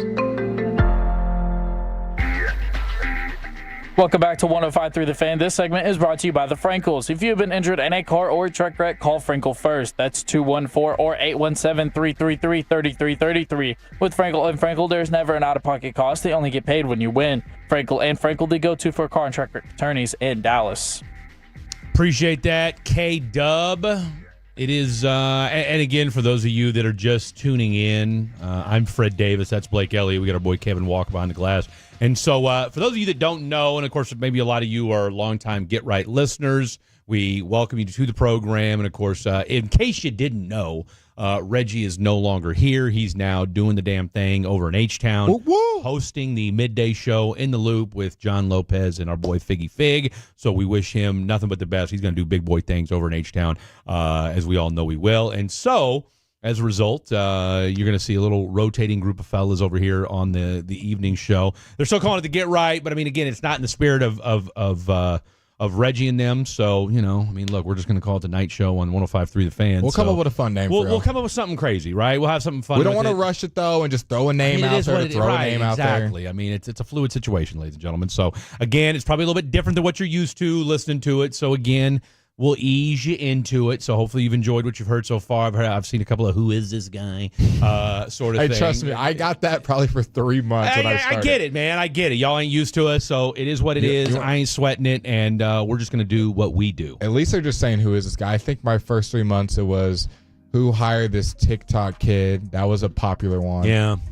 Is he still in college? That was a popular one. Look, everybody think I'm going to say this. Or nerd. I got nerd a good amount. I have thoroughly enjoyed being back in radio. I took a couple-year break, and now I'm back on it, and I can't thank everybody here at The Fan for being so gracious. And I can't thank Tolos enough for being so gracious as well. But I'll tell you what, everybody thinks they can host radio until it's time to host radio.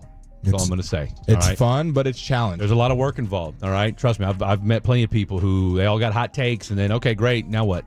After you get that first take done, after you do that first segment, oh, we still got 3.5 hours left. Oh, you're done. You don't have anything else to say. That's what I thought. The Hoochie Coochie Boys. You know what? I'm not saying no to that. By the way, I compared Justin Fields to this year's Texas Rangers team, and somebody from the 972. I might need glasses. I don't know. Terrible comparison because the Rangers won it all last year. Justin Fields ain't even had sustained success ever. LOL. I don't know. Maybe he was a top 15 pick and had plenty of sustained success as both a top 10 recruit in high school, went to Georgia, transferred to Ohio State, was a stud, was an absolute monster, and again, was a number one quarterback for 2 years. I'm not saying that that's my point, is that, like I said, this guy is somebody that we've been waiting to break out, and he just hasn't, and maybe that's who he is. Maybe. That's the point. Maybe he is. Was a TV star for a little bit there, too. Was he? He was, yes. He was on a show on Netflix called Friday Night Lights. Okay. Oh, was that the one where Spencer Rattler was on it too? Yep. Wasn't a good look for a lot boy of quarterbacks Spencer. were on that one. Wasn't Jake a good look for Fromm, boy Spencer. another Georgia quarterback. Jake Fromm was on that as well. Fromm, you may know him with the silent H in his last name. All right. Blake on Mavs. I got 3 questions for you, the Tolos. 877-881-1053. It's a Frankel and Frankel injury or text line, as well as Mr. Fred Davis. First one here for you. Let's hear it. What Dallas Mav do you think will get more playing time Quentin Grimes than projected? Quentin Grimes. Why so? Because I'm telling you right now, number one, he's a dog. Number two, this is the perfect, and I've said this time and time again, this is the perfect scenario for him. This guy was a first round draft pick. Let's get that. Again, 5-star recruit coming out of the Woodlands. All right, went to KU first. Things didn't go well for him. Led U of H to a Final Four. All right, of course they got the doors blown off by Baylor that year, the year that they won the national championship. And Sick 'em Bears. If you know, and again, all the Tolos out there, you guys all know this. You guys have all heard this in some form or fashion. It's all about the right fit. And I don't care what sport you're in, football, basketball, baseball, hell, it could be pickleball for crying out loud. When you've got to be in the right situation. And I'm telling you right now, J. Kidd is the point guard / basketball whisperer. I don't think we give near enough credit and enough just due to the job that Jason Kidd has done, not just from an X's and O's standpoint, but what he's done from a development standpoint with these guys. And also, I think managing these egos. He's got a lot of big-time players. He knows the deal. There's a lot of guys that want minutes. You have 2 all-star-like guys on your team. Kyrie, I still consider you got 2 they're superstars. You got 2 superstars, 2 of the most followed players when it comes to social media wanting to interview players and having distractions and awards and events. Yes. And having to manage that and still taking his team to the finals. Not everybody can do. No. QG, baby. QG. Big boy minutes. 8.5. I'm taking the over. So in Quentin Grimes' career, 17.5 to start his career with New York, then went up to 29, almost pretty much 30 minutes a game with New York in 2022. That's it. That was obviously his best season. Then in New York, the following year went down to 20 minutes and then 19.5 in his couple games with Detroit. So that's where he's sitting around 23.5 games or 23.5 minutes, my apologies, per game for Mr. Quentin Grimes. I just want to ask you, Fred, where you think he slots into this. So Luka and Kyrie, obviously, he's not taking their minutes, not taking PJ's. Derrick Jones Jr., 24.5 minutes last year. Tim Hardaway Jr., 24.5 minutes last year. Josh Green, 24 minutes per game last year as well. I think he slides in as a better Tim Hardaway Jr. Okay. I mean, I think that's who you're just swapping minutes right there. I think that's all day, every day. Okay. Because the thing he does, first of all, he plays better defense than Tim Hardaway Jr. He's one of your best defenders immediately. And he's a better shooter. Agreed. Like this, and that's what I'm saying. Like he's 3.5 hours away from home, depending on how fast you drive. I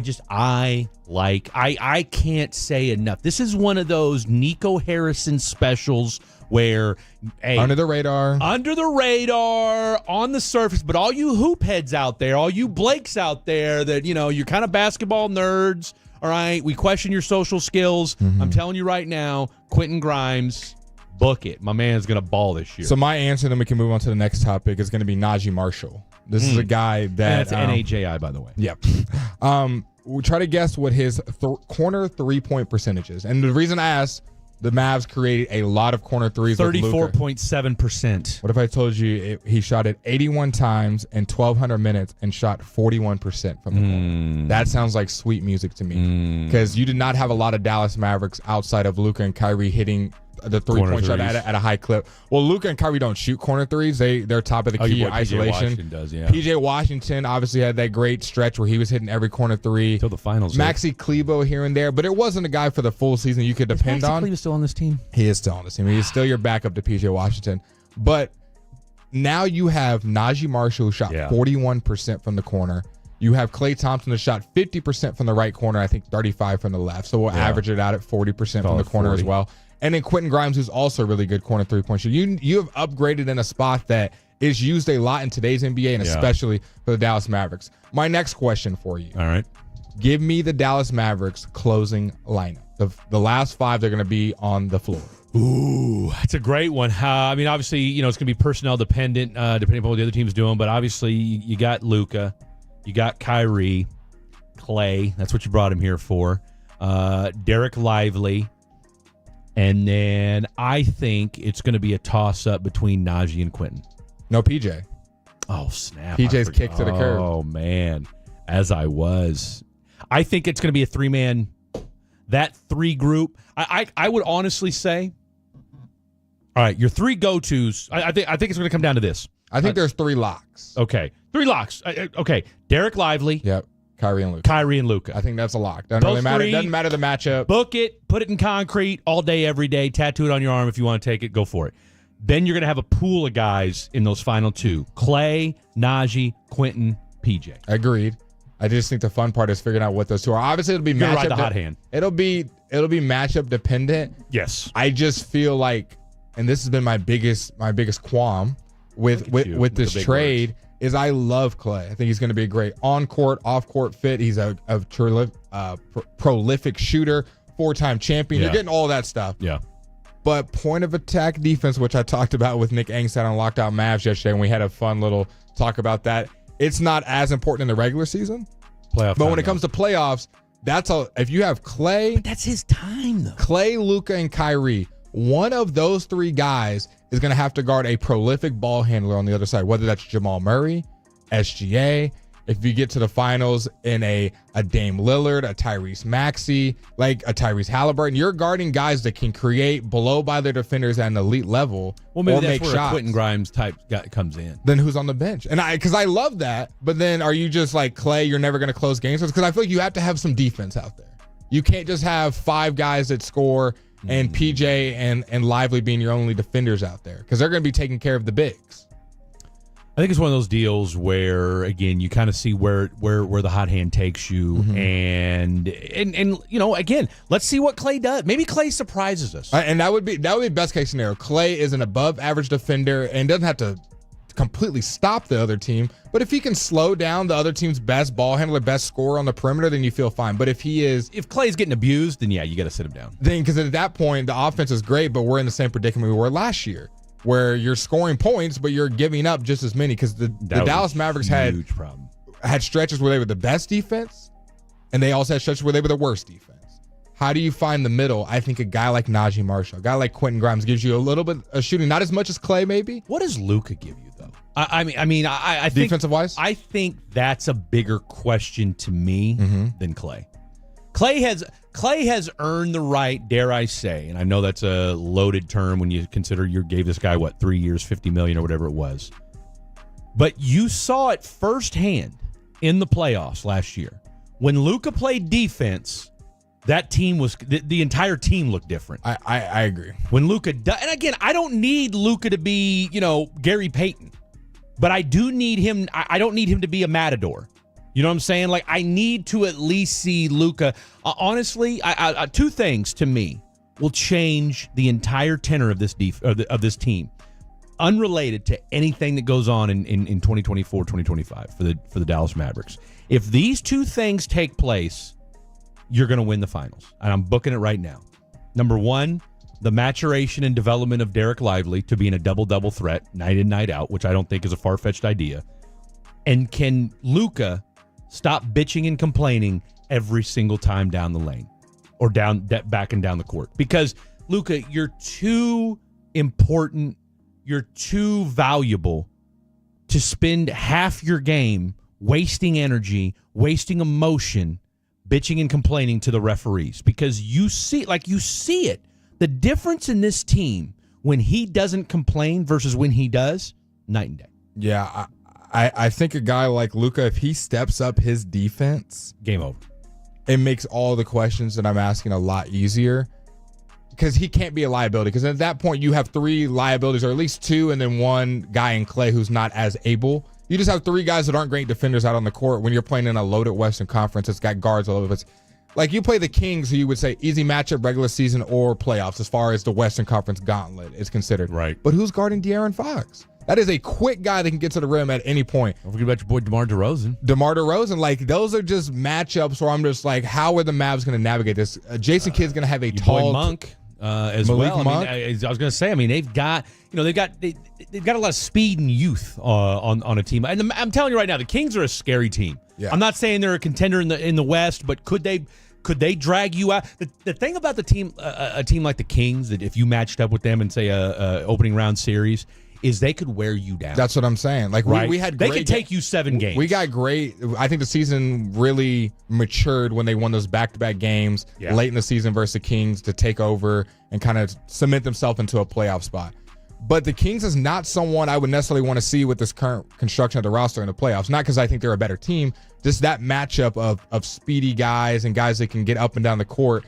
And even a guy like Sabonis, that's just not a fun matchup in my head. I think they match up against teams that played a little bit slower, like Minnesota, that pack the paint, where they can take these guys in isolation. When you have these guys that are going up and down the court, it's given the Mavs fits before. The only thing I'll say, though, to that is, where could this team, and we haven't even mentioned Spencer Dinwiddie. I wonder how much clock he gets. I don't think he's. Where does he fit in? No, I think he actually gets a lot of clock. If you had to ask me right now, I'd say he's the second guard off the bench behind Quentin Grimes. Okay. Like, I think he has usurped Dante Exum easily. Yeah, I don't think that's a stretch. And then I Blake am one of the biggest Jaden Hardy supporters, and I want him to break out. And I think he can be that electric scorer, Kyrie-esque very much mentors his game after him. I don't think he'll be Kyrie Irving, but maybe some of the same skill set. Give me a poor man's Kyrie. That would be great, but it doesn't seem like the Mavs are fully trusting in him. It seems like every time he has that chance for growth, you bring in a guy like Spencer Dinwiddie to be that playmaker. So that now Quentin Grimes and Dinwiddie are your 1 and 2 off the bench, you would assume. Well, or you're saying to yourself, look, we're loaded to win a championship. Yeah, like and the rotation will work itself out. And I think that's look. Nico has given Jason Kidd all. What was the old adage that Bill Parcells used to say? If you want me to cook the dinner, then let me shop for the groceries. Yeah. Okay, and there's a lot of groceries here. There's a lot of groceries on this team, and there's a lot right? of backup plans. Say Spencer Dinwiddie doesn't work out, you have Exum and Hardy, and you're fine. You've got depth for days, right? So that's the thing about this team, and what I like about the way they've constructed this roster is, to your point, Blake, they're going into the postseason. You're going to see a lot of different lineups and matchups throughout the course of the year because they're prepping for a long-term run. And that's what Jason Kidd likes to do. He likes to mess with the lineups, try different things. There might be times where I can promise you, Spencer will be out there with Luka and Kyrie at some point. You kind of have a 3-guard lineup. Same with Quentin Grimes. Right. They're going to do some But stuff. you just don't want them carrying the load in the middle of January, February, early March. Would that not be awesome if you saw Luka and Kyrie kind of load managing? I know as a Mavs fan going to the game, you want to see them. But as someone who wants to see the Mavs go far in the playoffs, I've seen enough of them in the regular season. I need to see nothing from Luka, nothing from Kyrie other than just endurance and playing defense. It's not that I don't want to see them play, because Kyrie and especially Luka strike me as the kind of guys that they want their run, right? Oh, yeah. But to your point, maybe we don't need to see them 35 minutes. Maybe we see some nights where they only play 20 to 25. Yeah, because their minutes, I got their minutes pulled up for you. Luka played 38.3 minutes last year, and Kyrie was at 36.3. Exactly. If you could bring Kyrie to around 34, 33, Luka to 35, 36, you're feeling a lot better. I'd bring him in the low 30s because now at this point, you can compete in the playoffs. You don't have to exhaust and get the number 1 seed or number 2, like get in the playoffs. You definitely want a top 4 seed. You definitely want a top 4 seed, but now you have Dinwiddie to lean on it when you're playing the Wizards on a Tuesday night. Right. You got Jaden Hardy. You can just go score a bunch. You guys see that, and I think the thing that excites me about this Dallas Maverick team is you got dudes like you said in a Dinwiddie, in a Grimes, maybe even a Hardy in some cases, but a PJ. You got guys that can get buckets, and I think that was the issue. Klay Thompson. Guys that can get, because again, what the issue, especially in the finals, was once Luka and Kyrie weren't scoring, you were sitting there scratching your head, going, "Okay, who's going to give me a shot?" And you were hoping it was like Jaden Hardy in that Minnesota series, but then the finals, he didn't really. You could tell everybody fell back to earth. The lights were a little too bright. My final question for you, and we'll end on answering this, and we've kind of already touched on it a little bit. What Dallas Maverick that was currently on the team, that was on it last year, will take the biggest jump? You can take the easy answer, go D Live. No, it's D Lively. Okay. It's Derek Lively. And I'm telling you right now, I said this after the Olympics when they came out with who's going to be on the 2028 Olympic team. I'm calling my shot right now before it's the cool chic thing to do. The jump that Derek Lively makes is going to be the biggest story of this basketball team this year. Okay. All right. Because when you give, and again, Chris Bosh, the ceiling is the roof. Okay. In Michael Jordan terms, and that's Derek Lively. You're giving him. I want Chris Bosh like numbers. We keep hearing how he shoots threes. If I got to hear one more guy, he can shoot threes. Okay, great. Then let's go out and see him do it. I don't want to see him doing a lot. But just give me some mid-range jumpers. Mm-hmm. Give me a guy that you can put him, put his back to the basket and give me a little shimmy or something like that, and knock a few shots down. I want to see Derek Lively as a double threat. I completely agree. I'll give you one more name just for some food for thought before we get out of here. PJ Washington. I think he's going to have a full offseason with this team. Understands what it takes to be an offensive contributor for this team, knocking down the 3-ball when you're open. Good call. Creating for himself when defenses are showing attention to Luka and Kyrie, because we saw it in, I believe, the Oklahoma City series. They put like SGA on him, kind of thinking that PJ would do nothing with that. And they ran the game plan, at least in that first quarter, through PJ, giving him the ball in the low post, letting him bring the ball up. I think you're going to see more of that where it's not a playoff, throw it out, he's comfortable, where there'll be games where the offense is somewhat run through PJ and you give Luka and Kyrie a break. So PJ Washington, Derek Lively, some guys to look out for making a jump next year for the Dallas Mavs. That's Blake on Mavs with the one, the only Blake Elliott. All right, coming up next, it's Wednesday. It's Hump Day. It's time for a brand new segment right here on 105 through the Fan. It's Hump Day Haiku. How's that work? Stick around. We'll tell you next. Coming up on the next KNC Masterpiece, we'll talk Cowboys Raiders, who inch closer to or...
Do you think it's true that you've got to forget something else to remember that Uber Eats has groceries?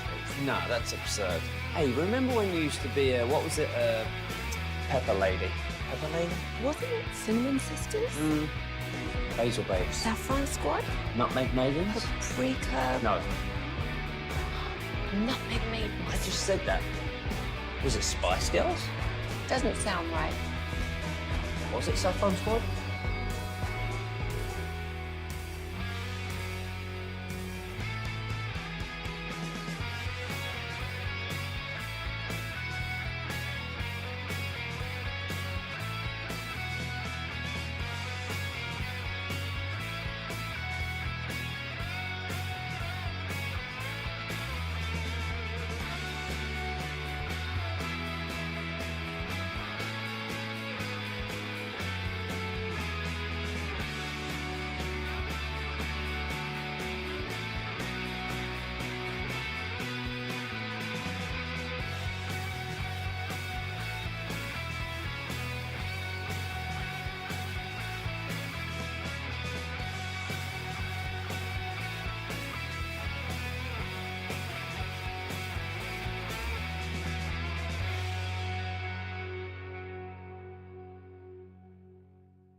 10 with The Fan. Welcome back to 105.3 The Fan. This segment is brought to you by Classic Chevrolet. Classic Chevrolet in Grapevine, they're the #1 Chevy dealer in the world with more Silverados than anyone else. This is Texas. This is Classic Chevrolet. Together, let's drive, relax, and enjoy the difference based on new Chevrolet registrations 2023. All right. Let her rip. Let her rip. There we go. All right, it's newish, ladies and gentlemen. It's newish. It's a segment that I've had in my hip pocket for a number of years that I've been doing radio, whether it be H-Town and now here in the Big D. And it's a real simple segment, ladies and gentlemen. A little something we like to call Haiku Hump Day. All right, and it's Wednesday, so therefore it's a hump day, and it's haikus, which is for the sake of what we do here in the radio world, especially when you got the text line like the Tolos, you can't ask for a better layout. So it's real simple, folks. For those of you that know what a haiku is, I had to explain to my young co-hosts here what exactly a haiku is, because apparently the Texas school system has failed them in more ways than one, and as well as the University of North Texas. So I explained to them what a haiku is. 5 syllables, 7 syllables, 5 syllables, for those of you that know. We've got 2 topics, all right? And so we expect you to chime in as well. 2 topics tonight are as follows. CeeDee Lamb. Yep. And fast food. Can you explain one more time what a haiku is? In case someone went to grab something. It's a 3-line syllable, or excuse me, it's a 3-line poem, 5 syllables, 7 syllables, 5 syllables. Okay? And again, use the clap method if you're unsure as to how many syllables are in a word. Yep. Okay? So I'll kick this thing off since this is my baby, and I've been doing this for quite some time. Got me fired once upon a time, but we're not going to let it do that again. All right? We've learned. We've had a good time with this. Again, this segment's Money in the Bank. All right? So we expect you to enjoy it, and we hope that you do. All right. So again. Also, y'all chime in with your haikus. Oh, no, we expect you to. 877-881-1053 to the Franklin Injury Attorney text line. We'll give an air high five to the best 2. You will get a shout out. Text your name at the end of these haikus 100%. And we'll shout you out. We will absolutely shout you out. So here we go. First one is CeeDee Lamb. Here we go. CeeDee Lamb, catch balls. Jerry Jones, checkbook. Stone walls. Pay the man.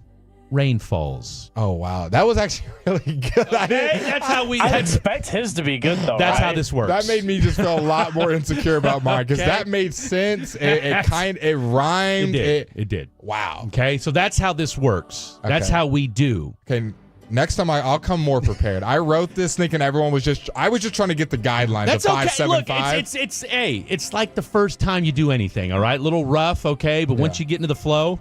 Now, I follow the guidelines of 575 and CeeDee Lamb. Now, as far as fluidity don't worry about and it. Hey, sometimes it's what's in your heart, Blake, that matters Maybe most. it's in the delivery. Let's try this. The delivery is 9/10 of it. Okay. Dakota can't pass for another MVP if CD don't sign. Okay, read that again you don't necessarily need to sound out the syllables. We're going to take your word you for don't it. Like the snap poetry. CD. I mean, I kind of feel like I am in a poetry slam right now. Try that one more time for the kids in the back. Dakota can't pass for another MVP if CD don't sign. I like it. Okay? Yeah. You know what? You may need to... Maybe the snap is where it's at. I like the snap. The snap puts some emphasis on it. Dakota. I think that's how they do it in the slam poetry videos I've seen. Kevin Walker. Bring us home with CeeDee Lamb, the Kevin Walker version, please. 88 is due. 4-11-2. Brinks and Dallas. Okay. Give it to me one more time, a little bit slower, because I got lost in 11-2. I like the beginning. Give it to me one more time. 88 is due. 4-11-2. Brinks and Dallas. What's 11-2? 11 is Micah. You said due for 11. I was thinking 11 million, like over 2 years. I was like, he is not signing that. Maybe that's why he hasn't signed 11 million over 2 years. What a terrible offer! 11.2. So 88, 4-11-2. Are you putting? Okay, who's number 2? No one. 4-11. He's saying also. 4-11 also. Yeah, okay. there Okay. you go. Okay. There you go. I like that. All right, I like that. All right. There we go.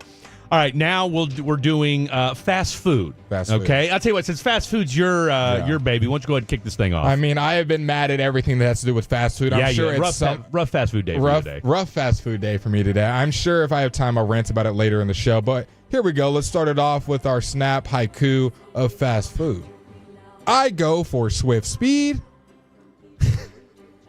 Give me a second. Let me try again. I go for swift speed. They bag my food as their deed, yet still have a need. AKA, I go for fast food and they do not take care of my needs that I have when I go. I still am having needs as I leave, and that does not need to be happening. If you missed it, I go for swift speed. They bag my food as their deed, yet still have a need. I thought that was very snap poetry of me. Have a need. I'll tell you what, not bad. Not bad. All right, here we go. Fast food. Cheeseburger nuggets. Dollar menu is my jam. Eat while talking. Gross. I like that. That's one where you just drop the mic down. Okay. How many boos, how many high fives do you think? Based on that one. You're in, there's 50 people listening. How many people do you think are resonating? You're at your local snap poetry. Do you think you're getting, bro, get this guy off the stage? Or, hey, well, they're feeling me after my CeeDee Lamb one. Okay. But because I think everybody can resonate with this. Mm-hmm. Give it to us one more time. Cheeseburger nuggets. Dollar menu is my jam. Eat while talking. Gross. Eat while talking gross. I feel like that relates back to your earlier story of. There you have it. Let's give her a name. Let's tie it into the show. That's what we're doing here. From Jaliska eating too loud in front of you. That's it. I don't know what her name was, but might as well have been. All right, what you got, K-Dub? All right, this is going to be very much worse than my CeeDee Lamb one. All right. see if y'all can guess what this one's about. Cantina menu. Baja gas. Food through you. Cheap and okay, you gotta do it without laughing. Okay, start from the beginning. You say Cantina menu, Baja something. All right, Cantina menu, Baja gas, food through you, cheap and wide. Okay, you're just naming things. I feel like you're just. That was so much put together. Honestly, the first half you had me, then you started just naming adjectives. Gas, good, Drew. I had to put it together. Read that last sentence one like more somebody time. was speaking English for the first time. just read me just the last sentence, please. All right, the last sentence is cheap and wide. Is what? Cheap and wide. Do you want me to explain it? Maybe if I explain it. Maybe just read it the lines like 5. I'm just 7, telling you, and this 5. one was terrible. No, okay, so the last 5 is this cheap is called and wide? getting ready during the show. I did mine during the show. Give me the first. Just give it line by line. Okay, so obviously Baja Blast. Yeah, we get this that. is about Taco Bell, but instead of blast, I used gas because it's good. Food through you because obviously Taco Bell doesn't stay in your system. That was a good line. Okay, cheap. It's cheap food and wide. It's all over. Wide for all over, like worldwide. Cheap. Okay, so what was that? Okay, so say it one more time. Just do it by line so we know. Cantina menu. Cantina menu. Okay. Baja gas. Food through you. Okay. That's where you lost me. Yeah, there's no way to phrase that. Cheap and wide. Cheap and wide.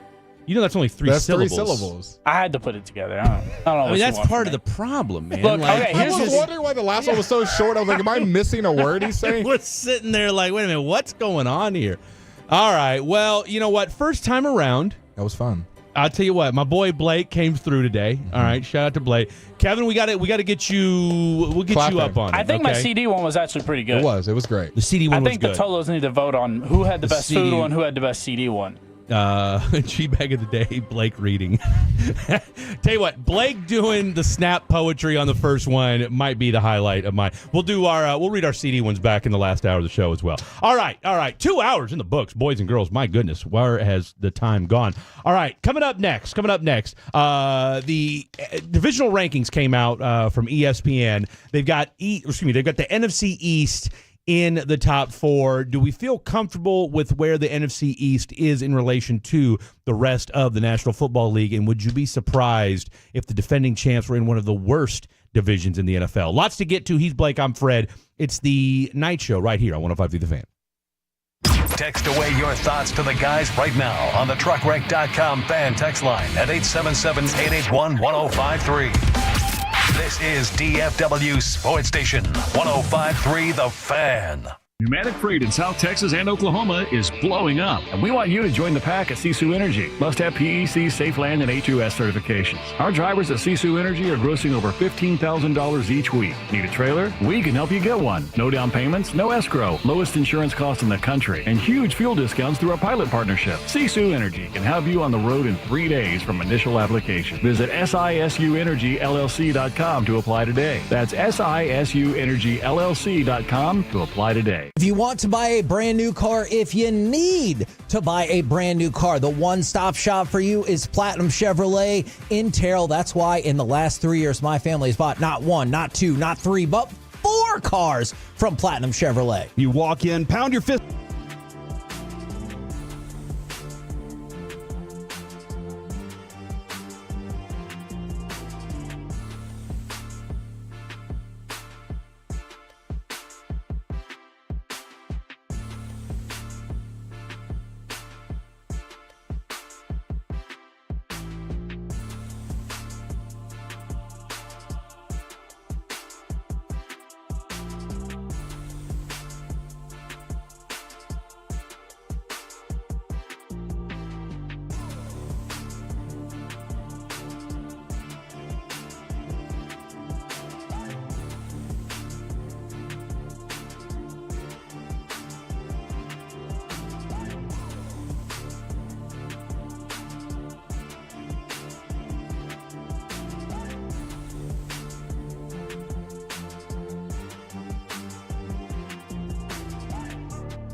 Uber Eats has Lola V products? I gotta remember that. Well, you know, they say in order to remember something, you have to forget something else. Okay, now that is a very cute haircut. That's like a little shag. I've never seen that before. Well, I mean, of course you have. It's the Rachel. Oh, is that your name? No, I mean, like, your name. No, I'm Jen. My name's Jen. Right, but I just mean, like, this is your haircut. But that's hair on your head. I'm not saying this is your hair. Okay, freaking me out a little bit.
Home of America's team is 105.3 The Fan. Hello, baby. KRLD-FM and HD1, Dallas-Fort Worth. An Odyssey sports station.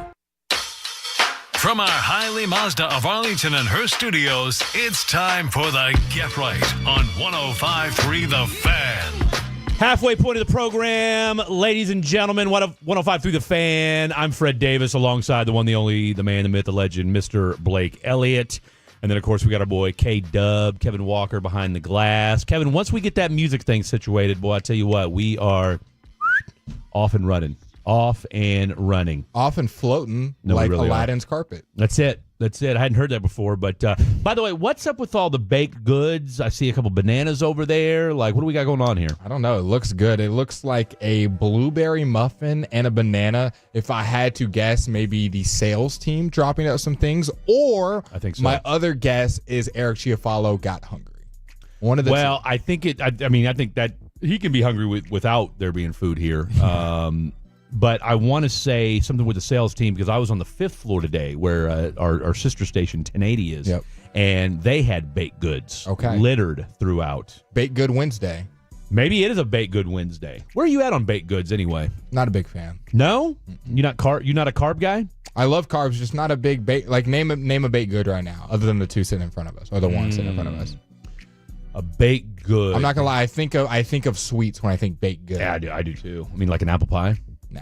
No, I can do without. Like doesn't like peak me. Doesn't like drive me. Really? Anything else you got other than apple pie? I mean donuts. Those are good. We've talked about that on a But that's Sunday not morning. like make or break. But that is a very good breakfast item. You can't go wrong with that. Where are you at on bagels? Doesn't move me. No. Nope. Where are you at on carbs there, K-Dub? I mean, it's free food. I'm probably gonna take it. Okay. I like that route. Nah, that's the post-college route. That's It really is. I just graduated. It's free food, or about to graduate. My No, it fault. has nothing to do with college, being broke, having a lot of money. I'm not gonna. You offer me free food, I'm not gonna critique it. Well, that wasn't the question. It wasn't free food. We're saying baked goods. Just, do you like baked goods? I'm probably gonna walk in there. I'm probably gonna grab me a baked good. Yeah, yeah. I'm all for baked goods. You're switching the question. I'm all for it.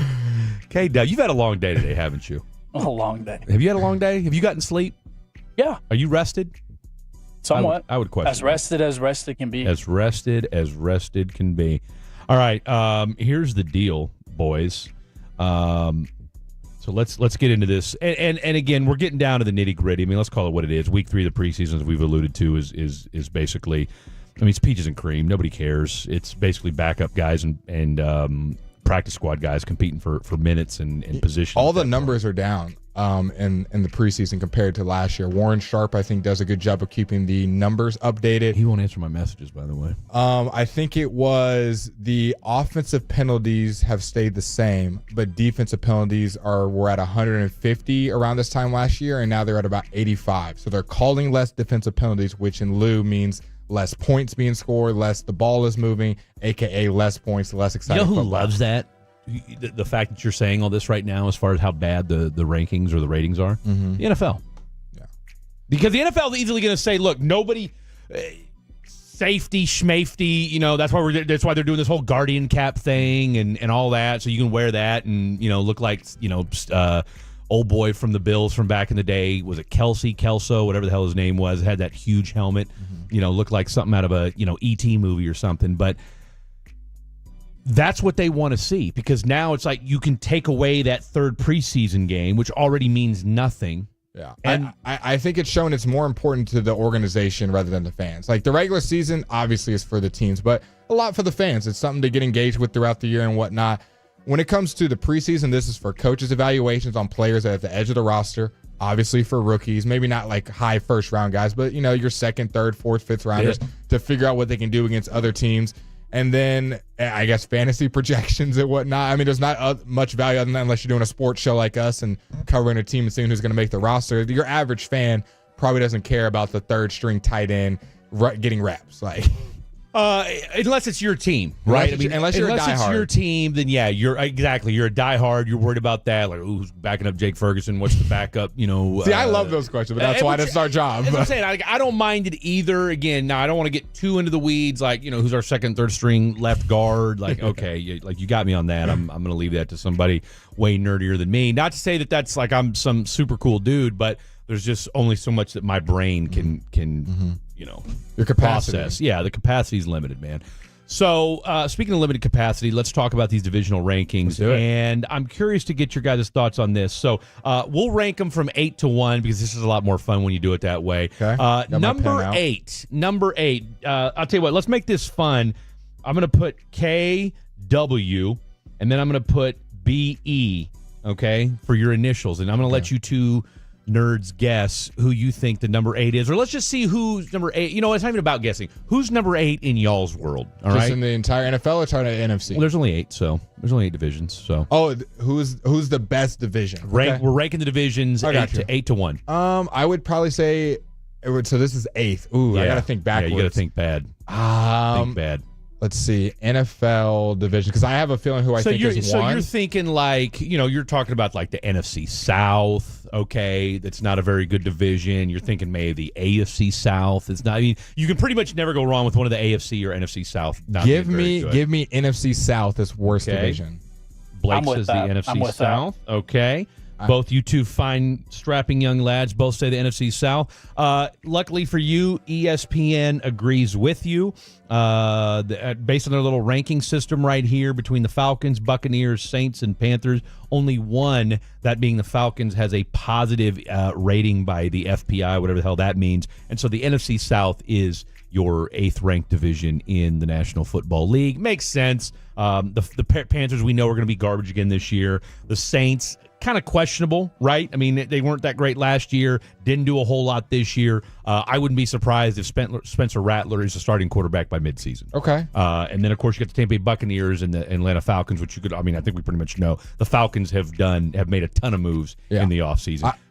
I think you can always judge a bad division by how wide open it is. I mean, there's some that are because teams are really good, and there's some because teams are so bad and you have no idea who's going to come out of it. And I think this is a product of teams being really bad. NFC South, if you told me any of these 4 teams won the division, I would not be surprised. Even the Carolina Panthers. I would be shocked if the Carolina Panthers won. I would be shocked, but it wouldn't be...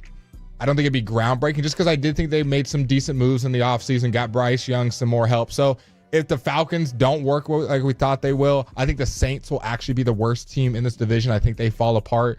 And then the Buccaneers, maybe it's them two battling it for the division. I'm not predicting the Panthers to win, but I also wouldn't be surprised. Wow. Okay. I would be stunned if the I am kind of curious to see what Bryce Young we get in year 2. For as bad as he looked last year, and again, we forget, and maybe not you two because you're still youngsters, but back in the day, a rookie playing bad in his first year wasn't unheard of. Mm-hmm. I mean, look at a guy like a Peyton Manning. Peyton Manning was terrible his rookie year. I mean, yeah, he showed flashes, but I mean, it was okay, it was acceptable. Now we get all angry and call a team a bust. You got Bobby Canales. He's an offensive minded guy. He kind of helped resurrect your boy Baker Mayfield in Tampa Bay. So you saw him twice a year. And you got to figure, will Dave Tepper finally back off? Remains to be seen. All right, number 7. Yeah, Dave Canales is a guy that can Dave, I'm sorry, what did I say? Bobby? Yeah, you're good. Bobby Slowick. You're probably thinking Bobby Slowick. Bobby Canales. No, I feel like he's like an actor maybe or something like that. Okay, So. for the 7th spot, I am going to go with there's 2 that I'm deciding between. I'm gonna go AFC South. I think AFC South. I believe really well in the Houston Texans, but the rest of that division I don't have much promise in. Up in the air. Okay. What say you, K-Dub? I am between 2, both in the AFC. I could be convinced the AFC South, but I kind of want to throw in the AFC West. Oh, Kevin Walker, show him what he's won. ESPN has the AFC West ranked. I think that's a good call. 7th overall. Obviously, you got the Chiefs number 1. They're going to run away with this thing. At least that's what the paper and the numbers tell us. Then you look after that. You've got a Los Angeles Charger team, and of course, we'll see them on Saturday. We're not going to see anything special, though. I mean, you're going to have their backups and what have you. The Raiders, who, again, a scrappy group outside of the quarterback position. They have a really good defense. But they got a good defense. They got a good O-line, and they got a lot of good skill positions. They're good, except at the quarterback position, right? I mean, everything about that team you feel good about, although I am a little still, and we talked about this with our boy Q on Saturday. I'm still not sold on Luke Getsy. Yeah. I just don't know what to think out of him. And then, of course, Denver Broncos, they just named their starting quarterback today, and Bo Nix, not a huge surprise there. Defense has kind of fallen off from a few years ago. But again, I think, I'm going to say this. This is a division that a few years ago, everybody was saying, oh, it's the Chargers to win, and it was a hot division, da-da-da. And, of course, they kind of fell on hard times. I think for as much maligned as this team is, or as this division is this year, I think they're going to be better this year than people think. All right, we'll keep this thing rocking and rolling. Because we've got our boy, it's coming up next. Yeah, we got our boy Tyler Batiste coming up next from The Athletic. All right, number 6, real quick. You guys have? So I'll just move this to the AFC South. You got the AFC because I had them in South? 7th, and I was wrong. So Yeah, this is where I'm putting the AFC South. What if I told you NFC that East? ESPN thinks it's the NFC East? I wouldn't be surprised. It was a toss up between them and NFC East and AFC South. They've got Dallas number 1, Philly number 2, 1A, 1B, Commanders 3, Giants 4. I would agree. I just flip us and the Eagles. I tell you what, and this is why the NFC East for 19 straight years, you've had a different division winner every single year. Yeah, it's been a while. Once again, okay, in the same way you said that you could see anybody win in the NFC South. Yeah. With the exception of maybe the Giants, and I'll go ahead and say that. Anyone could come out. I could see the Washington Commanders winning this division. Jaden Daniels lights the league on fire. I'm telling you, look, I said this before and I'll say it again. I get it, the roster's not great, but no one's sold yet. I mean, Nick Sirianni and that team, I mean, that's a chic pick to either A, get back to the Super Bowl or implode again. Like that's how dramatic the shift is, the range is for that football team. Mm-hmm. With the Cowboys, we already know what to expect with the Cowboys, right? I mean, no one in this room, no one in this city would be surprised if this team won 10 to 12 games and then spit the bit in the first round of the playoffs. Like that's kind of what's expected. Correct. With Washington, as Tom Petty once said, out into the great wide open. Yep. All right. And then with the Giants, what Danny Dimes are you going to get? Are you going to get Danny Dimes that we all know and love who sucks? Or are you going to get Danny Dimes from a year ago that, moonwalked his way into a $45 million a year deal? That's a great point. How many teams are we in right now? 3 or 4? We're going to run this thing down here. Okay, we're up against things. We got a number 5, AFC East. Number 4, the AFC South. Top three. Here we go. Top 3, NFC North. All right. Yep, that's going to be a good division. I think we all agree that team, top to bottom. Again, all 4 of those teams are good. And maybe not Minnesota. I think if you had a different quarterback, you'd feel a little bit differently. But anytime you got some of the skill pieces they have, a solid defense. But, I mean, look, it's a crapshoot between the Lions, Packers, and Bears. Yep. And the Bears are kind of the chic pick right now as far as coming out of nowhere. Number 2, the NFC West. San Francisco, the Rams, Seahawks, and Cardinals. Always again, a good division. That's a jumbled group. And a lot of people, our boy Will Chambers included, think that this could be the year that the San Francisco 49ers start to fall back to the pack a little bit as far as injuries are concerned. And I'll just say this. I think this is I'm not going to say this is a prove-it year, but I want to see what Brock Purdy does. Yeah. Okay? Because now it's kind of like, look, bro, are you that guy, yes or no? All right, and that's what we're going to find out with our boy Brock Purdy. And then last, but certainly not best least, division of football. I don't think this is a huge surprise. Although I would say I think the NFC North is going to be better than the NFC West. The AFC North is your number 1 division as per ESPN. Number 1, Baltimore Ravens. Number 2, Cincinnati Bengals. 3, the Browns. And 4, the Pittsburgh Steelers. I think most people would have the Ravens winning that division, but you could throw anybody in number 2, and it would not surprise me. I know you're not convinced that the Ravens I don't think that they will make it far into playoffs, but as far as regular season go, I think they'll probably still finish 1. I just don't believe in them being a contender. So wait a minute. You think they could win the hardest division in football but won't be a contender? I think they're statement by you.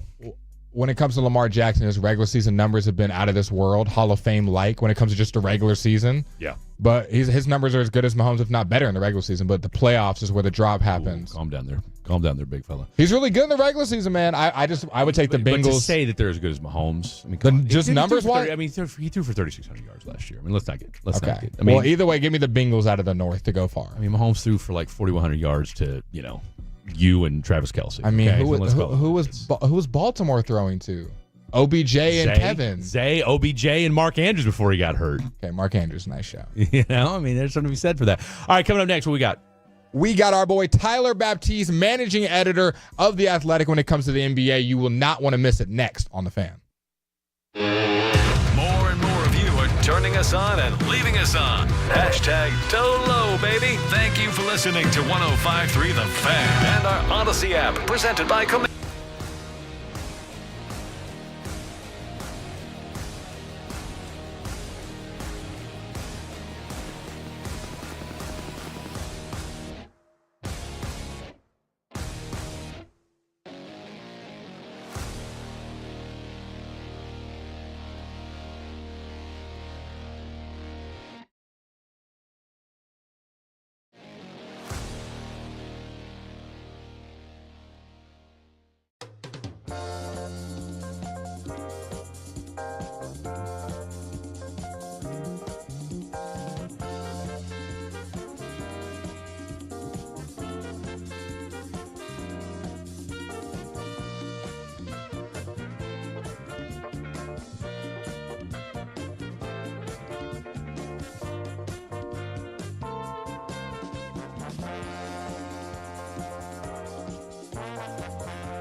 How are you?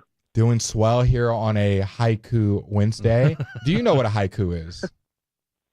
I do know what a haiku is. I've never heard of a haiku Wednesday, but I know It's what Hump Day haiku is, Haiku. so It's Hump Day Haiku Day here on 105.3 The Fan. So, you figure it's a hump day. that. That's my bad. No. Look, hey, if you think you can come up with one on the fly before we're done here, the two topics for tonight, CeeDee Lamb and fast food. I had to learn what a haiku was, so no pressure. If Well, you you're don't a have writer, it. so I kind of expected you should know it. So, Man, all right, there's some pressure on. I'm gonna be thinking while I'm on the phone with you. that's all right. We expect nothing less out of you, my friend. Well, Tyler, I wanted to get your gauge. Obviously in the offseason, we haven't had a lot of Mavs happenings recently, but there's articles coming out. There's power rankings as we get closer and closer to the season. We just got the schedule release, got the preseason and whatnot. First, I wanted to ask you, has there been anything in the offseason that has caught you off guard, maybe whether that be a free agent signing, a team keeping a player? What has been your biggest free agency takeaway this offseason? I mean, I think the biggest thing was that there wasn't really a super surprising trade or kind of roster shakeup like we've had in recent years. I guess there's still time for that to happen. You remember last summer, the Damian Lillard and the James Harden dominoes didn't really fall until much closer to the season. But, the whole, even Klay Thompson going to the Mavericks, the writing was sort of on the wall with him in Golden State for a lot of time before that actually happened.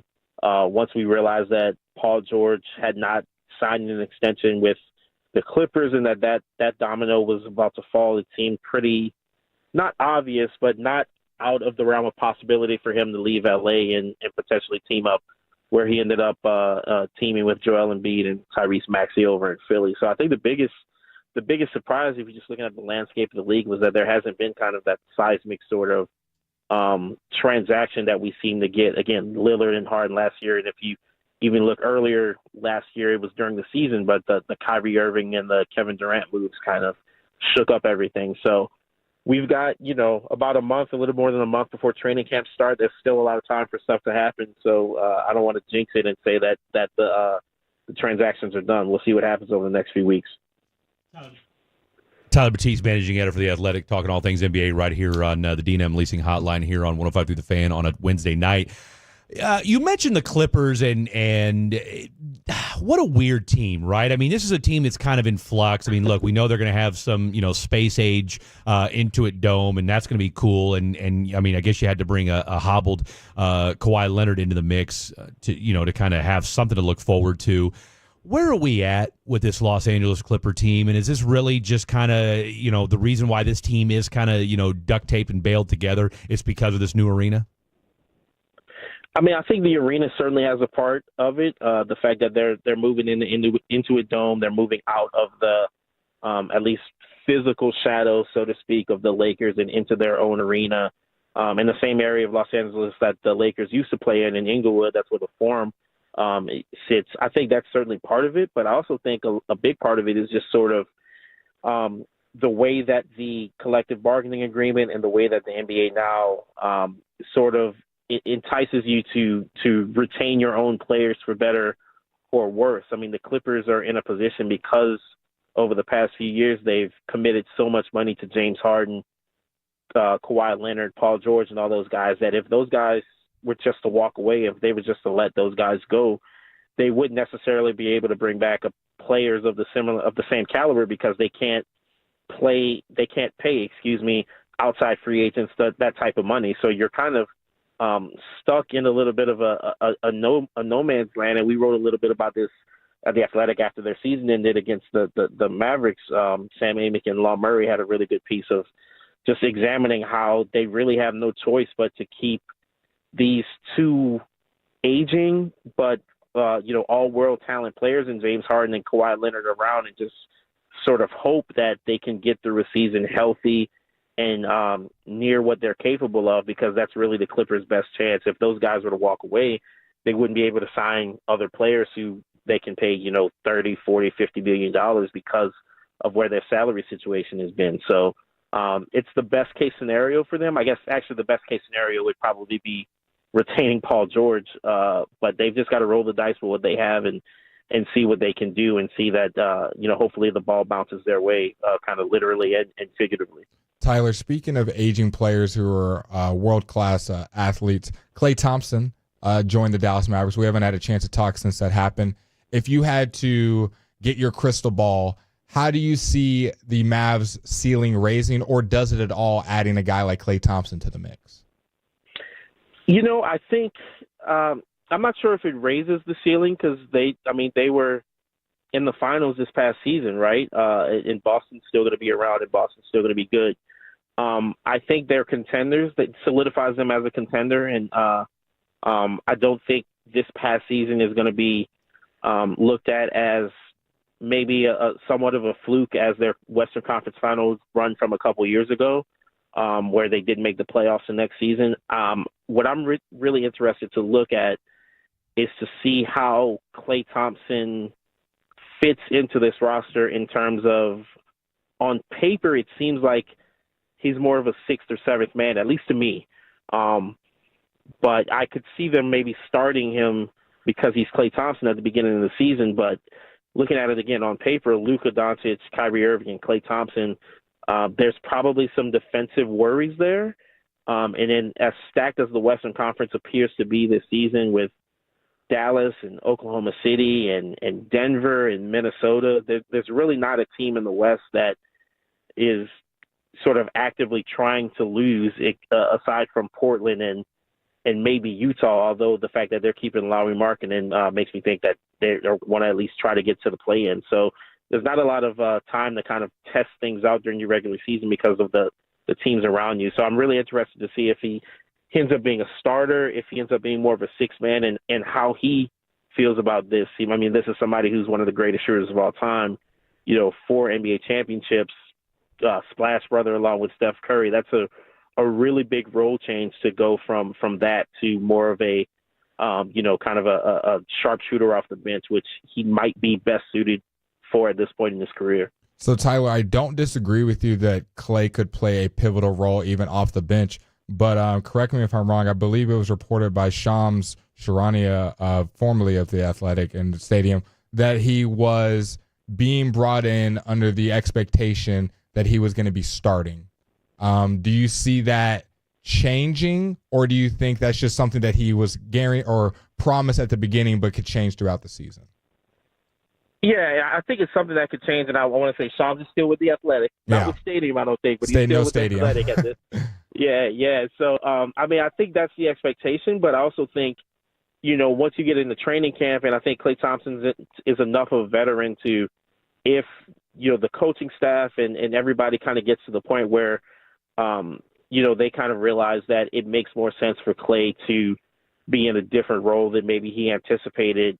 You would think that he's enough of a veteran, he's done enough in his career, that he's willing to sacrifice that. I don't think it would be a situation where, and who knows, I'm not in the locker room, I'm not in the front office, I'm not on the bench or anything, but where you would sacrifice the greater good of the team just to be able to start a particular player.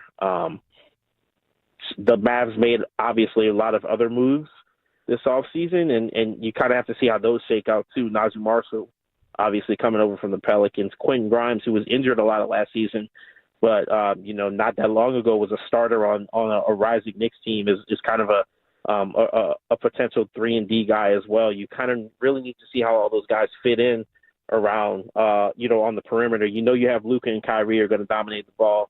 You have Gafford and Lively who are going to kind of man the paint defensively, rebound, rim run, and all that stuff. And you really have to probably mix and match those 4 or 5 guys who are also on the court with them and try to solidify your rotation by the time it gets to, April and May when the games really matter for the Mavericks and the whole league. Tyler Batiste, managing editor for The Athletic, talking all things NBA here on the Get Right at night. We'd be remiss if we didn't at least mention a little LeBron. And, of course, look, I think we're at the stage where we know what we're going to get with LeBron. I mean, as crazy as it is to say, this guy goes as he's getting ready to be 40 years old, and he's still giving you, high-leverage basketball. I guess the bigger question for me is, what the hell are we going to get out of J.J. Redick? I mean, it's forget the whole, he's LeBron's boy and what have you. It's not easy to just come into the NBA, especially for a team. I mean, hell, ask Adrian Griffin how it went, and that was in Milwaukee for crying out loud. I mean, what are you hearing scuttlebutt wise? I mean, if I have to hear one more time about, oh, he's so smart. I mean, of course he is. He's a former NBA player for crying out loud. What are you hearing about just kind of what JJ Redick legitimately brings as an actual head coach in the NBA? Well, I think head coaches in the NBA, as much of anything, it's about how you can maintain the relationships with the players you have on the team, right? It's obviously X's and O's and schematic stuff is important, but it's also making sure that you can kind of command the respect of the locker room. And I do think he's at an advantage because he has been in that locker room. He's played for big markets like Los Angeles. He spent a lot of time. He knows the names. He knows he's not that far removed from not knowing the game and not being in the locker room with a lot of those guys. I think it's smart that he hired former head coaches like Nate McMillan and Scott Brooks, who can kind of assist in some of the things that he may not be as well versed in. But everything with the Lakers is gonna fall to how LeBron James and Anthony Davis perform, and the fact that they perform to such a high level during the Olympics probably raises the expectations a little bit in Lakerland. But again, with as deep as the Western Conference is, it's going to take a lot more than just those two guys to sort of get where they want to go this coming season. Speaking of how deep the Western Conference is, I want to ask you a question, kind of grand scheme when you look at that conference. I think most people would agree Dallas, Oklahoma City, Minnesota, and Denver being the top four in the West. A little two-parter for you. With those four teams, let me know who you think are the two that will come out of they'll be in the Western Conference Finals, and then give me a sneaky team to be in that 5-6 spot that maybe no one's talking about or is talking about. Man, so I would probably go with I'll go with Minnesota and Dallas out of those two teams. I think Denver's putting a lot of stock in sort of development of the Peyton Watsons, Christian Browns of the world, and kind of a lot of stock in Russell Westbrook. And if there's a key injury there, that might, mess them up a little bit. And I think there's some questions with Oklahoma City. They're going to be playing Chet Holmgren, it seems like, at the 4, which is a lot different from what they did last year, where they were a pretty kind of small team, and I think they're going to have some growing pains there. So I'd go with Minnesota, and I'd go with Dallas. And I would say maybe the sneaky team to maybe keep an eye on is Phoenix. I really like the Tyus Jones signing. I think Phoenix's issue, one of their biggest issues last year was just kind of not having a more traditional ball handler, point guard to try to orchestrate things, and Tyus Jones has been one of the more underrated players in the league at that over the past few years. He's really good. His assist to turnover ratio has been atop the league for the past 3-4 years. The fact that they brought him in may allow Devin Booker and Bradley Beal to maybe play a little bit more in their normal, within their normal skill set. Grayson Allen, I think, is a really good rotation piece to have. Royce O'Neal as well. They brought in so a little bit of size for the bench. And so I think a lot of people look at how Phoenix's season ended last year and kind of we want to write them off, but they did win almost 50 games, and that was with Bradley Beal being out for a large part of the season. So you're adding a few more bench pieces, a kind of a more traditional point guard to that. It wouldn't surprise me if Phoenix, is around that 4 or 5 range once we get to April and is looked at to potentially make a run in the playoffs. We saw Kevin Durant can still take over a game when it needs to in the Olympics.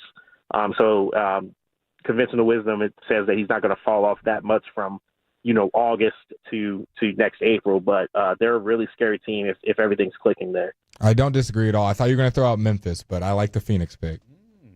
No, we need to see Memphis a little bit, man. I think maybe if 2 seasons ago, if they made a little bit of a run before Morant was hurt last year, maybe I'd lean into them a little bit more. But, we saw they were the 2 seed and they got ousted by the Lakers. So I need to see a little bit more out of them before I maybe put my eggs in that basket. But Phoenix had a really good regular season with everything that went on last year. They still ended up winning, 48, 49 games. It's not like they were 35 and 47 or something. They were right on the cusp of where the Mavericks finished to end up going to the final. So it wouldn't surprise me if we see a push from them next spring.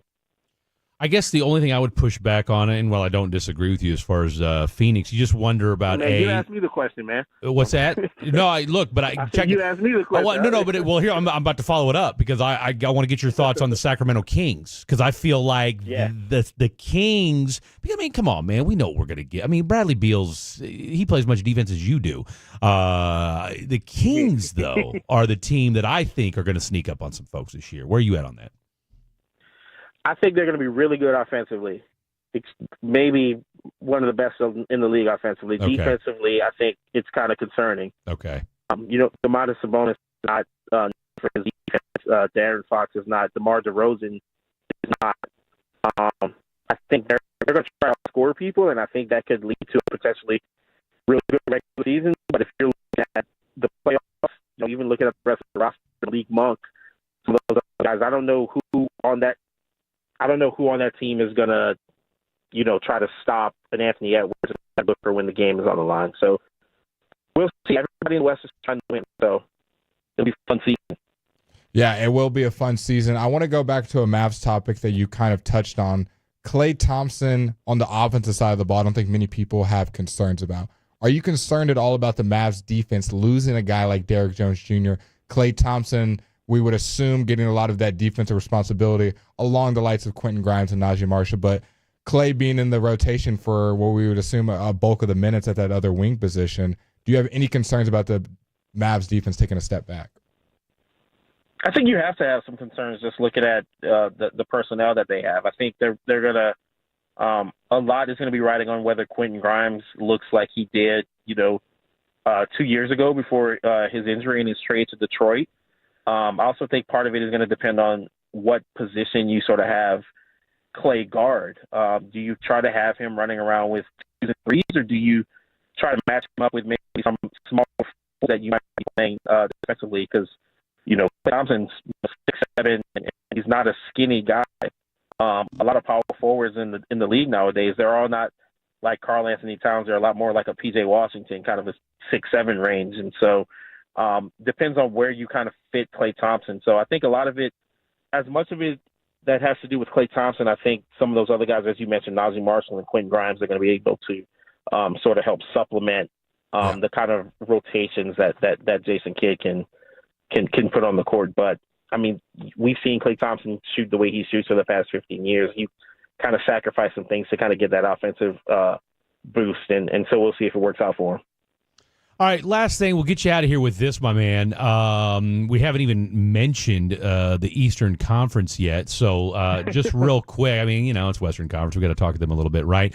Are there any, I guess, are we waiting on, is Jay Wright available as far as Villanova goes? If we could just add one more Villanova body to the mix over in New York. And then is it Boston or bust for them to repeat again, especially when you consider Jaylen Brown's got, an axe to grind when you figure that, hey, this guy might have been the best player in the NBA Finals, and yet his own teammate somehow made it over him in the Olympic team. Yeah, well, I mean, if you look at Jason Tatum, might have a little bit of an axe to grind too after a couple of games, couple of DNPs. Where he didn't see the court. So, I mean, I think you'd have to have Boston as the favorite based on what they're bringing back, how they ended their season last year, the fact that those guys are two wings that everybody's looking for, the types of wings that everybody's looking for in the league. Obviously, the East has gotten on paper a little bit improved with Philadelphia, New York, and a lot of other teams. I think one team that's going to be very interesting to watch, and not a lot of people are talking about, is Milwaukee. I like what they did around the edges, given the kind of restrictions that they had in terms of like the salary cap. Bringing in Delon Wright, who's kind of a really, really good backup point guard, very good defensive player. Taurean Prince, who was probably a little bit overexposed in Los Angeles with the Lakers last year. But if you're telling me that Taurean Prince is my 7th or 8th guy off the bench behind Delon Wright and Bobby Portis, who we know is an NBA champion and can kind of fit into whatever Milwaukee needs.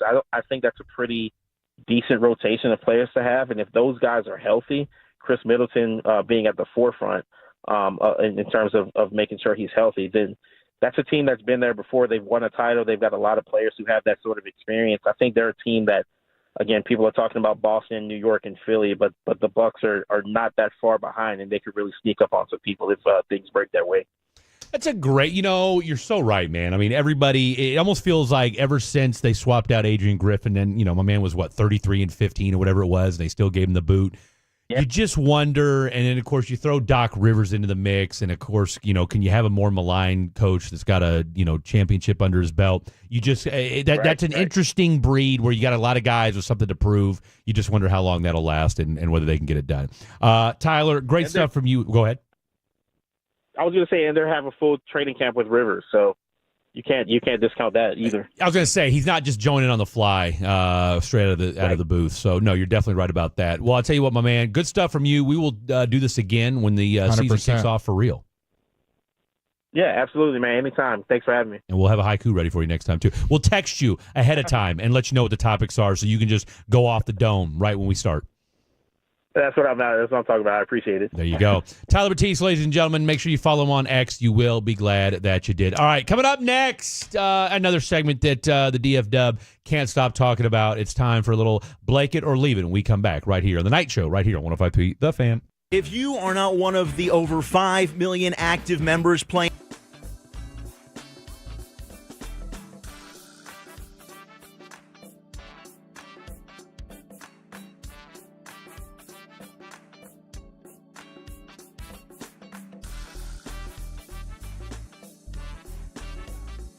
Do you think it's true that you've got to forget something else to remember that Uber Eats has groceries? No, that's absurd.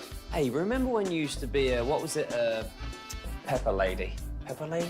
Wasn't it Cinnamon Sisters? Basil Babes. Saffron Squad? Nutmeg Maidens? Paprika? No. Nutmeg Maidens. I just said that. Was it Spice Girls? Doesn't sound right. Was it Saffron Squad?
Uber Eats has Lola V products? I gotta remember that. Well, you know, they say in order to remember something, you have to forget something else. Okay, now that is a very cute haircut. That's like a little shag. I've never seen it before. Well, I mean, of course you have. It's the Rachel. Oh, is that your name? No, I mean, like, your name. No, I'm Jen.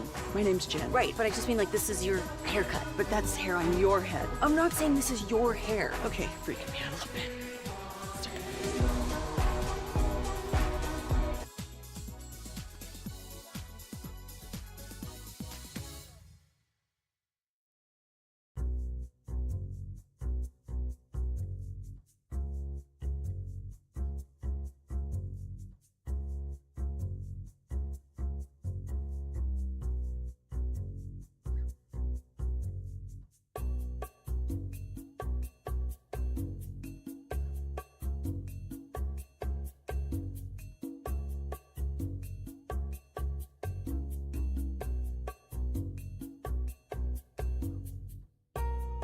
Here at Rye, from grain to glass. We'll see you there tomorrow with 105.3 The Fan.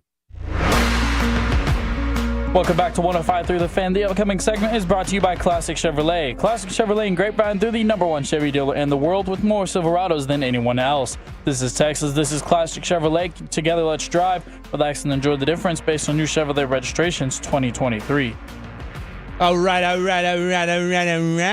segment of the hour, ladies and gentlemen. Big shout out once again to our boy Tyler Batiste, managing editor, not editing manager, as our boy gave him a new title when the segment started. It's okay, guys. I got nervous right before Fred said you're going to run the one. You're bringing us back.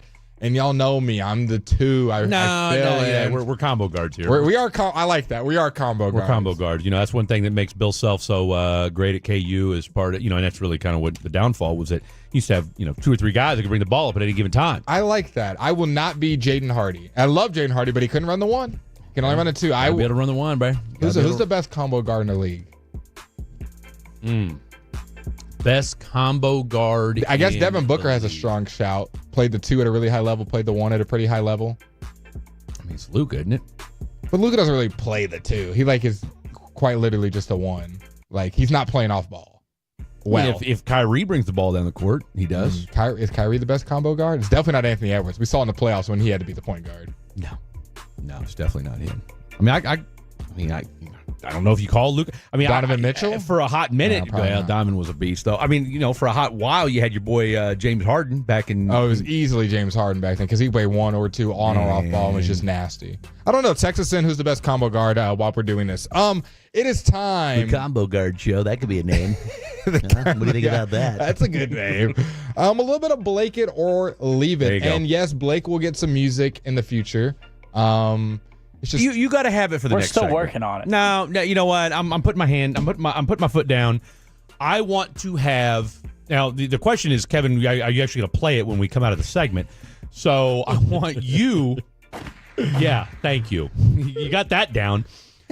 Come up with the music the next time. I mean, you're a musical guy. You're over there strumming your guitar on IG, for Christ's sake. The music choice is not the problem. I'm going to blame Kevin Walker. No. That is crazy. I'm the full-time guy over here. Look, I'm going to blame Kevin for goofing up my segments today after I specifically asked him twice to play the music coming out of the break, and he didn't do it either time. But I have an explanation for that. But we'll talk I don't about want to hear it. I don't want to hear it. I don't want to hear it. I'll give you the first time, but the second time, no. I literally was ready to flip this table over. He was. I was. But he was clicking his pen so hard. We're all friends here, so you know what? We got it out. I feel better now. But you need to have your music for the next segment. Okay, for the next time we do a show. I haven't said my piece.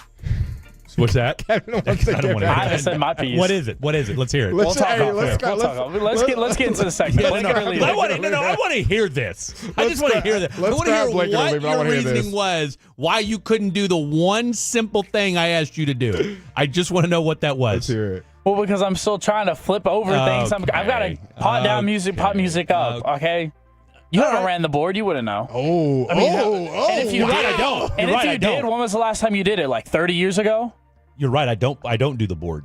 Okay? I don't do the board. I don't need to do the board. This is better than Blake It or Leave It. Okay? Let's get into Blake It or Leave It. I don't need. You about to Blake It or Leave It. I don't need to run the board. That's your job. And we're still questionable at it. All right. Blake It or Leave It. What do you got?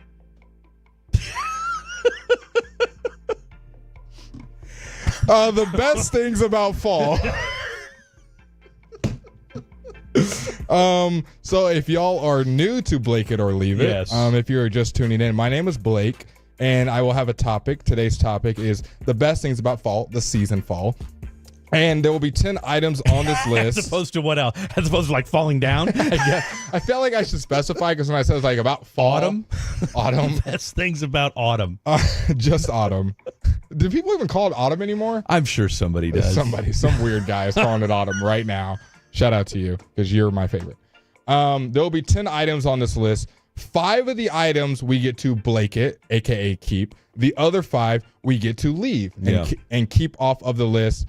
These are all going to be some tough ones. I'm going to read through the list, and once we read through, me and Fred will let you know which ones we are keeping and which ones are hitting the road. You ready, Fred? I'm ready as I'll ever be. Best things about fall, the weather. That's number one. I mean, that's a given. The weather. That's a good. And you know, you said yourself that, you know, we normally knock off 5 of these, correct? Correct. I don't know that you're going to be able to do that. This might be the first one where you could actually, I would go as far as to say we could keep all 10. Yeah, I try to make it tough. That's the fun part about these lists is I could make it easy. I try to make it pulling your teeth, grinding, twisting your arm. Which 5 are you going to keep when it comes down to it? Next on the list, the foliage change. I appreciate that you went with that term. Yes, you can never go wrong. And the fact that what I love about DFW, and I'm really excited about living here, is that, you know, unlike with Houston, where it's just hot 10 months out of the year, and then you get like 2 months where it's kind of chilly. It's all over in Texas. Every day is a different weather. You get, dare I say, and I'll defer to you and K-Dub on this, you guys being the native Dallas, what do they call people from Dallas? Like in Houston, you're a Houstonian. What are Dallasans? Dallasans? I don't know. I've never thought about that. 877-881-1053. What are you considered? K-Dub, what do you consider if you're from Dallas? See, I would say just people from Texas just call themselves a Texan because I feel like we're so great. What do you call if you're from Dallas? Someone will text in what they call. I don't want to miscue us. I don't know. I haven't thought about. Never thought about that? No. Kevin, what do you call yourself if you're from Dallas? Dallasite. Is that what it is? Dallasite. A Dallasite? A Dallasite, Dallasonian, or Dallas native. That sounds like you Googled that. I definitely did. He definitely did. I'm okay with that. Dallasite. I hate all 3 of them. I love it. I'm calling myself a Texan. Yeah, Next Texan. thing on the list, Fair. NFL coming back. I mean, that's a given, dude. Come on. Let's not be stupid. Number 4, college football. I mean, these coming are back. layups right here. I mean, what are we talking about? You got to cut 5 of them. Number 5, NBA basketball coming back. We've been without it. Dallasite. We got a bunch of Dallas. The Tolos have spoken. Dallasite. Number 6, postseason baseball. Little fall classic. Gimme, shoot it in my veins. Number 7, fall holidays. Halloween, Thanksgiving. Where are you two at on Halloween? Favorite holiday, easy, in the one spot. No Absolutely questions asked. hate Halloween. Always have, always will. You know what? See, just when you think me and Kevin may brawl during a break, this is where he and I come back together. I'm not a big Halloween guy. I mean, it's easy in the one spot. Like, there's not even a close two. It gives girls the opportunity to dress slutty. Nope. So great about it. It's not even that. I enjoy dressing up. I enjoy seeing other people get together. What is your go-to costume? Costume. And see, that's where you mess up. That's how I know you're not good at Halloween. You don't have a go-to costume as a Halloween avid Halloweener. That can't be right. That can't be right. That didn't come out. I love it. No, that avid didn't come out Halloweener. exactly I'm in. how I Sign me up. expected. Avid Halloweener. But so, what is one of your go-to? Because I'll be the same thing every year. I could care less. And that's where you mess up. I've been a cowboy. I've been a ninja. I've been the Joker. I think I've been the Joker twice. Okay, I will say that. Okay. I've been a lot of things. Yeah. Next on the list, harvest festival / pumpkin patches. So like the different things you can do around the. What's so funny, Fred? What's so funny? Tolo. Fred getting excited, but not as excited as backing up his truck to a parking spot. Whoever that Tolo is from the 214, this guy's been giving me bleep since I've been here because he's like, oh, Fred looks like the kind of guy that backs into every parking spot. Yeah, for sure. But you do. I learned today that Fred does not like trucks. We'll get into that in a second. I'm not a truck guy, man. I'm only doing it because I have to. Number 9, and Fall holidays, okay. Are we considering? I'll say this. I'm with you on the fall holidays. Labor Day, by the way, just quick plug. Labor Day as well. You can find Blake and I will be on 2 to 6. Correct. On are you? I'll be before that 10. 6 to 10. Well, it's okay because we wouldn't have the same interaction anyway because we're going to be at a Globe Life Field. Oh well, either way, we wouldn't be able to bust your chops. Okay, we're against it here. Last two: seasonal food and cozy clothing at the number 10. What is the easiest scratch off for you? I have one that's easy for me. There's only one that's just like I'm fine with it. Harvest festivals and pumpkin patch. That's can for go. me. That's I'm whatever. Pumpkin patches are so overrated. I agree. I mean, who cares? It's a pumpkin patch. Yeah. Sorry to one of my best friends who runs one, but it's great. It's in the 10. One of my best friends. Sorry, bro. Love your pumpkin He patch. runs like the biggest one in Denton. So. Oh, really? Shout out to the Cobb Pumpkin Patch. Go visit it this fall. I live in Denton County. Shout out to Louisville. I mean, that's the only one I'm getting rid of. Seasonal food. What's that one? What are we talking candy about? Like chili? corn. Oh, candy corn. Get rid of that. Stupid. Apple and pumpkin products. Those are very popular. Can you fit meth inside of them? That's the real. Can you fit meth inside of them? Pumpkin spice lattes. What's some other thing? A lot of white girls in flannels and Birkenstocks. Yep. Okay. No, I'm keep that. I'm going to do a 20-second run and give you my answers. I'm keeping the weather. I'm keeping the NFL coming back. I'm keeping NBA coming back. I'm keeping fall holidays. That's 4, and I'm keeping college football. I'm going to keep. Here's what I'm going to keep. I'm going to keep seasonal, or excuse me. I'm going to keep cozy clothing. All right, because I'm actually going to have clothes that I can actually break out now that I haven't worn in years, just because it's actually going to be somewhat chilly here. I'm going to get weather, NFL, college, and postseason baseball. That's what I'm into. There you have it. All right, coming up next, final hour of the program. We're going to hear. Oh, we forgot the state fair. Solos are going in on your boy Freddie D. All right, we're gonna recap. We had haikus earlier. All right, we're gonna recap what you guys are gonna get rid of on Blake It or Leave It. It's the final hour of the program. Let's have some fun, shall we? We want to hear from you, Tolos, as well. Don't go anywhere. It's Fred and Blake at night right here on 105.3 The Fan. You may not think what we.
It's Fred and Blake at night. That's what I'm going to call it. How about that? Does that work for you? FB. FB. Nah, because FB can mean so many different things. BFF? Well, Blake, Fred, and Fugazi. Fugazi back there. How about that? Welcome in. He's Blake. I'm Fred. We got our boy K-Dub behind the 1, 2s, and 3s. And, of course, a lot of you folks chiming in on Blake It or Leave It. By the way, 877-881-1053. That's the phone number to chime in. 877-881-1053. That's the phone number to chime in. Franklin Frankel Injury Attorney text line. And, of course, we had a lot of folks with their piece on, best things about fall. Number one, the weather, foliage changing. Hello. NFL coming back, college football, the NBA. Which the NBA, I mean, look, it's so long. Nobody cares. We did get a couple texts about saying I'm okay with the NBA waiting. I don't care until Christmas. Me being an NBA head, I'm dying for it to come back. You're in. But I understand people being okay but where did waiting. You screw up though? I did screw up. We got a couple people texting in. There was a huge omission. There was a huge omission being the State Fair of Texas. Yeah, I should have thrown that in with the pumpkin patch. I think would have been a good slot for it. Being the Dallasite that you are, how could you forget such a thing? And that is one of the things I think most people in Texas gear up for like all year. Like that's our big thing. That's our big festival. I actually saw a headline today. Should folks be allowed to carry guns at the State Fair? that would be not great because I want to say we had a shooting last year at the State Fair, and the texts are still rolling in. Texas State Fair in all caps is easily in the top 5. So sorry apparently, about the that. 214 Fred's waiting to wear a vest this fall.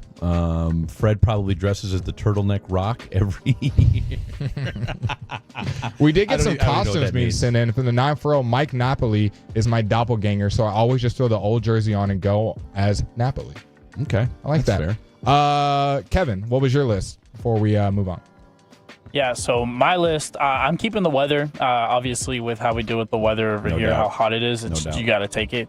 NFL need it. College football need it. I'm good without the basketball until, Christmas time. Mm-hmm. Need postseason baseball. That's 3. So I got seasonal food then for that last bit. Let's go, big pumpkin spice guy, Mr. Kevin Walker. Yeah, that's really it. Pumpkin spice, pumpkin pies, all your Thanksgiving treats.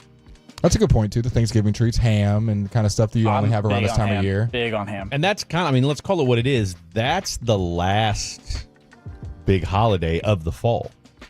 Yeah. Is Thanksgiving. Well, yeah. Was there other ones up for contention? What are you holding it against? What are you holding it against? Is there like 3 other holidays? Where I'm just saying like that's kind of that puts a bow on fall. Yeah. Essentially, is what I'm trying to say. Yeah, you know, does. I mean that's your swan song, because after that, then it's Black Friday, and now you're into Christmas mode. What day is Black Friday? It's the Monday after Thanksgiving, right? It don't be confused, Blake. It's a week-long thing out. Did you really just say what's Black Friday? No.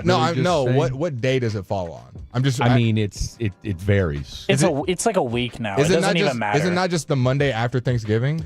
Well, Black Friday typically falls on a Friday. Okay. So let's I'm thinking go of ahead Cyber Monday. I'm thinking of Cyber Monday. Sorry. Let's clear that up. Okay. It's usually the Friday after Thanksgiving. No, it is. It's not usually. It is. There's no mincing of, or kind of like, well, this year we may move Black Friday to Saturday. Try something different. Black Friday falls on the Friday after Thanksgiving. November 29th, to be specific. And then Cyber Monday's the Monday. Is the following Monday. Okay. Because you see how they put that day right after the other word to kind of give you an idea as to what day it's actually on. Yeah, because you realize that Thanksgiving's always on the 4th Thursday of the November. Someone said Black Friday is the day after Thanksgiving.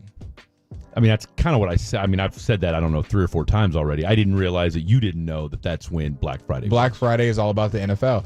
Blake too rich for Black Friday. You're right. I don't even know what day it fall on. That's like a Tuesday, right? When do y'all be going?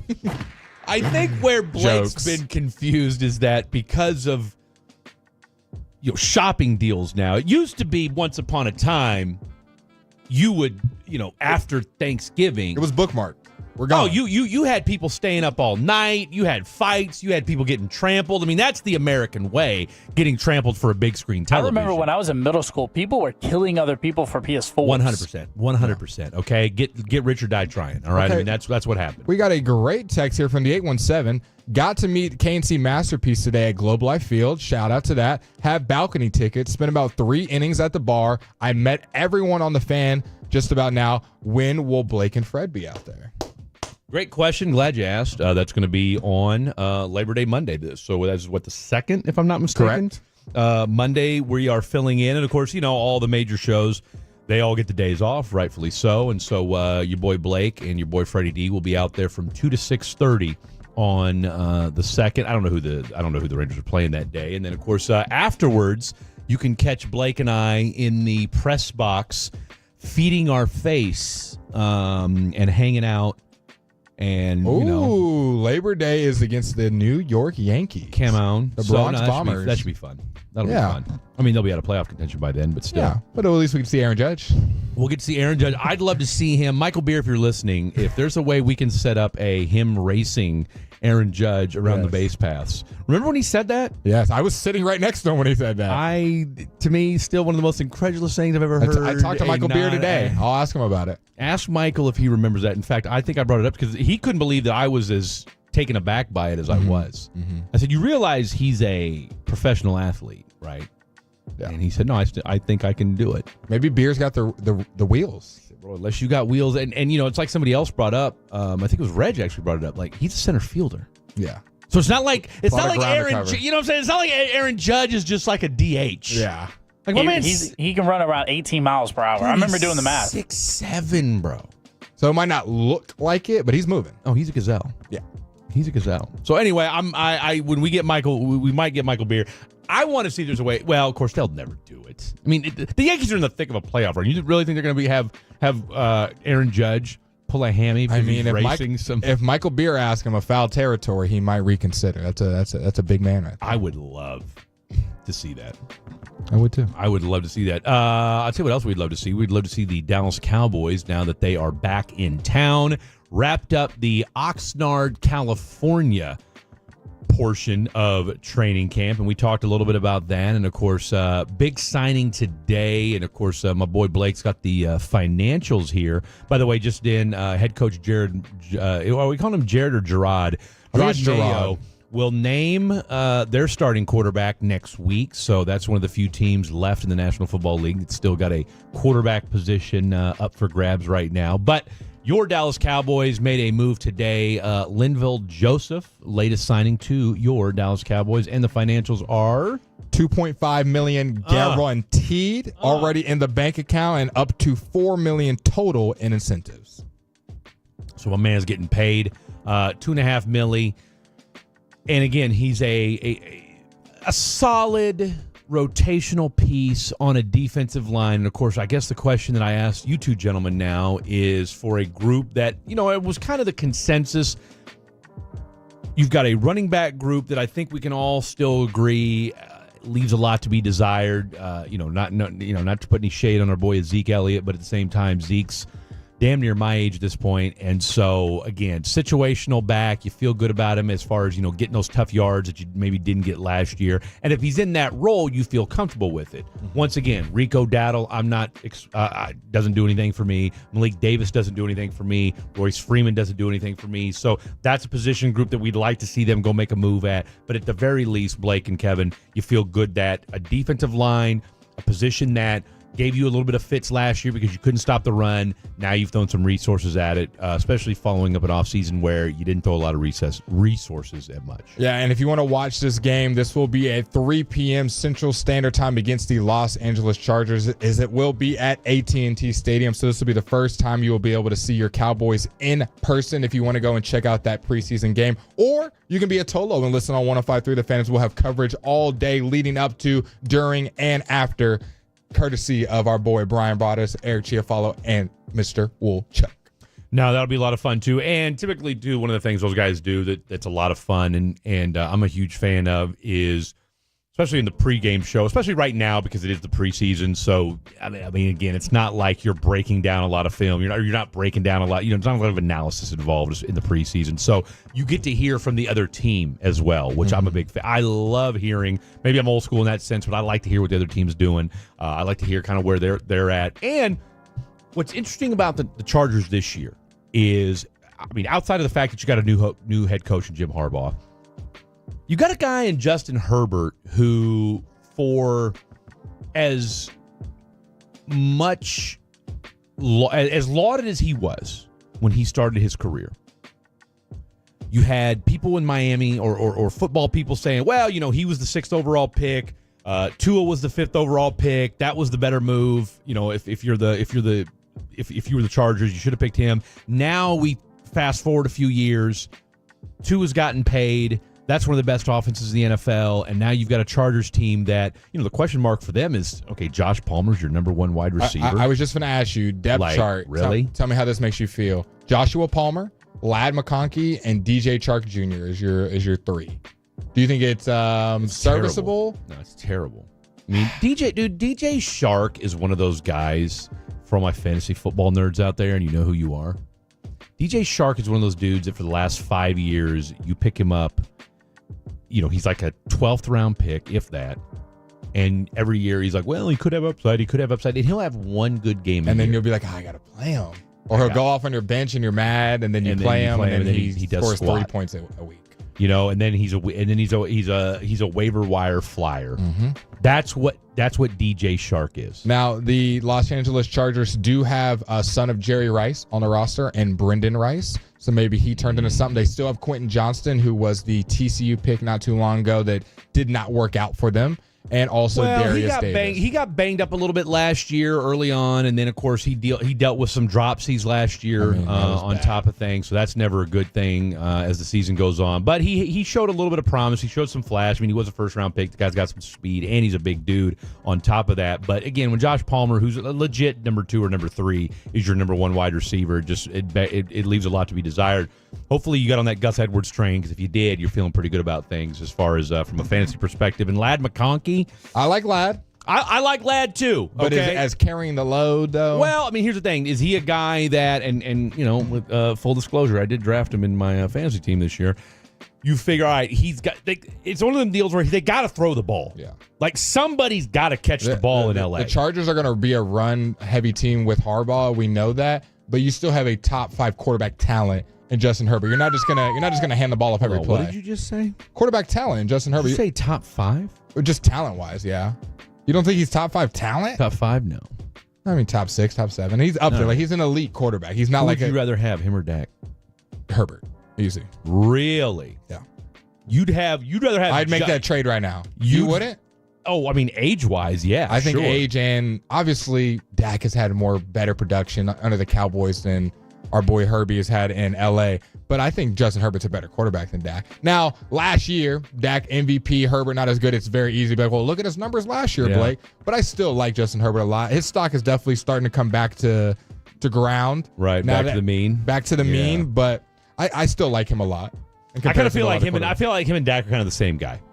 I think that's the thing about the NFL, right? I really do. I think the NFL is in a weird place when it comes to quarterback play. I feel like we are in this position right now where you've got 3 or 4 just out of this world quarterbacks, and then you've got just a log jam of it's what the NFL is, right? The NFL, I mean, let's call it what it is.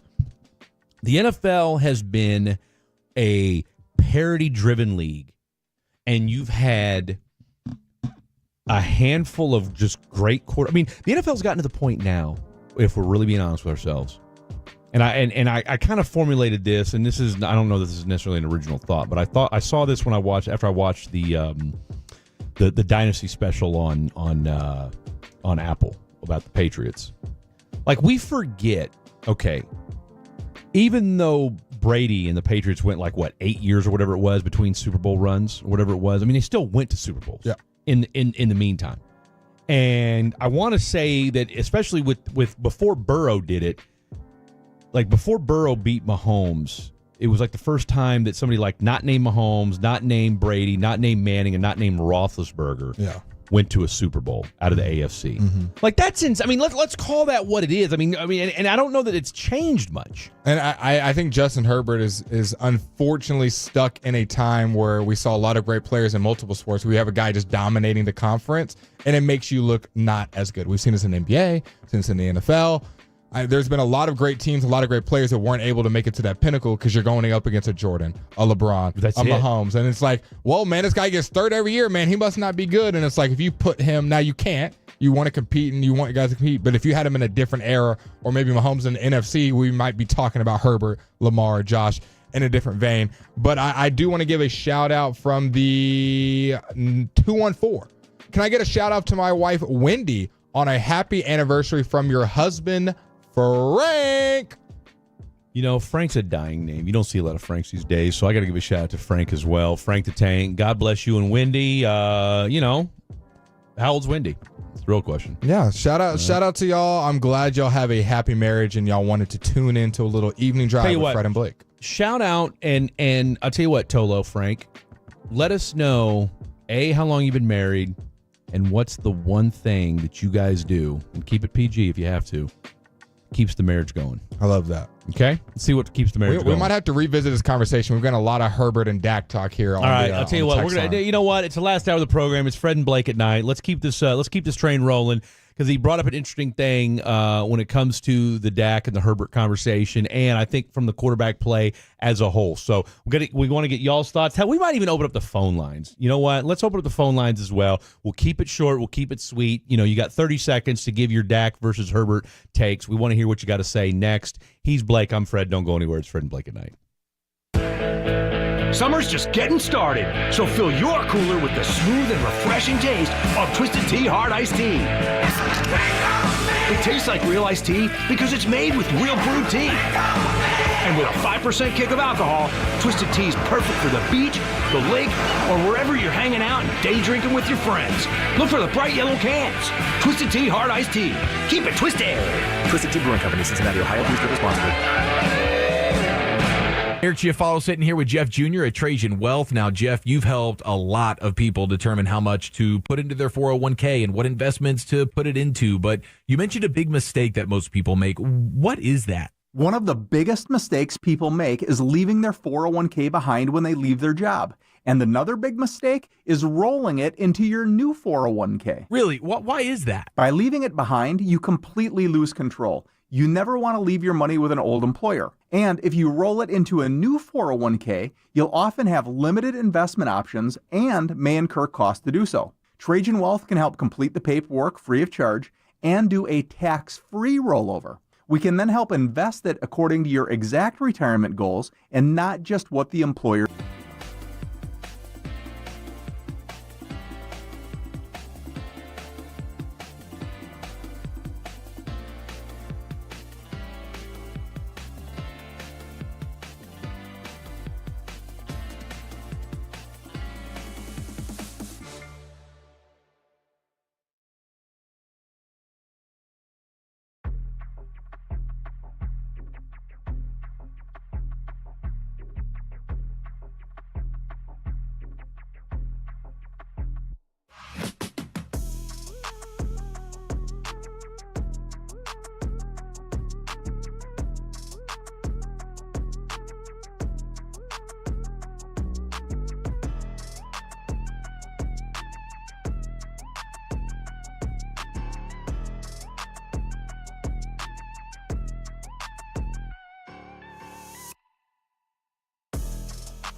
Do you think it's true that you've got to forget something else to remember that Uber Eats has groceries? No, that's absurd. Hey, remember when you used to be a, what was it, pepper lady? Pepper lady? What was it? Cinnamon Sisters? Basil babes. Saffron Squad? Nutmeg maidens? Paprika? No, Nutmeg Maidens? I just said that. Was it Spice Girls? Doesn't sound right. Was it Saffron Squad?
Looking forward to doing our thing on the night show. And, of course, like I said, Blake and I will be on a little bit more frequently as well. So we're looking forward to all that. But thanks for the positive feedback. And, again, it's probably a little bit different speed, a little bit different tenor than what you heard on the Get Right. But Tenor's a good word. But at the same thing, look, it's all about having fun. It's all about engaging. And it's all about you, the fan.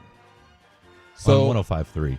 The Fan. By the way, y'all are pissed off about this day. Let's get back. Let's get down to brass. So brass last tacks. segment. Wow. Last segment, I said Way to go, that I Blake. would take Justin Herbert over Dak, and I didn't Stop the cap. I didn't think it would be that hot of a take. Oh, it's a hot take, especially at night. So 469. What has Herbert done? He's had better weapons for years and has done far less. The 325. Tell him. Don't forget who was Justin Herbert's OC last year. A familiar face here in What's Dallas, that mean? Mr. Kellen Moore. From the 469, he had prime Mike Williams, Keenan Allen, running back, scoring, and a really solid defense, and hasn't touched what Dak does. You cannot possibly believe that Herbert is even elite. Okay. Wow. From the 817, Dak sucks. I take Herbert all day over him. Rangers have a pair of stud pitchers. Okay, we're talking about something different. 469, Herbert is more Derek Carr than he is Dak. All righty. Sorry, my bad, Derek Carr. I'm sorry. Say that one more time. Justin Herbert is more Derek Carr than he is Dak.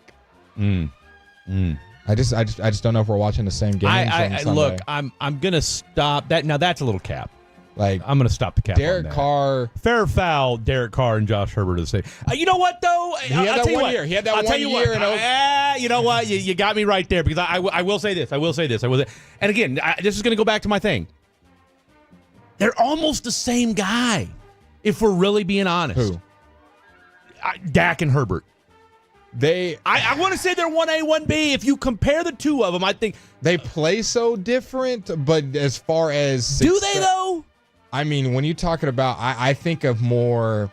Dak is more of a technician, more of a What does Dak do specifically better than Herbert? And again, I'm not saying Herbert is that much better than Dak. I just feel like so either one of you does one guy do something exceptionally better than the other? We can break it down. I think when it comes to pre-snap reads and just overall IQ of what's going on in the field, I'd give Dak the nod there, and that obviously goes with experience. Dak's a very heady guy. I would give that to him. It's not a huge edge. It's not like Justin Herbert doesn't know how to read a defense, but if I had to pick one or the other, I would give that to Dak.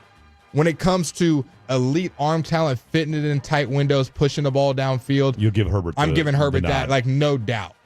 I think Dak is, and this is really not a slight at either guy. I have both in my top 10. I think Dak is more of a technician, doesn't need stuff to be changing post snap. Now, he got better at that, right. But we know Dak is more of a sees what the defense is giving it to him. If they don't switch, he's going to slice you and dice you all day. Boom, you're in cover 2. I see you're in cover 2. Boom. You have a safety push back. We're in cover 3. Yeah. Boom, I know what's going to happen. I'll eat you up all day.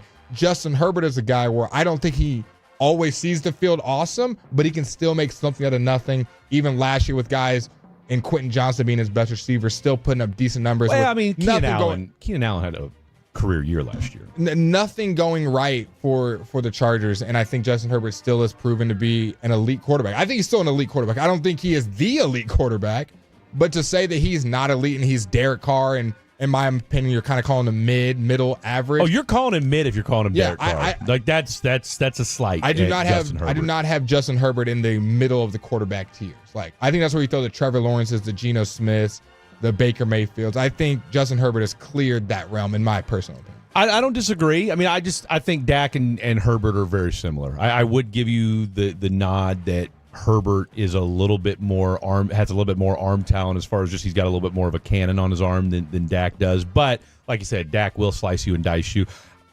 The only other thing I'll say is that you could argue Dak has had more consistent coaching. Yep, 100%. That's not even a take. Show. That is 100% correct. He's been a bleep show as far as what he's had to deal with. I mean, Brandon Staley's an idiot. Yep. Okay, I mean, let's call it what it is. So, we got Dak has never blown a 29-point lead in the playoffs either, which Justin Herbert has done. Shout out to the Jaguars. They are letting fantasy football rankings influence their opinion too much. Herbert is an actual dude. Dak has done well despite his blatant flaws. I think both of these guys are good. This is not a slight of who's bottom of the barrel. Both of these guys are. I think it's 6 to 1, half a dozen to another. Yeah. I really do. I mean, I don't think you're going to go wrong with either guy. I guess the question is that this is the Fred Davis unofficial what guy is better test. Mm-hmm. If you've got to win one game, who you riding with? Taking Herbert or Dak? Yeah. Like if you're dropping Herbert on the Dallas Cowboys, yeah. Now, if you're dropping... How much different would the team... And I'd love to hear what the Tolos have to say about this. What if Dak was on the Chargers? And who cares? Dak could be on any team. But although I would say this. All right? And I thought about this the other day, and I was on with CA that Sunday after the game Saturday night.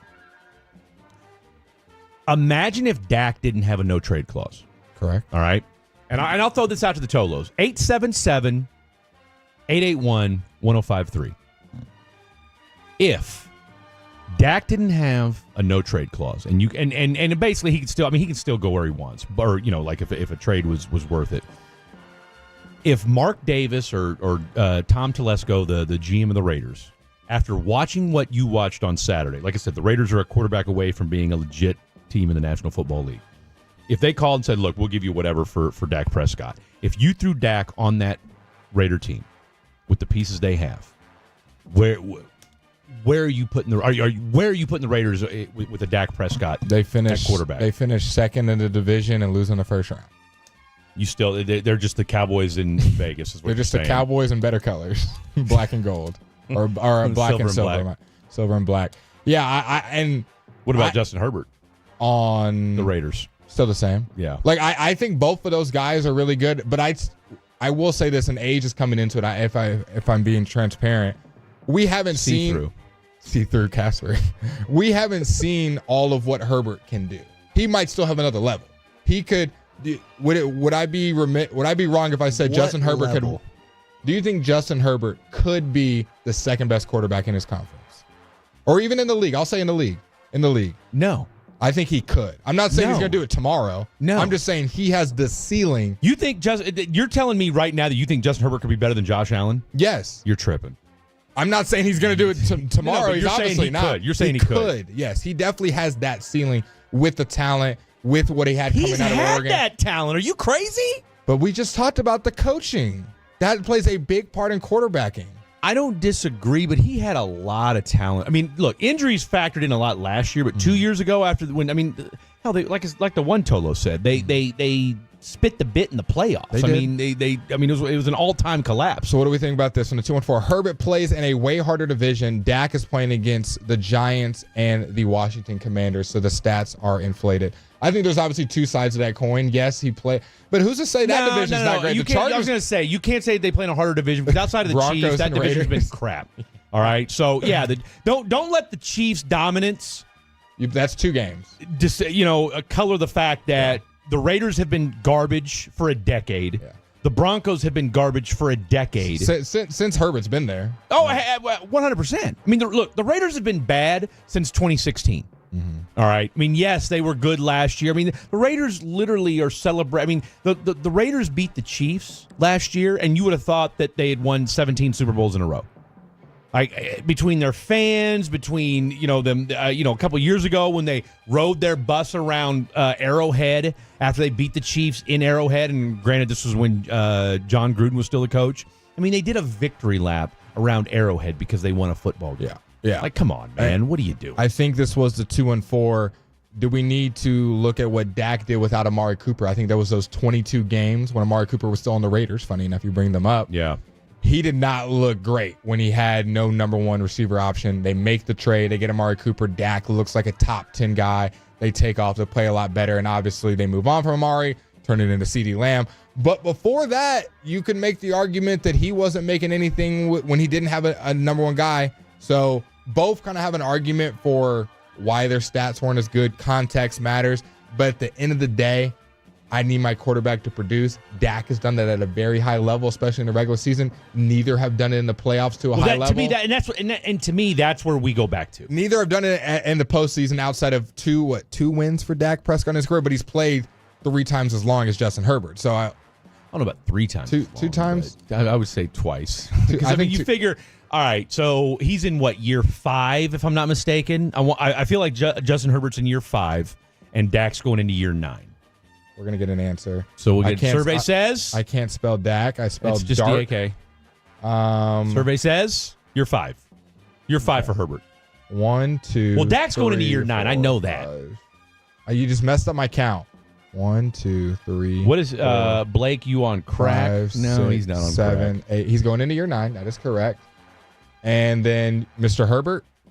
He's going into year 5, if I had to guess. Year 5 or year 6? Yeah, year 5. Okay, so there double. you go. Yeah, so twice as long. Twice as long. Twice as I like twice. Twice is more versus double is better. Dak had a better season without Kellen Moore than Herbert ever did without Kellen Moore, and Herbert had just as many weapons. So, yeah, but here's the thing, man. Don't sleep on Mike McCarthy. Mike McCarthy be cooking. Dude, Mike McCarthy is an offensive mind. I don't think it was a coincidence that Dak had his best year with Mike calling plays. After week 4, when they got kicked in by the Niners and had the bye week, totally different team. Offense, I think, correct me if I'm wrong, Tolos, them and Miami were going back and forth for the number 1 offense every week after week 4. Yeah. They were taking care of business. So Pastry Chef Eric says we are under the influence. No, we are not. I think when it comes to Herbert and Dak, you're splitting hairs. Well, what's he? Are you guys high? But I mean, we're both kind of splitting. We're splitting hairs here, though. Yeah, Pastry Chef Eric. No one's saying one of these guys is the worst quarterback and the other one's the best. I think they're both kind of around the same spot. I personally would take Justin Herbert. Some may take Dak, and I'm not mad at them for that. Frank, Fred, Frida, what the hell? What are you talking about? OMG, I hate you. LOL. Pastry Chef Eric. We love Eric. I want to know what. Bring some pastries up here to the. Maybe he did. Station. Maybe those are. That's store bought. That's store. But no baked goods. Pastry Chef Eric would do way better than these. Well, that's what I'm saying. He is a pastry chef, so I want to see. Put your money where your mouth is. So let's see what you're talking about, Pastry Chef Eric. I got a chance to meet Mr. Eric at a fan bowl when we were last. Oh, was he there? He was there. So what's up to him? Oh, my man. boy. All right, we had a good time there. That was a good time. I got smoked in the paper football. I beat Mr. Sean Sharif. Okay. And then I went against his producer and Peyton Russell, and Peyton was taking it for real. He was like not even talking to me. He was locked in. Dude, what is it about the producers? Because Alec Medford with the redheaded baddie. Did he smoke you? Oh, dude, I white flagged it. I mean, you think about it, they have paper back there. They're doing stuff in between the shows. Don't let Kevin tell. I mean, apparently it's rocket science back there going on. I couldn't make it out this year. I'll do my 365 days of prep for next year's Fan Bowl. There you go. Let's do it. There you go. Has Herbert had a first quarter in a playoff game with 0 passing yards? That tells you all you need to know about Dak Prescott. You have touched a nerve. I love this. Boy, I mean, at 10:30 on a Wednesday night. We did not. Who had Dax v. Justin Herbert on your bingo card for igniting the Tolos on a Wednesday night? I certainly didn't have it. This is why we leave the 10:20 segment open. This is why you leave the 10:20 segment open, all right? This is why you leave the 10:20 segment open. We had a couple Tolos that texted nice things about us. We had a couple people say that a little bit different speed of the show than the previous one. So, like I said, I mean, that's what you're going to get. I mean, with Fred and Blake. We, the thing about us that I think probably stands out is that we just don't take ourselves that seriously. I don't. You can't. Not to say that the Get Right did, but with us, we certainly don't. From the 817, was Gavin Dawson good? I heard he was on a streak. So it was Gavin Dawson and RJ Choppy in the finale, and RJ Choppy. He won back-to-back, didn't he? Comes back-to-back champions. Okay, let's play a little game before we get out of here. I'm going to read you a stat from Justin Herbert or Dak Prescott. You tell me which one. Yep, you tell me which one it is. Okay. 9 interceptions. What? But that's such a night for what? Win. What does that mean? Last year, 9 interceptions. Dak.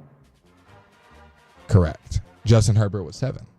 Okay. Oh, he's better. I mean, come on. That's Look at that world-class arm talent. Let's stop the debate Conversation's over. Okay. 591 passing attempts. You're so random, obscure. I mean, you feel like you're just throwing things out of your ass, which you are. Justin Herbert. Dak Prescott. Okay. 4,519 passing yards. Oh, that's Dak. Correct. That's Dak. 20 passing touchdowns. Oh, that's Herbert. Okay. 90 PFF grade. 90.8. PFF is so silly. Aren't they from like Ireland or something? Can that be trusted? I'm a big fan of PFF. Are you? Yeah. I listen to their pod. Is it any good? It's a great pod. I mean, if you cipher through us in the media, you can't take everything for truth and just move on with your day, but you take bits and pieces. Why don't we get one of them on the show next time? Let's do it. I'm sure they would. We'll get that. Because their whole start of the show is how people diss PFF. Like, oh, I'm not listening to PFF. That's their show intro, is people talking mess about their show. And I love that. People who can laugh at themselves. You have to. Bobby Slowick. He got his start with PFF. Yep. They talk about him all the time. Okay. That's their golden boy. You didn't guess the PFF grade. 90. Who is that? 90.8. 90.8. Herbert. It is going to be Dak Prescott. Herbert was at an 85.5. See, I figured his would have been a little bit higher than 90.8. Okay, here's a fun one. Completion percentage. For Mr. Don't say the percentage. I thought we're supposed to guess. No, I'm not going to tell you. No. I'm pulling up both guys. Justin Herbert. Well, you'd be terrible at Family Feud. Seriously.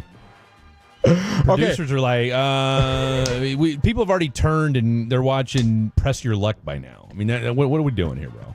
Come on, help me out. Completion percentage, 69.5. Dak. You want to lock that in? You sure? Yeah, I do. That is correct. Justin Herbert at a 65 point. Well, yeah, because he had people dropping passes left and right. That was the difference.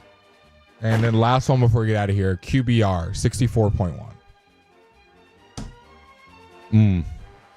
The other guy was a 72.7. Well, I mean, come on, dude. I mean, you sure? It's a layup. So who had the higher one? Dak. You are correct. I was seeing if I could. You try to sway me? Try to sway me? All right. We've got one. I don't agree with Fred, but he's got that energy. Appreciate you from the 945. That's all we can ask for. Something to be said for that, ladies and gentlemen. Something to be, and it's all natural too. Let's call that The what it is. 214 Dak's regular season stats mean nothing to me anymore. That sounds like someone who was heartbroken. I was just gonna say, man, that dude, he's going through. He just left his side chick's house. All right, those stats mean nothing. He's driving home. All right, he's questioning his lot in life, and then we brought up Dak. If you're leaving from your side, if you are leaving your side chicks or you are heading to your side chicks, 877-881-1053. Side chick shout out coming up next. Don't go anywhere. Final segment of the program. Coming up Thursday morning on Sean and RJ, another Cat Williams ticket giveaway during the 720 Expressway. Send us all your local stories with the Neighborhood Watch and Nick Harris from Oxnard at 920. It's a Thursday morning on The Fan. You've spent the last 10 years or more building a successful business, but the past year has been tough. Maybe you've fallen behind on payroll taxes and the IRS is trying to come after your business or you personally. Hi, I'm Dallas Tax.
Uber Eats has Lola V products? I gotta remember that. Well, you know, they say in order to remember something, you have to forget something else.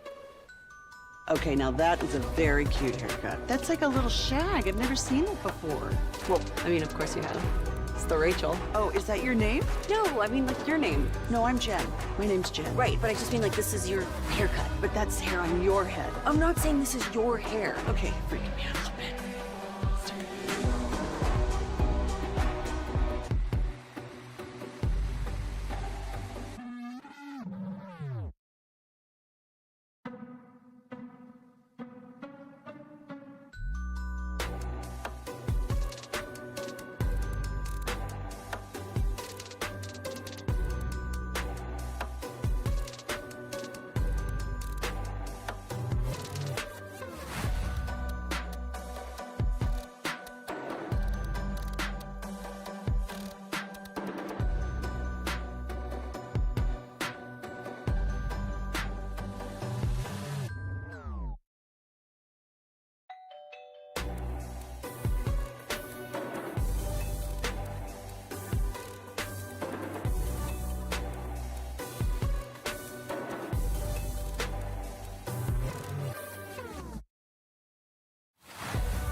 So thanks to Firehouse Heating and Air, we'll see you in Saxe this Friday from 6 to 10 with The Fan.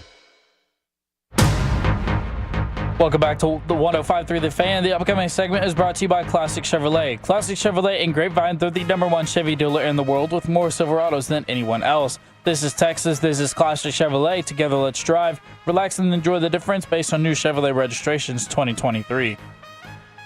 Side chick, I can't even get a single chick. Well, we tried to throw it out there for y'all. I thought better of y'all Tolos, man. But maybe this is a more married crowd. I think so. I think we got a faithful squad here in Dallas. And again, great song to end us on right here. Is there someone else? Oh my gosh, I just thought about someone listening, driving home, long day of work, and then they hear me singing. Probably not the way you want to end your day. Shout out to both my side chicks. Tolo! That's what I'm here for. How many side chicks can you have? As many as you want. Before it turns into too many?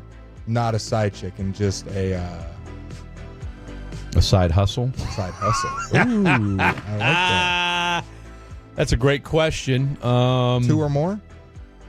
Man, look. I would say if you've got 3 or more. I think we call that a roster in the young people's 100%. age. No, 100%. If you got 3 or more, if you're juggling 3 or more, I'll put it like this. If you can keep them all in line to where they all kind of know or you've balanced it to where you kind of know what days and how it works. This is terrible. This guy said what days. Well, I mean, you have to, though. You have to have it down to days, unless you got it like that to where you're juggling 2 or 3 on the same day. If you got it days, if you got that kind of stamina, God bless you. If you're doing days, what is this like? You got it in your calendar. All right, Tuesday's Brittany, Wednesday is Felicia, Thursday is Jaliska. You and that Jaliska name, I'll tell you what. You got a Jaliska. You had one in all 3 of you those. got a Jaliska in your roster at one time. 1, no roster for Blake, and 3, or actually 2. All those names I just did were made I don't know up. that I buy you. All of those names were made up. The only roster I care about is the Dallas Cowboys, the Dallas Mavericks, bro. The Texas Rangers. Be that guy. It's the final segment, bro. You don't have to lie to kick it on the last segment. The Dallas Stars. Don't pretend like you're all holier than thou. The Dallas Wings, care about their roster. I bet you do. I bet you do. The Renegades, Arlington Renegades. Yeah. Anybody else I'm missing? Yeah. The Frisco Rough Riders, who will be an exciting one this weekend. We've got Max Scherzer, Kumar Rocker, who just got finished pitching, and then also Jacob deGrom. What a lineup! I got Let's you. go out to Frisco this weekend. I got you. Per Evan Grant, Kumar Rocker is done at 71 pitches, 4 and 2 innings pitched. Despite being gone since return, he was absolutely dominant. Per Evan Grant. He allowed 1 run in 19 and a half innings pitched at Frisco. And then Evan says, I'd be surprised if he makes another start at this level. Probably the biggest development in the entire minor league system this year. And to add to that, high praise. And to add to that, Jack Leiter pitched for Round Rock today. 5 2/3, 4 hits allowed, 1 run allowed, 1 walk with 9 strikeouts. Ooh-wee. Jack Leiter and Kumar Rocker have pitched on the same night in consecutive starts. Totals 18 innings pitched, 3 runs, 4 walks, 33 strikeouts. Them Vandy boys, baby. Well, I'll tell you what, pastry chef Eric, man, this guy's a savage. I mean, let's call it what it is. Holy mackerel. Did he come at you? No, he's just talking about I harem my hose. From the 817, funny thing, my baby mom saw me on TV at the Rangers game, which I pay her plenty. Which I pay her plenty of money a month, and in my child's life, I got a text from her that said, I asked you for 1K the other day, but you can have great tickets. I responded, heads or tails? She said heads. I said, dang, I had tails. There was 3K on the line. Wow. Love it. Love it. That's what I'm talking about. Blake's roster is candles and box wine. Now, that best text of the night, got a candle today, a pumpkin-flavored one to get in the mood. I'm a big candle. Flavor? I don't remember the exact flavor. I think it was like pumpkin candies or something like the that. candles? No, I'm saying flavor? Scent? Flavor? Pumpkin. You're gonna eat the candle? I'm more of a sandalwood guy myself. Of I like course it you are. I like Are you it. gonna eat the candle? You know I gotta go. I gotta go with that musk. You know I gotta keep it musky. Sandalwood musk. Don't sleep on that sandalwood, bro. Now, see, this is the thing. You gotta do an aroma, one that you like, of course, but one that if you were gonna have a nice young lady over, that it's a scent that she would be keen to. Okay, well, guess what? I ain't worried about what she's smelling. It ain't gonna be long. It ain't gonna be. We're not there. This ain't a sniff. This ain't a sniff and scratch. This is falling off the rails fast. Okay. It's the last segment of the show. What do you expect at 10:45 at night? I will make sure that my house is always in tip-top smelling shape. I think that's a really big thing. One, for getting things done around the house when it smells nice. 100%. I'm with you on that. It's so much more. You a cologne guy? definitely a cologne. What's your go-to cologne right now? Right now, we're rocking a little bit of Joe Malone. I forget the name. Joe Malone. It was a new one I had never heard of. I was going to I think the mall to like Sephora, Ulta, one of those, and like I had some colognes in mind I've been doing some research on. Yeah. Stopped by this store just because it looked nice, and the lady completely swooned me, showed me a bunch of flavors that I like. I'm more of a amber and vanilla. There was one other tone in it I can't remember, or flavor or note, if you will. Yeah. That is really keen to my skin, because everybody's cologne is different on your Pheromones, skin. baby. Pheromone. I was gonna say we could spray the same exact cologne and it'll smell different on you than it will on me. There's one flavor palette, if you will, that I'm really keen on, that I try to get on every cologne, but I love it. Great one. Where are you at on Tom Ford? Tom Ford's good. I like ombre leather. That's a classic when you want to smell. Ombre leather's okay. The problem with ombre leather for me is it just doesn't last. It doesn't last. It is one of the more. It has a what's the word? The radius. The I don't know what it's called. Spread. Yeah, the spread. It, like when you have it on, how far the range it has on there. It is good for that, and it's a very prominent smell. I'm gonna put you on some game right now. Go ahead. You smell? You spray cologne? You probably like cool water or something like that, don't you? Yeah, don't even give an answer, I was gonna Kevin. say, Kevin. I already know. Let's guess. Nautica Cool Water. Kevin's using Axe body spray. I don't want to give him Axe. I think he's graduated. I'm giving Nautica Cool Water. I'm going. What was the one? Savage Dior. I'm going Sauvage Dior. Sauvage Dior. Can we give him one more? Although, have you tried the Elixir? Elixir is good. Let's give him one more. I'm thinking maybe Tommy Hill. Cologne is brute. I'm thinking Tommy Hilfiger. Man, this dude's using juke. You already know. All right, first off, if I hear Blake say flavor when he's describing a scent one more time, I'm going to lose my mind. What's a better word? What's a better word that you'd like? Smell. Scent goes a long way. What's your cologne right now? What's in your rotation? I will fall to the stereotype. I do use Dior Sauvage. Okay. I mean, I feel like it's just good, okay? You know? Yeah, when you're in high school. Continue. It's a good bottle, all right? Chanel Blue. Other than that, I got a nice Burberry cologne that I enjoy. But those are the only two I have in the collection mix? at the moment. I'm gonna put you two on some game right now. Alt. Okay. Alt. ALT. Go to the Alt website. I'll tell you what. If the salespeople are listening, y'all need to jump on Alt and let's get a deal going. $49 to $39. All right. You get. They do the designer colognes, and when I tell you that they smell exactly like the real thing, you cannot go wrong. And it's Is it a fake? It's a dupe. Yeah. I can't do dupes. Oh, what are you talking about? How are you? What you mean? What do you mean you can't do dupes? Are you a cologne connoisseur? I'm confused. You literally just told me you wear Burberry and Dior, which, I've smelled homeless people wearing those, for crying out loud. Come on. Alt, dude. $39. You'll be glad you just trust me on this, okay? Trust me on this. My smell game is tip top. All right. I do a lot. I mean, I'm all over the place, but one thing that your boy never, and y'all can admit, I always smell good. Period of the story. Kevin, you lost me on that one. Now, does this dupe go further than just colognes? Yeah, I don't like to have any kind of dupes. Oh, so we got a little bit of a high stepper over here. I'll do a dupe any day of the week. I'm not losing my money on the brand deal. Try Alt, because I didn't trust Alt either. I mean, I have the real thing. I see someone, I can't do dupes either when it comes to cologne. I have the real one of mine. I understand being maybe a little hesitant with something you're putting on your body. I'm not saying go buy the $5 one off the black market. No. But if there's one that's a brand that's just a... Hey, look. Here, I'm going to say this, ladies and gentlemen. Tolos.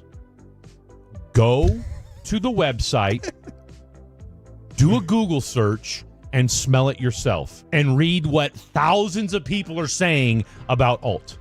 Let's get somebody's text. I'm not the only one saying it. I'm gonna see 3 Alt ads tomorrow on Instagram. You probably will. From the 972, police showing up at Fred's door with them bootleg colognes. Hand it over. We heard what you said on the fan last night. Man, I just bought a Dior Sauvage. Yeah, you did. You're good. It's a solid one. It's a solid one. You can't go wrong. I feel like there shouldn't be judgment for it, but I think if you're, I know there is. I'm just saying, if you're gonna use Dior Sauvage, have something else too.